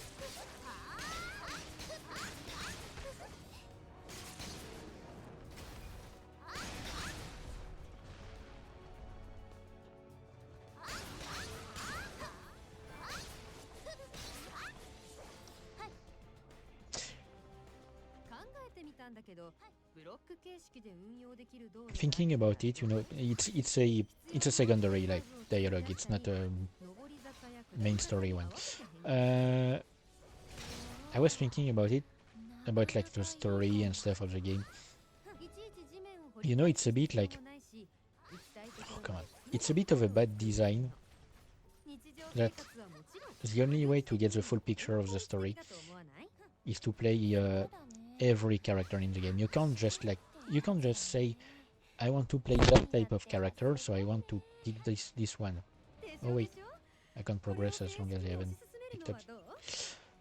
See, these dialogues annoy me because the portraits are hiding the minimap. I could remove the portraits, but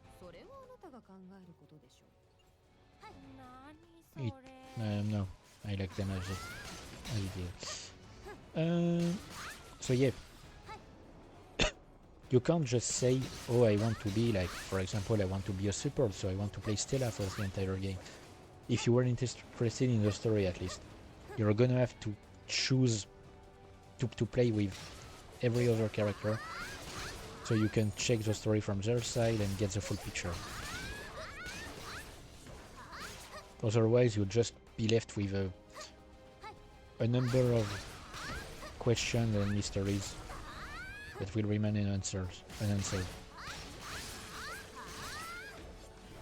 Like, for example, I'm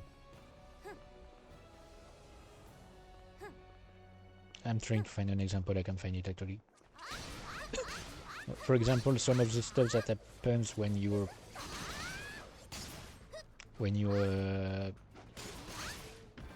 play the game as Lee Nabi.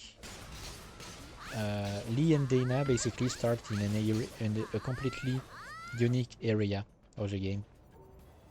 Like, they both start at the same area, but it's one where there are like 4 districts. No wait, maybe only 3. Yeah, no, 2 or 3 districts. I don't remember exactly. You complete them and then you jump to the 5th hub directly. But you see that's an issue because the other characters don't learn what happens in that first area. So if you want to know exactly how the story of Dana and Lee start, you'll have to go through these areas. And they do some stuff in the background as well. They advance the story in their own way, So when they reach the 5th hub, they don't like, they're not following the footsteps. I mean, no, they are not. Rather, they are not doing the same thing as the other characters. They are following the footsteps of the other characters. So they learn some stuff that the other characters have missed. And you never learn these things if you don't play these characters. So it's a bit of a bad design on their part for that.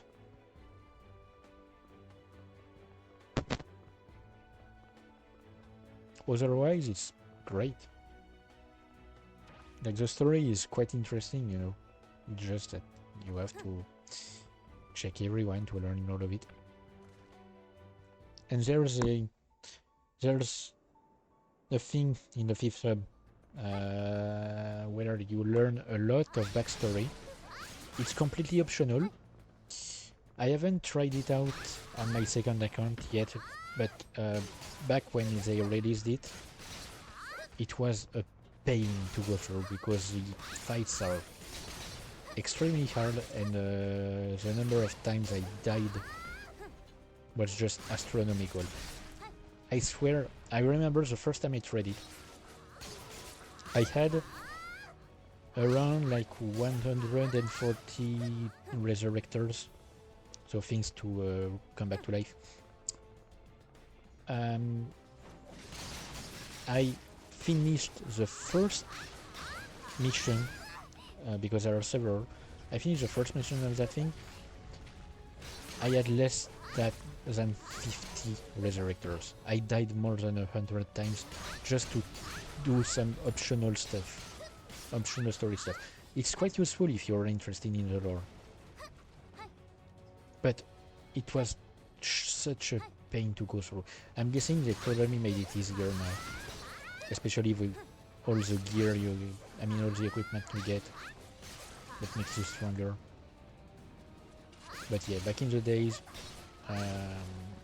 not fun.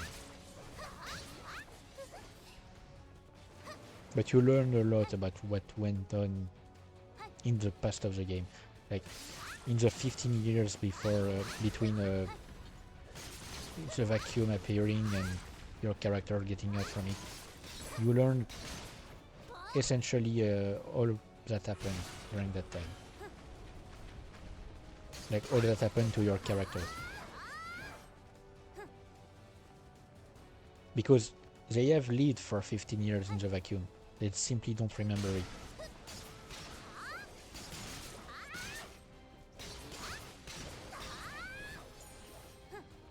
And it must be really like quite a feeling, you know, to forget 15 years. You know what? I think I'm checking the time. I'm going to like try and reach the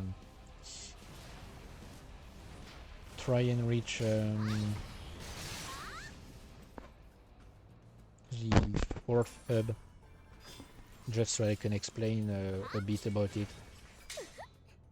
So I need to finish this district and finish the next one.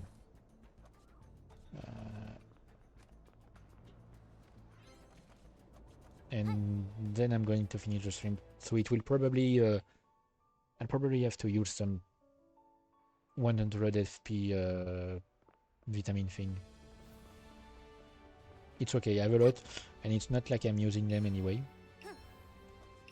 Because these are things like you keep when you want to grind the game. When you really want to grind the game, you just keep these things around and use them all at a time.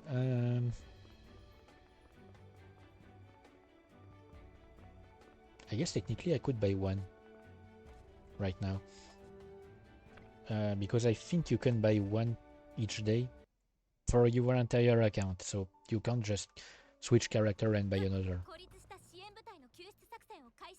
So it can be a good strategy to, like, even if you don't use them, you buy one every day. I mean, it costs like 1 million zenny, I think. but you buy one every day, and you just collect them, and on the day you want to grind, you have a lot. It's probably what most hardcore players do. I mean, technically, I could be considered a hardcore player, even if I don't do the raids. But I'm not the same kind of hardcore player as the others. But yeah, now we have to reach the. We have to try and reach the vanguard that is being ambushed right now. We won't, of course, reach them until the last episode. So we still have a boss to fight twice.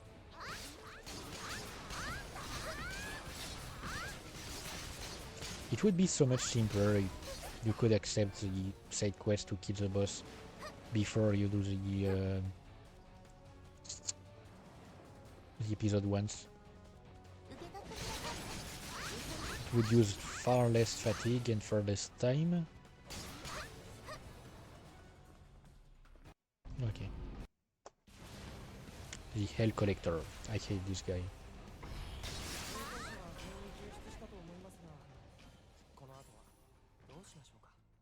Used to be a pain. I love his design, but Jesus Christ, he was annoying.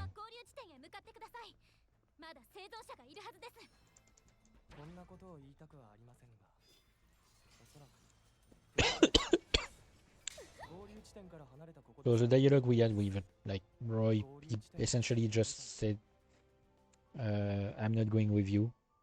Like I don't see the point, or it will be too late." So he says he won't be coming with us. So technically we've accepted the main quest straight up from within the dungeon, the maze. So we don't have to talk to any NPC here about the main quest. I guess, you know what, I can empty my inventory since I'm in the area. Doesn't take that much time, and it's a useful thing to do. It's a shame I can't store these things because I literally don't need them. Cannot be stored in a bank, and I will keep them apparently until October. Seems that way.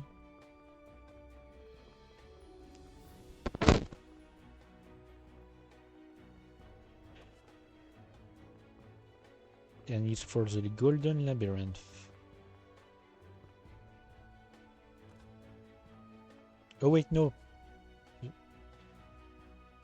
Oh yeah, no. Trade restriction. Okay, yeah, no, it's valid until... I was thinking maybe it's just the trade restriction that is valid until October, and then I would be able to trade, but no. It says there is a trade restriction and the item is valid until October. Okay, so let me just rush through that place.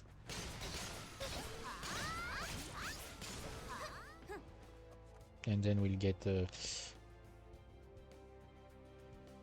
we'll finish the story here. They've changed some spawns here. There used to be like more enemies that spawned and along the way. So it took more time to go through this place.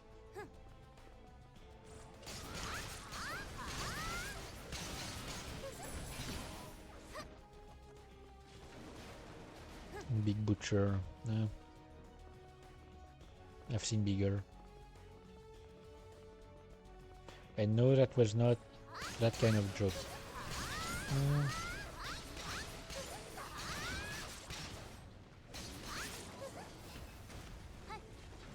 I see you trying to change the meaning of my words.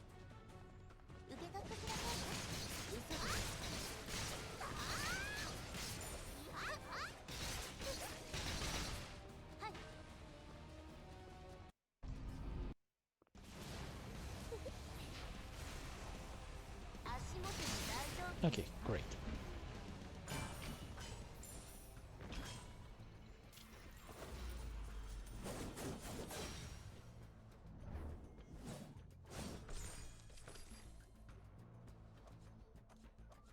Okay.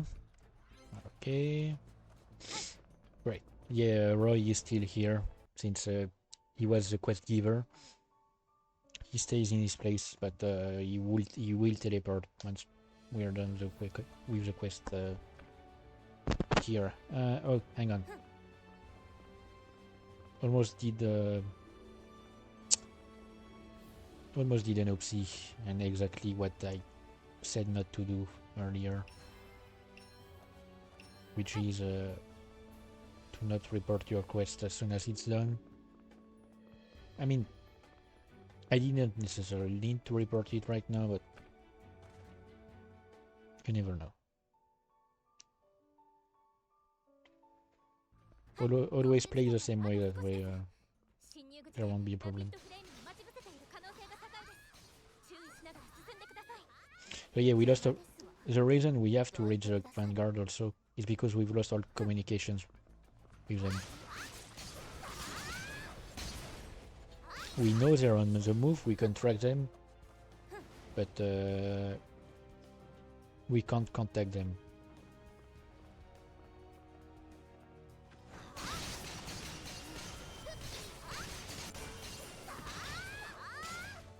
And the army that is ambushing them is a part of the Rapid Flame that is specialized in this. So their leader is taking care of the ambush. One of the last, the last leaders that we have to take care of.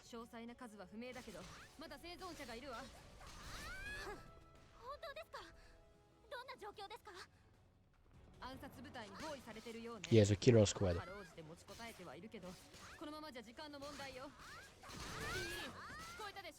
I'm pretty sure it used to be called the Assassin Squad or something like that.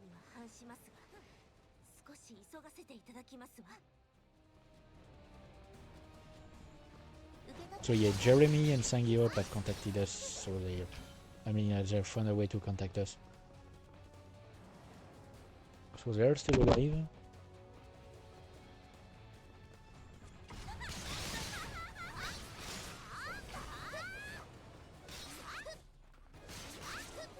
But yeah, we can see that it did not end well for a lot of soldiers.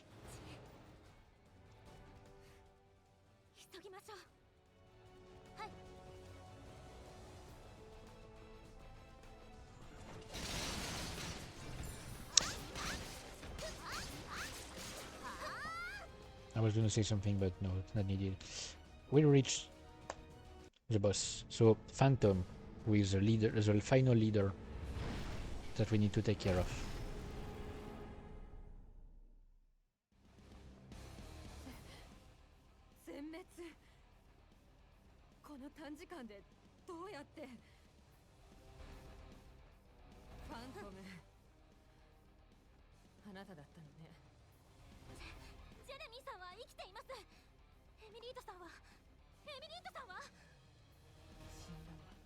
Oh yeah, I remember now. Sangiop used to be called Emil, and it's still called like that in the dub, in the Japanese dub. Because the game is Korean. It was the origin of the game is Korean.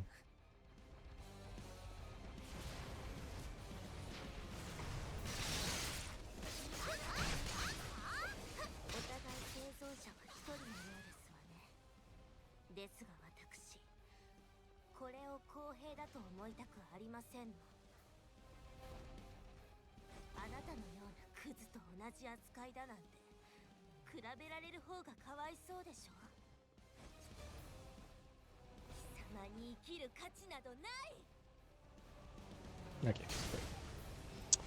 Sorry, I was really waiting for her to stop talking.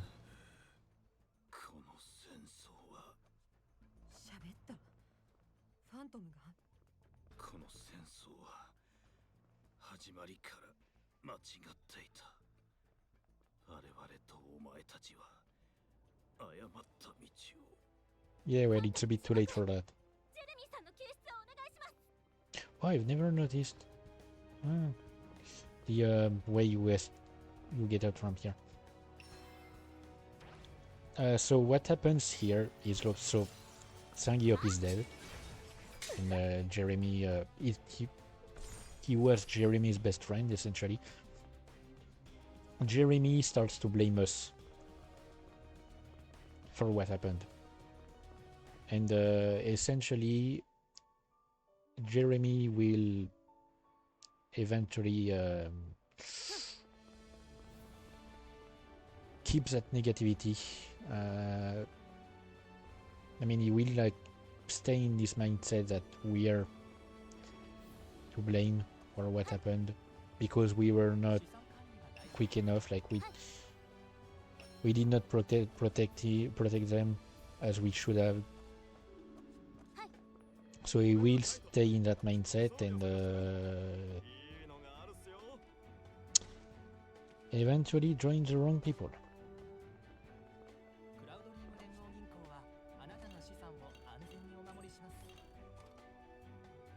Come on, store that.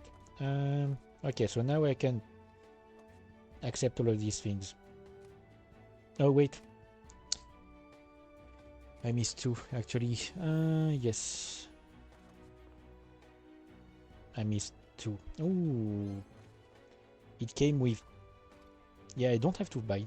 I mean, I could still buy one just for later. Hang on, gonna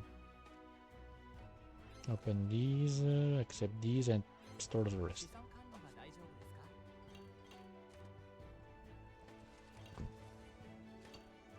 Okay, last thing I needed to do, Yumi.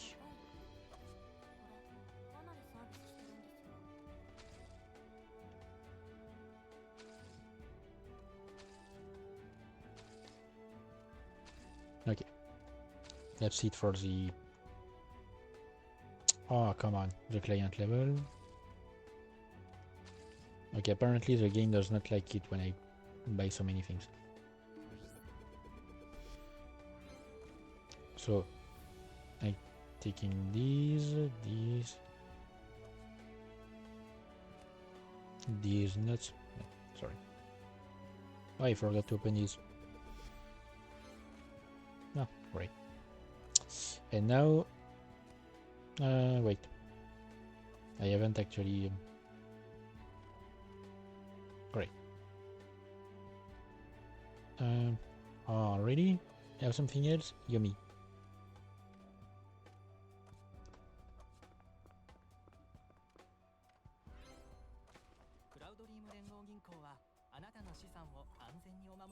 Okay. Storing this like that. I know. Oh, I finished my boost. My previous boost, apparently.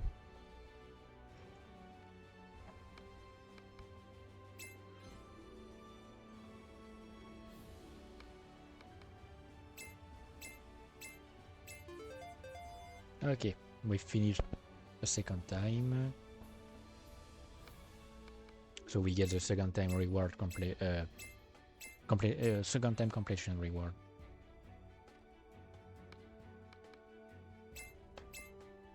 And I'm pretty sure I did some laundry earlier today.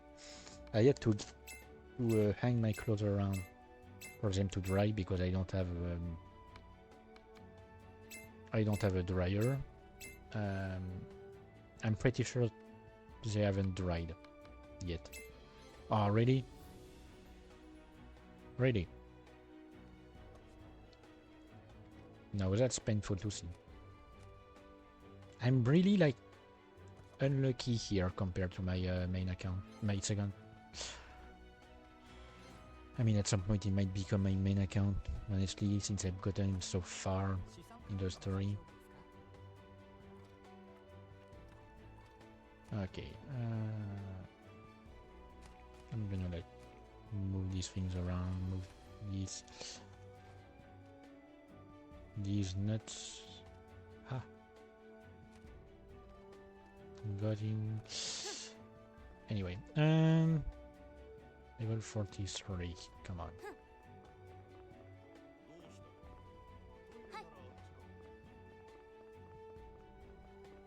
So, next step. Next step, finally doing one thing I said instead of forgetting every time. Oh yeah, no, it's 10 million. I forgot.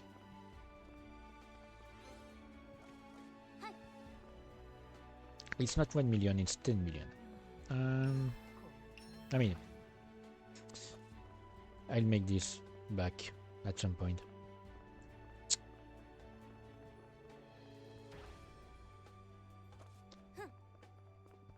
So I'm going to, like, of course, do the last maze one more time for the side quest, and then we'll reach the last dungeon of oh, come on. We'll reach the last dungeon of Grey City. So I will explain the story that leads us here.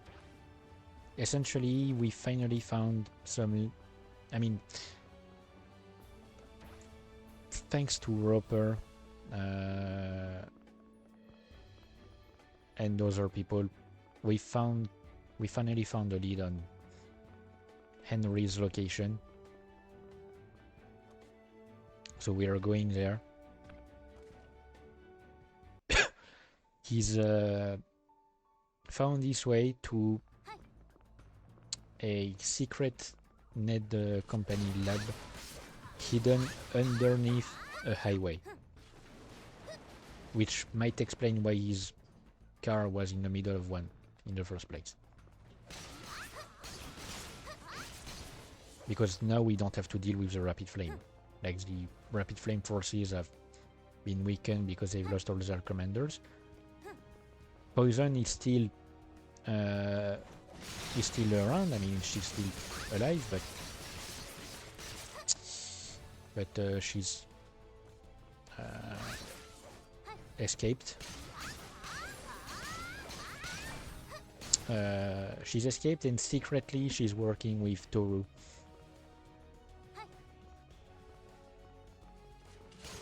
Because she has actually turned away from the rapid flame at that point, because she believes she can find Flemma, who has disappeared, with the help of the Starry Forest League, or rather not find him but change him, because he has changed. Something has changed with him, and he's no longer the correct leader for the rapid flame, so she wants to help him go back to normal. Because at the end of the day, she still respects him greatly.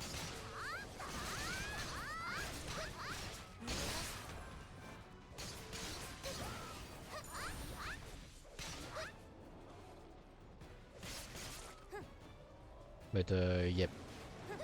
And in since in Efnel and She's story, she's more openly on her side, she actually go with them in the next step in their story.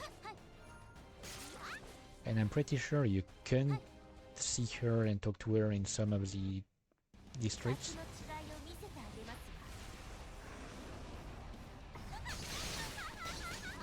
Okay, he still has his moment of invincibility. So yeah, I'm pretty sure, like, Poison goes with Chi and Efnel during their story, and I forgot to use my keys. No, too bad. Why? One thing I haven't checked, actually, because if you've noticed, whenever I'm hitting the pause menu on accident, there is a section called Enter Voucher Code. I haven't checked, but I'm pretty sure there hasn't been any voucher code in years. Actual years. Like, back when the game was owned by Gameforge.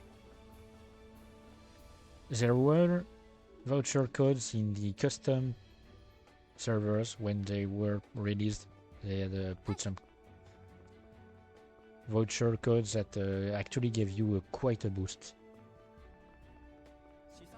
but I'm pretty sure like there isn't any. So I'm going to look.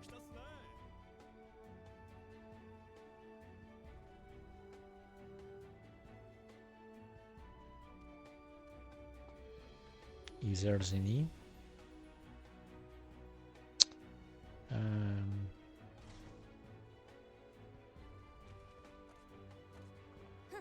I still have not eaten. It's been 2 hours since I planned to eat.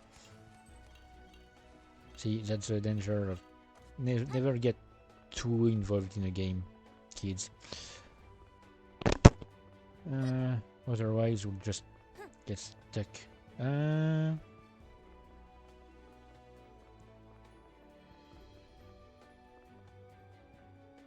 Okay, yeah, I find the first virtual code I found is from 2018, so that's on the old version.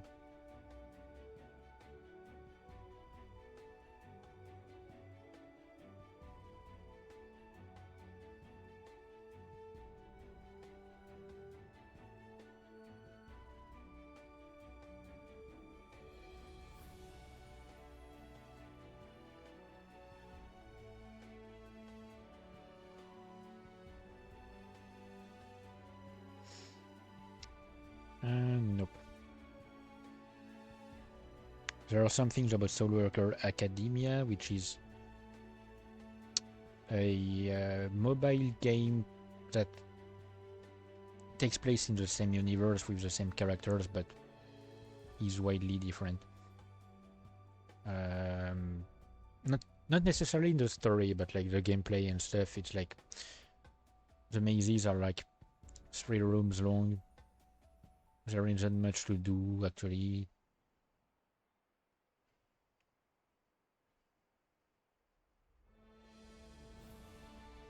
Yeah, no, there's literally like no voucher code working. So, okay. So, area 9. So, our first step is to reach the bunker. The secret base.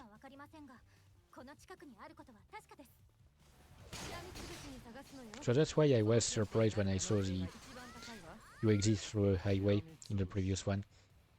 Because this one starts in the highway, so I wonder if it's the same.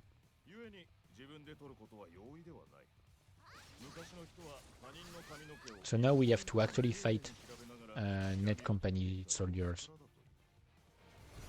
And essentially, this district, this entire district is essentially like a... how do I say it?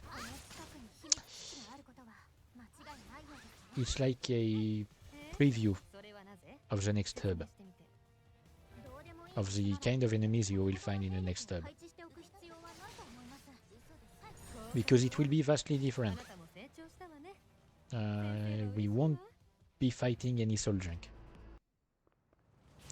that's for sure.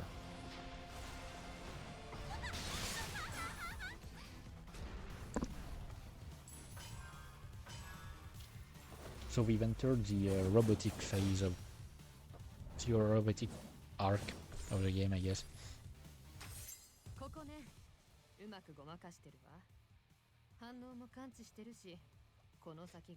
Okay, so that's the entrance to the secret base. And to enter, we will have to use EMPs. So for now, we return here. I mean, I will have to do that first. You're used to it by now. I will have to do that first mission again. No, I still have a lot of space.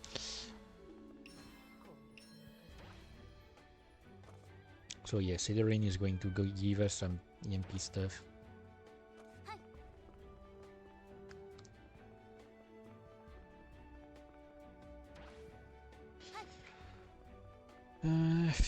Maxime, can you stop telling us to go speak to Ran every time? Like, can't you just give us the quest directly, because it's useless to go talk to another NPC. You could just have the other NPC technically count as having moved there to talk to you. Okay. Sorry. So I'm doing this one again. Oh, I forgot. Ah, fuck. I won't be able to activate it here. I will have to finish the level first. I haven't activated my homing death tornado, and I can't do it if I'm in a district. I mean, if I'm fighting. I mean, no, yeah, if I'm in a district. It counts with District 6, you can't either.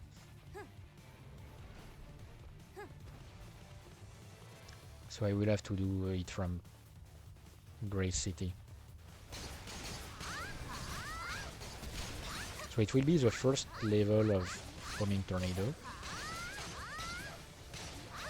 And on the so I will have one tornado moving around.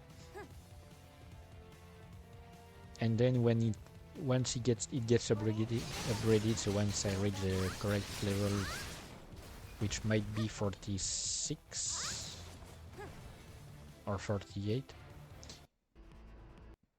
or maybe 50 actually, I don't remember. I will get a second tornado,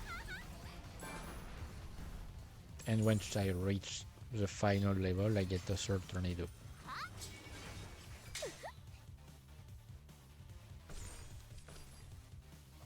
So I will start using my tornado attack a lot more. So let me remember first to unlock it. So here. Yep. And yeah, you see next level, level 2 plus 1. Oh wait, no, it's level 49, so I guess it must be level... Might be level 54 for the last level. God damn it, I don't remember. 54, 55. I'm hungry.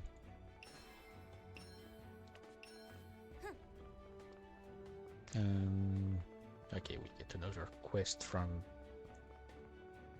Zeit, so I might as well do my stuff.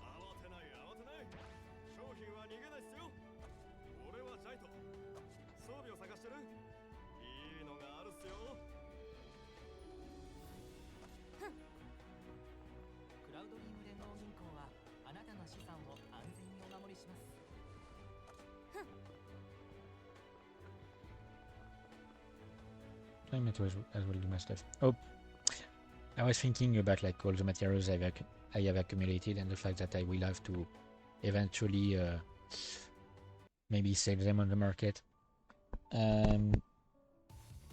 If you don't sell all your stuff once you have placed it in the market, if you don't sell all of it and it reaches the end of the delay during which it's available, so it's 1 day if you don't use any ticket.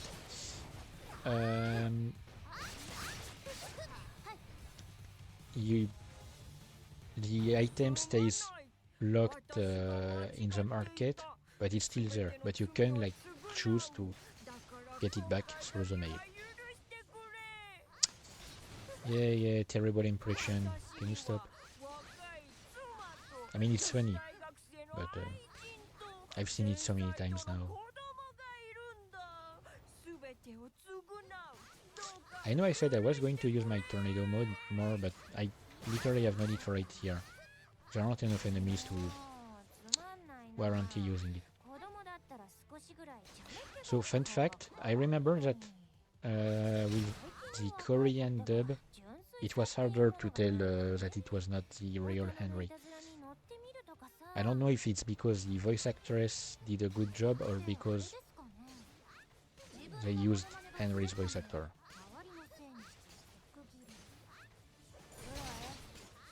But it used to be way harder to tell that it was not actually Henry.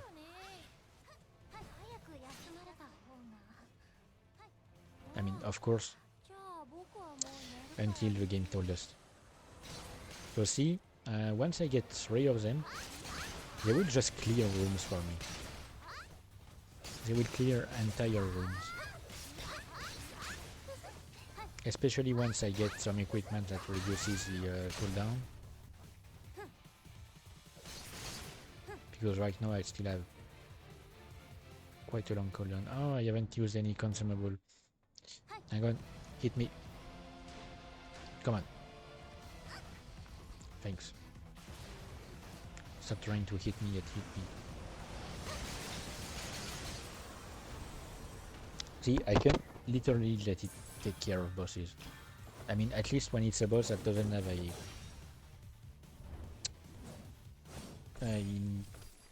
a phase where it's invincible. Alright, so now we can talk to Haifu to give back the quest and get another quest that will ask us to go back there. And then I will finally move to the third one. And I remember that there are... Okay, yeah. There are a bunch of Maniac and hard... I mean, quests that are in hard difficulty and Maniac difficulty. So this one first. So it's in Maniac, so we can't do it yet. Because it's not unlocked, we have to go through the entire thing in normal difficulty. But I already have the quest. And I will have more to do in that place, like I will have to go back at least 5 times after defeating the boss. I'm pretty sure. 5 or 6 times. So it will take a bit more time before we reach the next hub.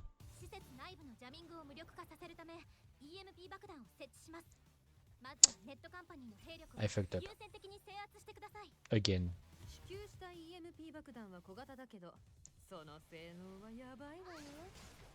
I mean, I'm pretty sure I fucked up again. Oh wait, no. No, I didn't fuck up. The Maniac quest is the one that requires us to... Oh, and I forgot to abandon this quest. The Maniac quest is the one that requires us to go back to the second level, so I can't do it yet.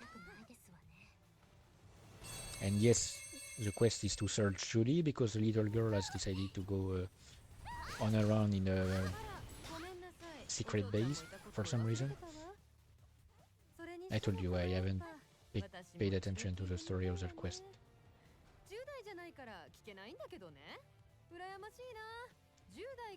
So that's what I was talking about earlier. She has something that does some high frequency bullshit.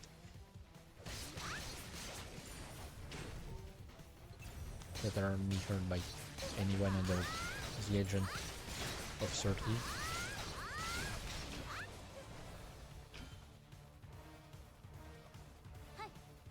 Which I believe is complete bullshit.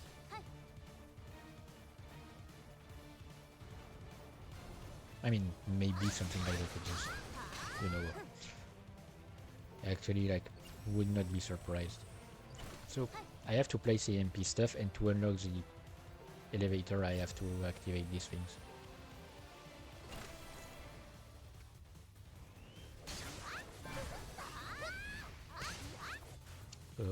There used to be like way more enemies at this point here. They removed most of them, which I'm quite fine with because it was annoying.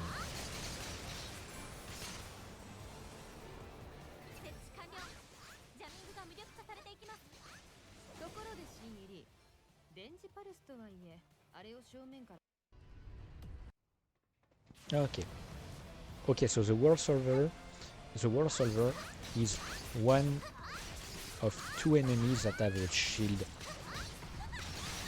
when you start the fight. As long as the shield is here, you can't do any actual damage to their health, so using a powerful skill is completely useless, because even if you do enough damage to remove the shield with the skill, it will not affect their actual HP.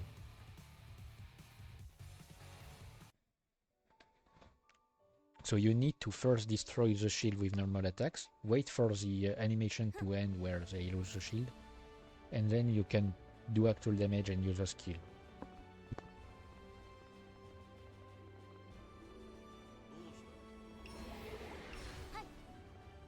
Hang on. So we found... sorry. We found...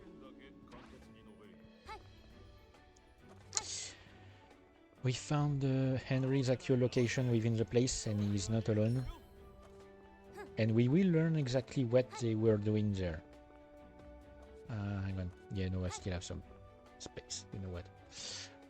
So we are going to learn exactly what the net company was doing in this place.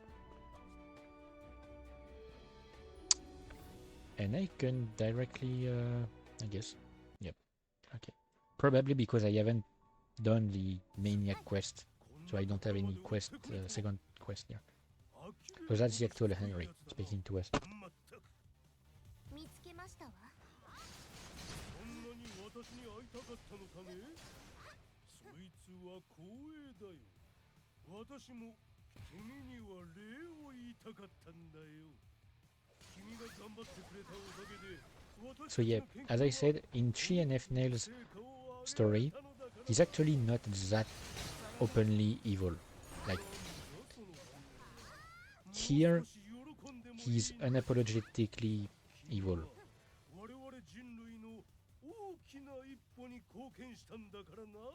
Like he doesn't give a single shit about human life. And his goal is not some grand thing to help humanity.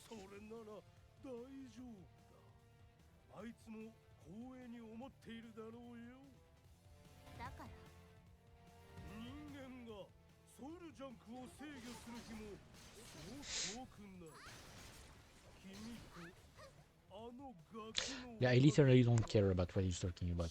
So I'm not even paying attention. He's just doing a villain speech. A villain speech like, yeah, I don't care, you're mad at me, stay mad. Essentially, he's essentially telling us, see then cope.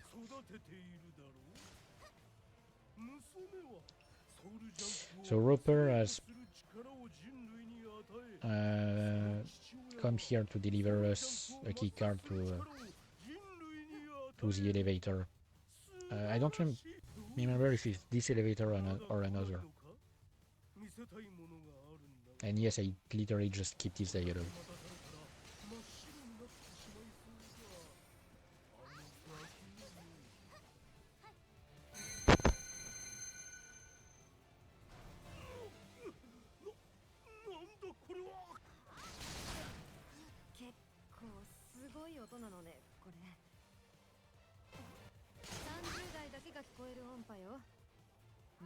Yep, she made an opposite sound wave, just so she could piss off Henry. Okay, and here is exactly what they are doing in this place.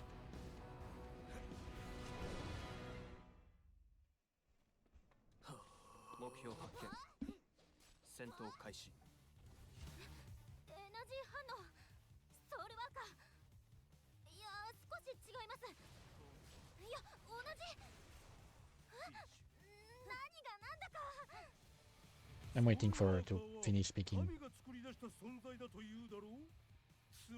Maybe I should have waited before activating my frenzy.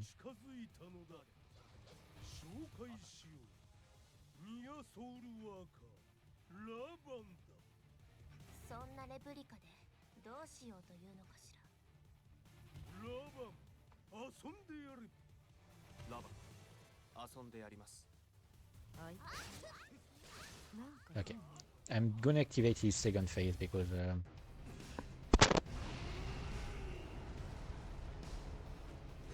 so he essentially awakens some sort of power and enters second phase.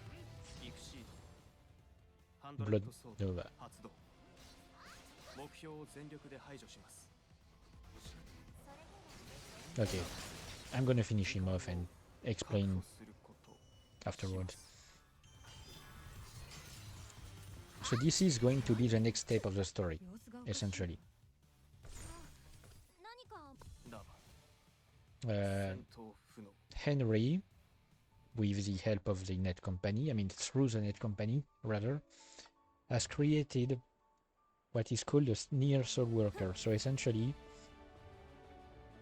it's the same thing they were studying in Kansas City, where they used vacuum vein to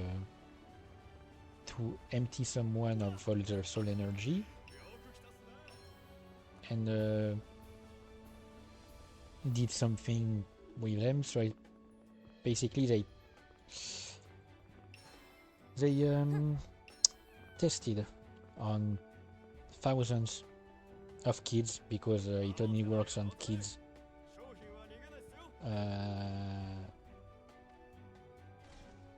So they have tested on thousands of them, injecting them with vacuum vein, and then pumping them full of soul energy. But the vacuum vein essentially cancels out the negative effects of the vacuum vein. No, the vacuum vein cancels out the negative effects of pumping someone full of soul energy, rather. So it doesn't necessarily kill them. I mean, it did. Like on the thousands of kids they've tested it on, only 5 survived. No, 6, if you count Raban. Only 6 survived, and were made into near soul workers, so artificial soul workers.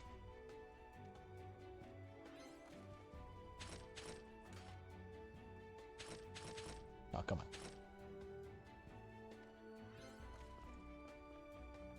So yeah, the next step of the journey will take us to a facility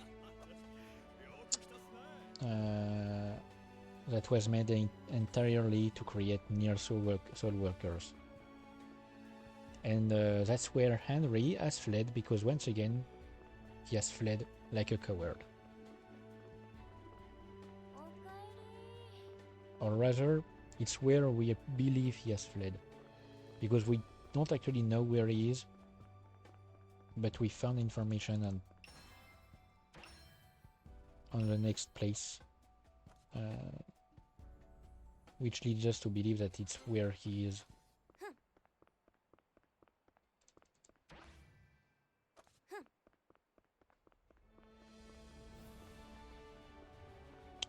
So what time is it?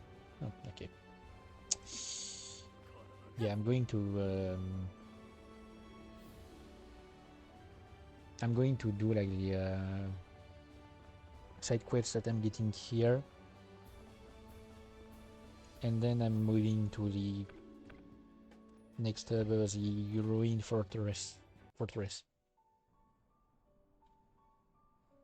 which is probably where I've spent the longest time, because it used to be the last hub on the game for version, so it was quite hard to get through. Like, they've reduced the FP usage, I mean the necessary FP, because it used to take like actual days to finish that place. Now you can finish it in like a few hours, and that's like with doing side quests. You can finish it in a few hours. It took days just for the main story, because doing the side quest would have been a pain back in the day, because of how hard the area was. I'm level 45. You used to start the Ruin Fortress around level 40. The level cap was level 55 at the time, and you didn't get any like OP equipment. You had to actually upgrade your equipment yourself.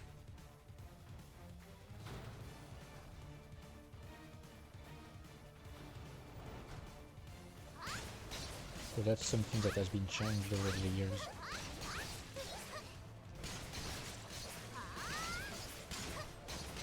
So most of the fights in the Ruined Fortress will look like that. Fighting robots and stuff. I did not want to use this one, but you know what? Better than nothing. I wanted to use this one.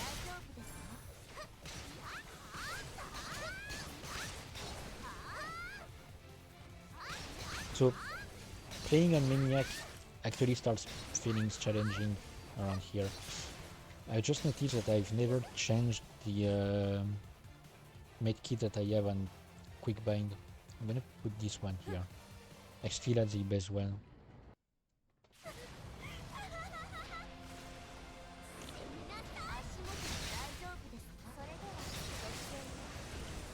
Okay, so this one was to look for Julie, who's made her way here for some reason.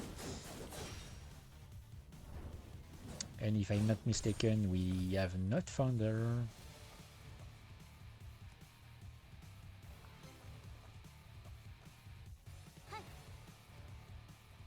So we need to go back to speak to Katja, the orphanage worker. I mean, might be orphanage owner, I don't remember.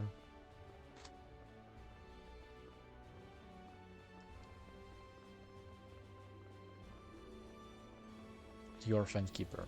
Okay. And now Minwoo, the little kid, has decided to go look for her and is therefore in danger. So they changed that in the Ruined Fortress, but here if you choose Maniac you can't do you cannot do hard or normal side quests. Starting from the Ruined Fortress, you can do any quest that is of a difficulty lower than your current one. I mean than the difficulty you're on. So if you have like a Maniac, a normal, a hard, and a Maniac quest in the same maze, you can do all three at the same time by playing on Maniac.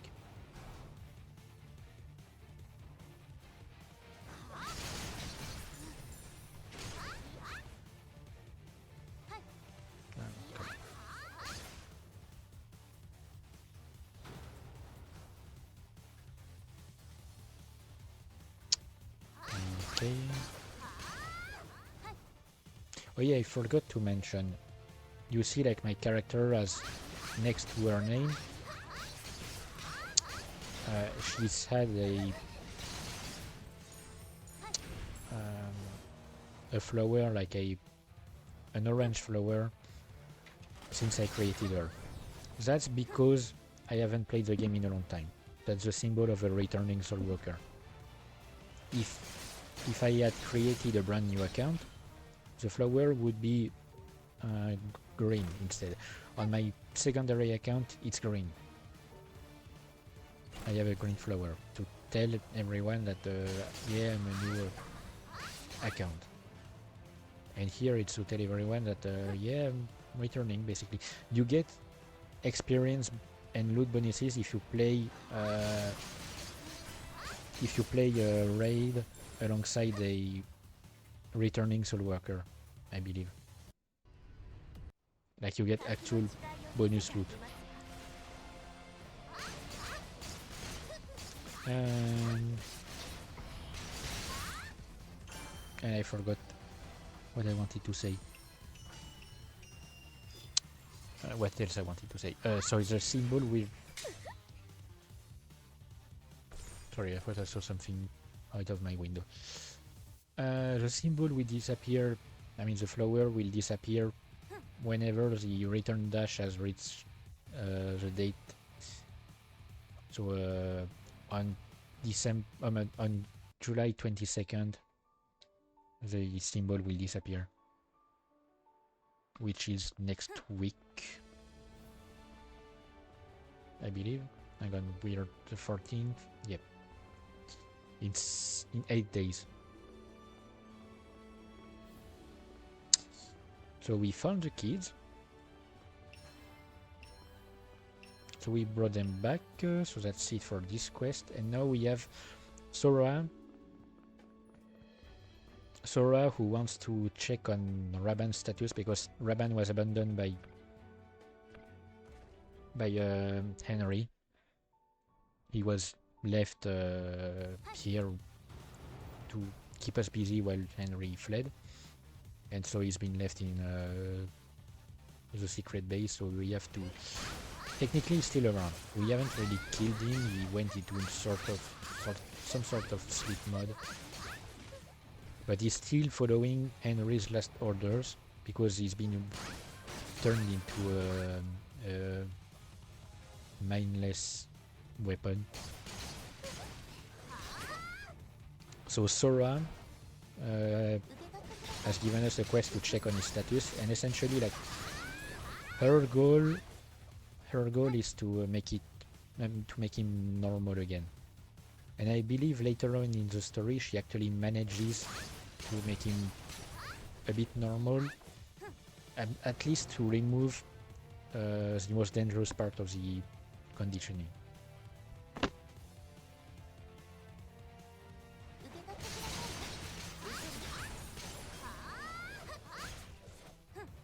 And that's might be simply because we've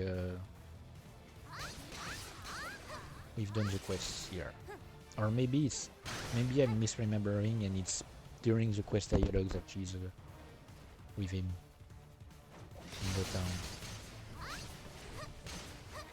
I might be misremembering.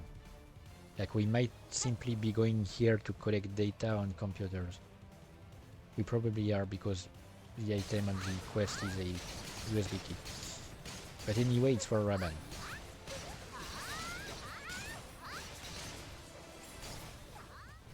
We are getting data on Raban to see if there's anything we can do to help him.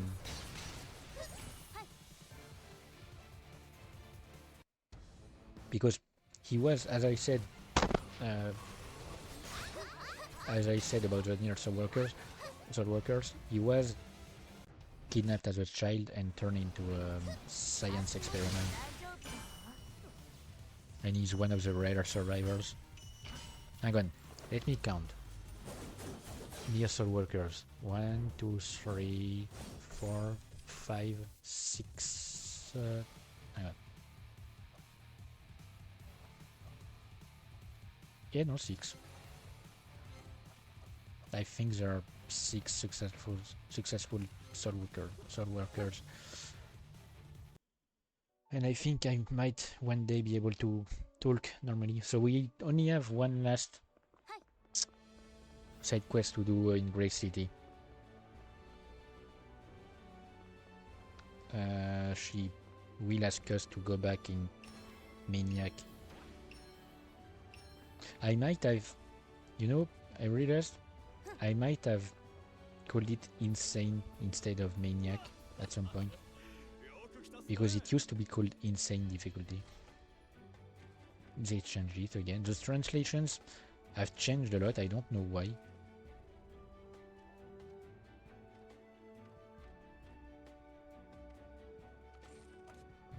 Wait, I still have one thing to sell.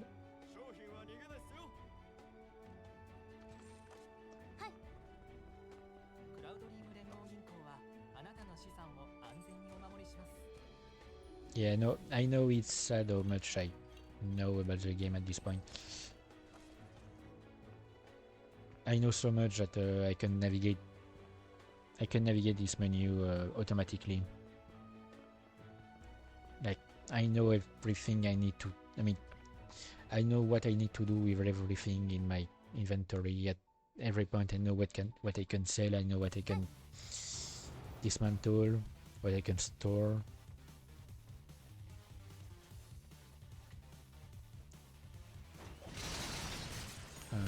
I've just realized that I forgot to use my tornado again.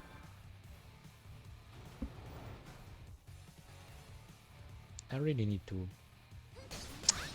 make it a habit.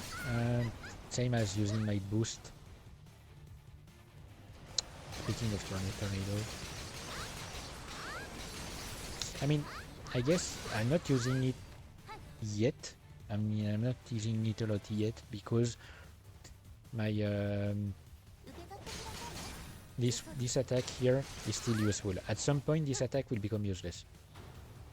Like, it won't do any damage, or rather, it won't be like as powerful as it currently is. So I will change it for another skill at some point. But it's it's one of the skills that I will unlock. I think it's the last skill you unlock. I will change it with that. And it's not actually a good skill.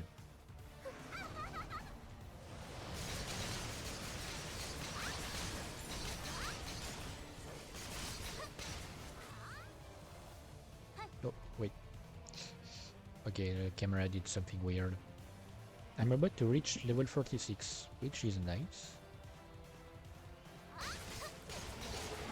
And I guess I haven't checked my mastery in a while, I think.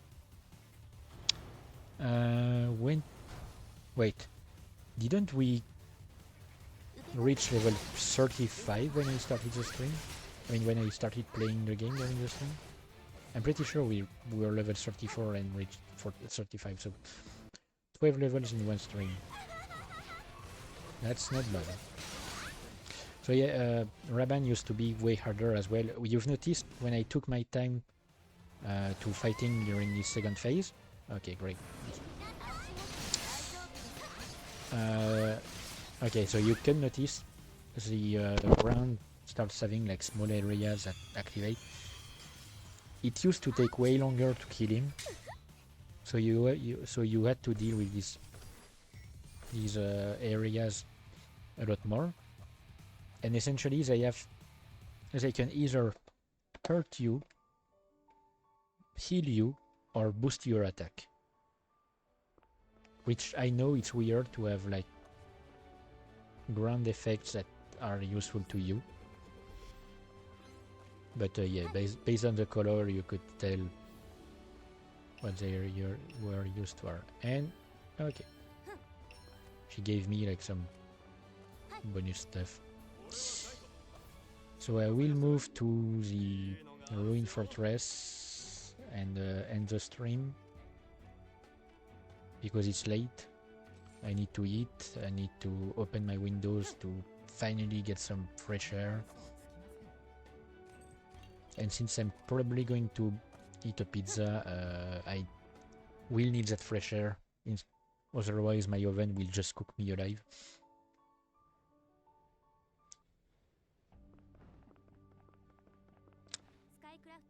Switching Ruin Fortress, so that's the last hub you can reach from District 6.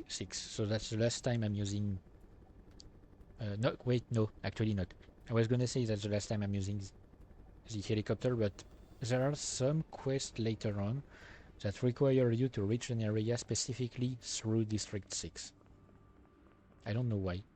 So I'm going to like just explain a bit and do a tour of the area. Like I'm gonna like take the hang on.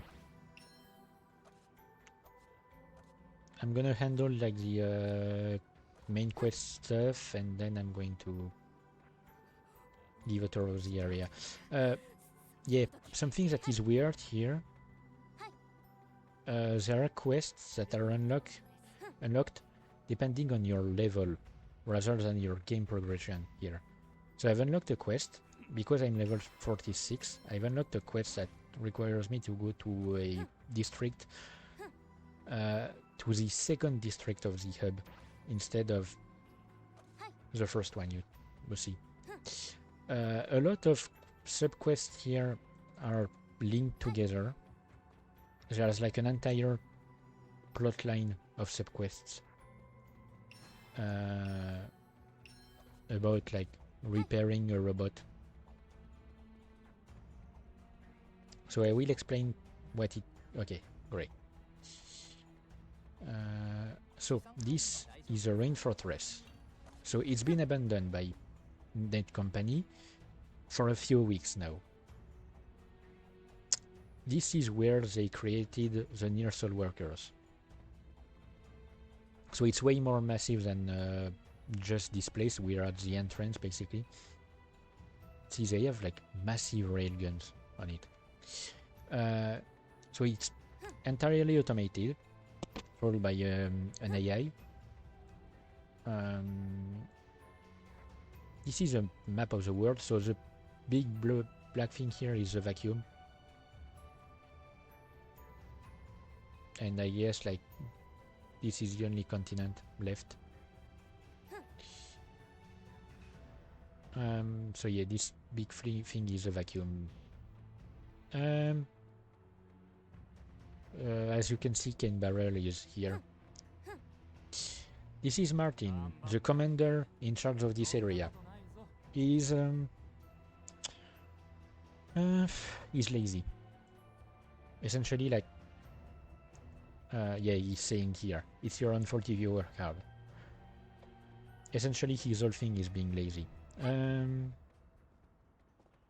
He likes to take his time and he likes to get out of work. Amanda, in charge of communications here. Essentially, her power as a supernatural is to use wavelength, radio wavelength or something, manipulate them, so she can, if any communications equipment goes down, she can use her power to, I guess, telepathically talk to us, and she can boost signals and stuff like that. Betty, who is one of the members of the, he's under Amanda's order, I guess. She's just an NPC here for side quest stuff, but you know. Sarah, the doctor in charge of research here. You can consider her the Victor or the Cedrine of this place, or the Sunny environment. Samson NPC and NPCs for quests, and that's about it. Actually, you don't have a lot when you arrive here for the first time. You don't have a lot of NPCs to meet. You know, he is here. We will meet more NPCs as we progress through the area. But so I'm going to use this. I'm going to use one for one specific reason, because that way when I will get more energy, it's like at 3 AM here, so that's why I don't get more energy. I will get like 370 instead of the 270 that I would have gotten if I had just kept. So I will have more energy for next time. And I guess if I launch the game tomorrow, I will like trigger the fact that we'll be able to get even more energy for next time. So that's it. So the Rain Fortress will be next time. We will start here. That's a great storyline in my opinion. A lot of places. We have 1, 2, 3, 4, 5, 6, 7 districts to go through, which is hang on, 1, 2, 3, 4, 5, 6. Yep, it's one more than Grey City. This is a raid thingy, so I will not need to go there. And yeah, it's one of the places that changes the most as you progress through it and as you finish side quests. there are more NPCs that will appear and stuff like that, which I find interesting. So yeah, next time will be in 2 days, so on Wednesday. I don't know yet if something will be on Wednesday for me, but I will have something on Thursday to do, so I might not stream as long. But yeah, next time I will play Scarlet Nexus. This I will not stop. I've just stopped Tales of Berseria for now, until I get like interested in a game once more. So it should be Scarlet Nexus next time, unless I change my opinion. So yep, that's it for today.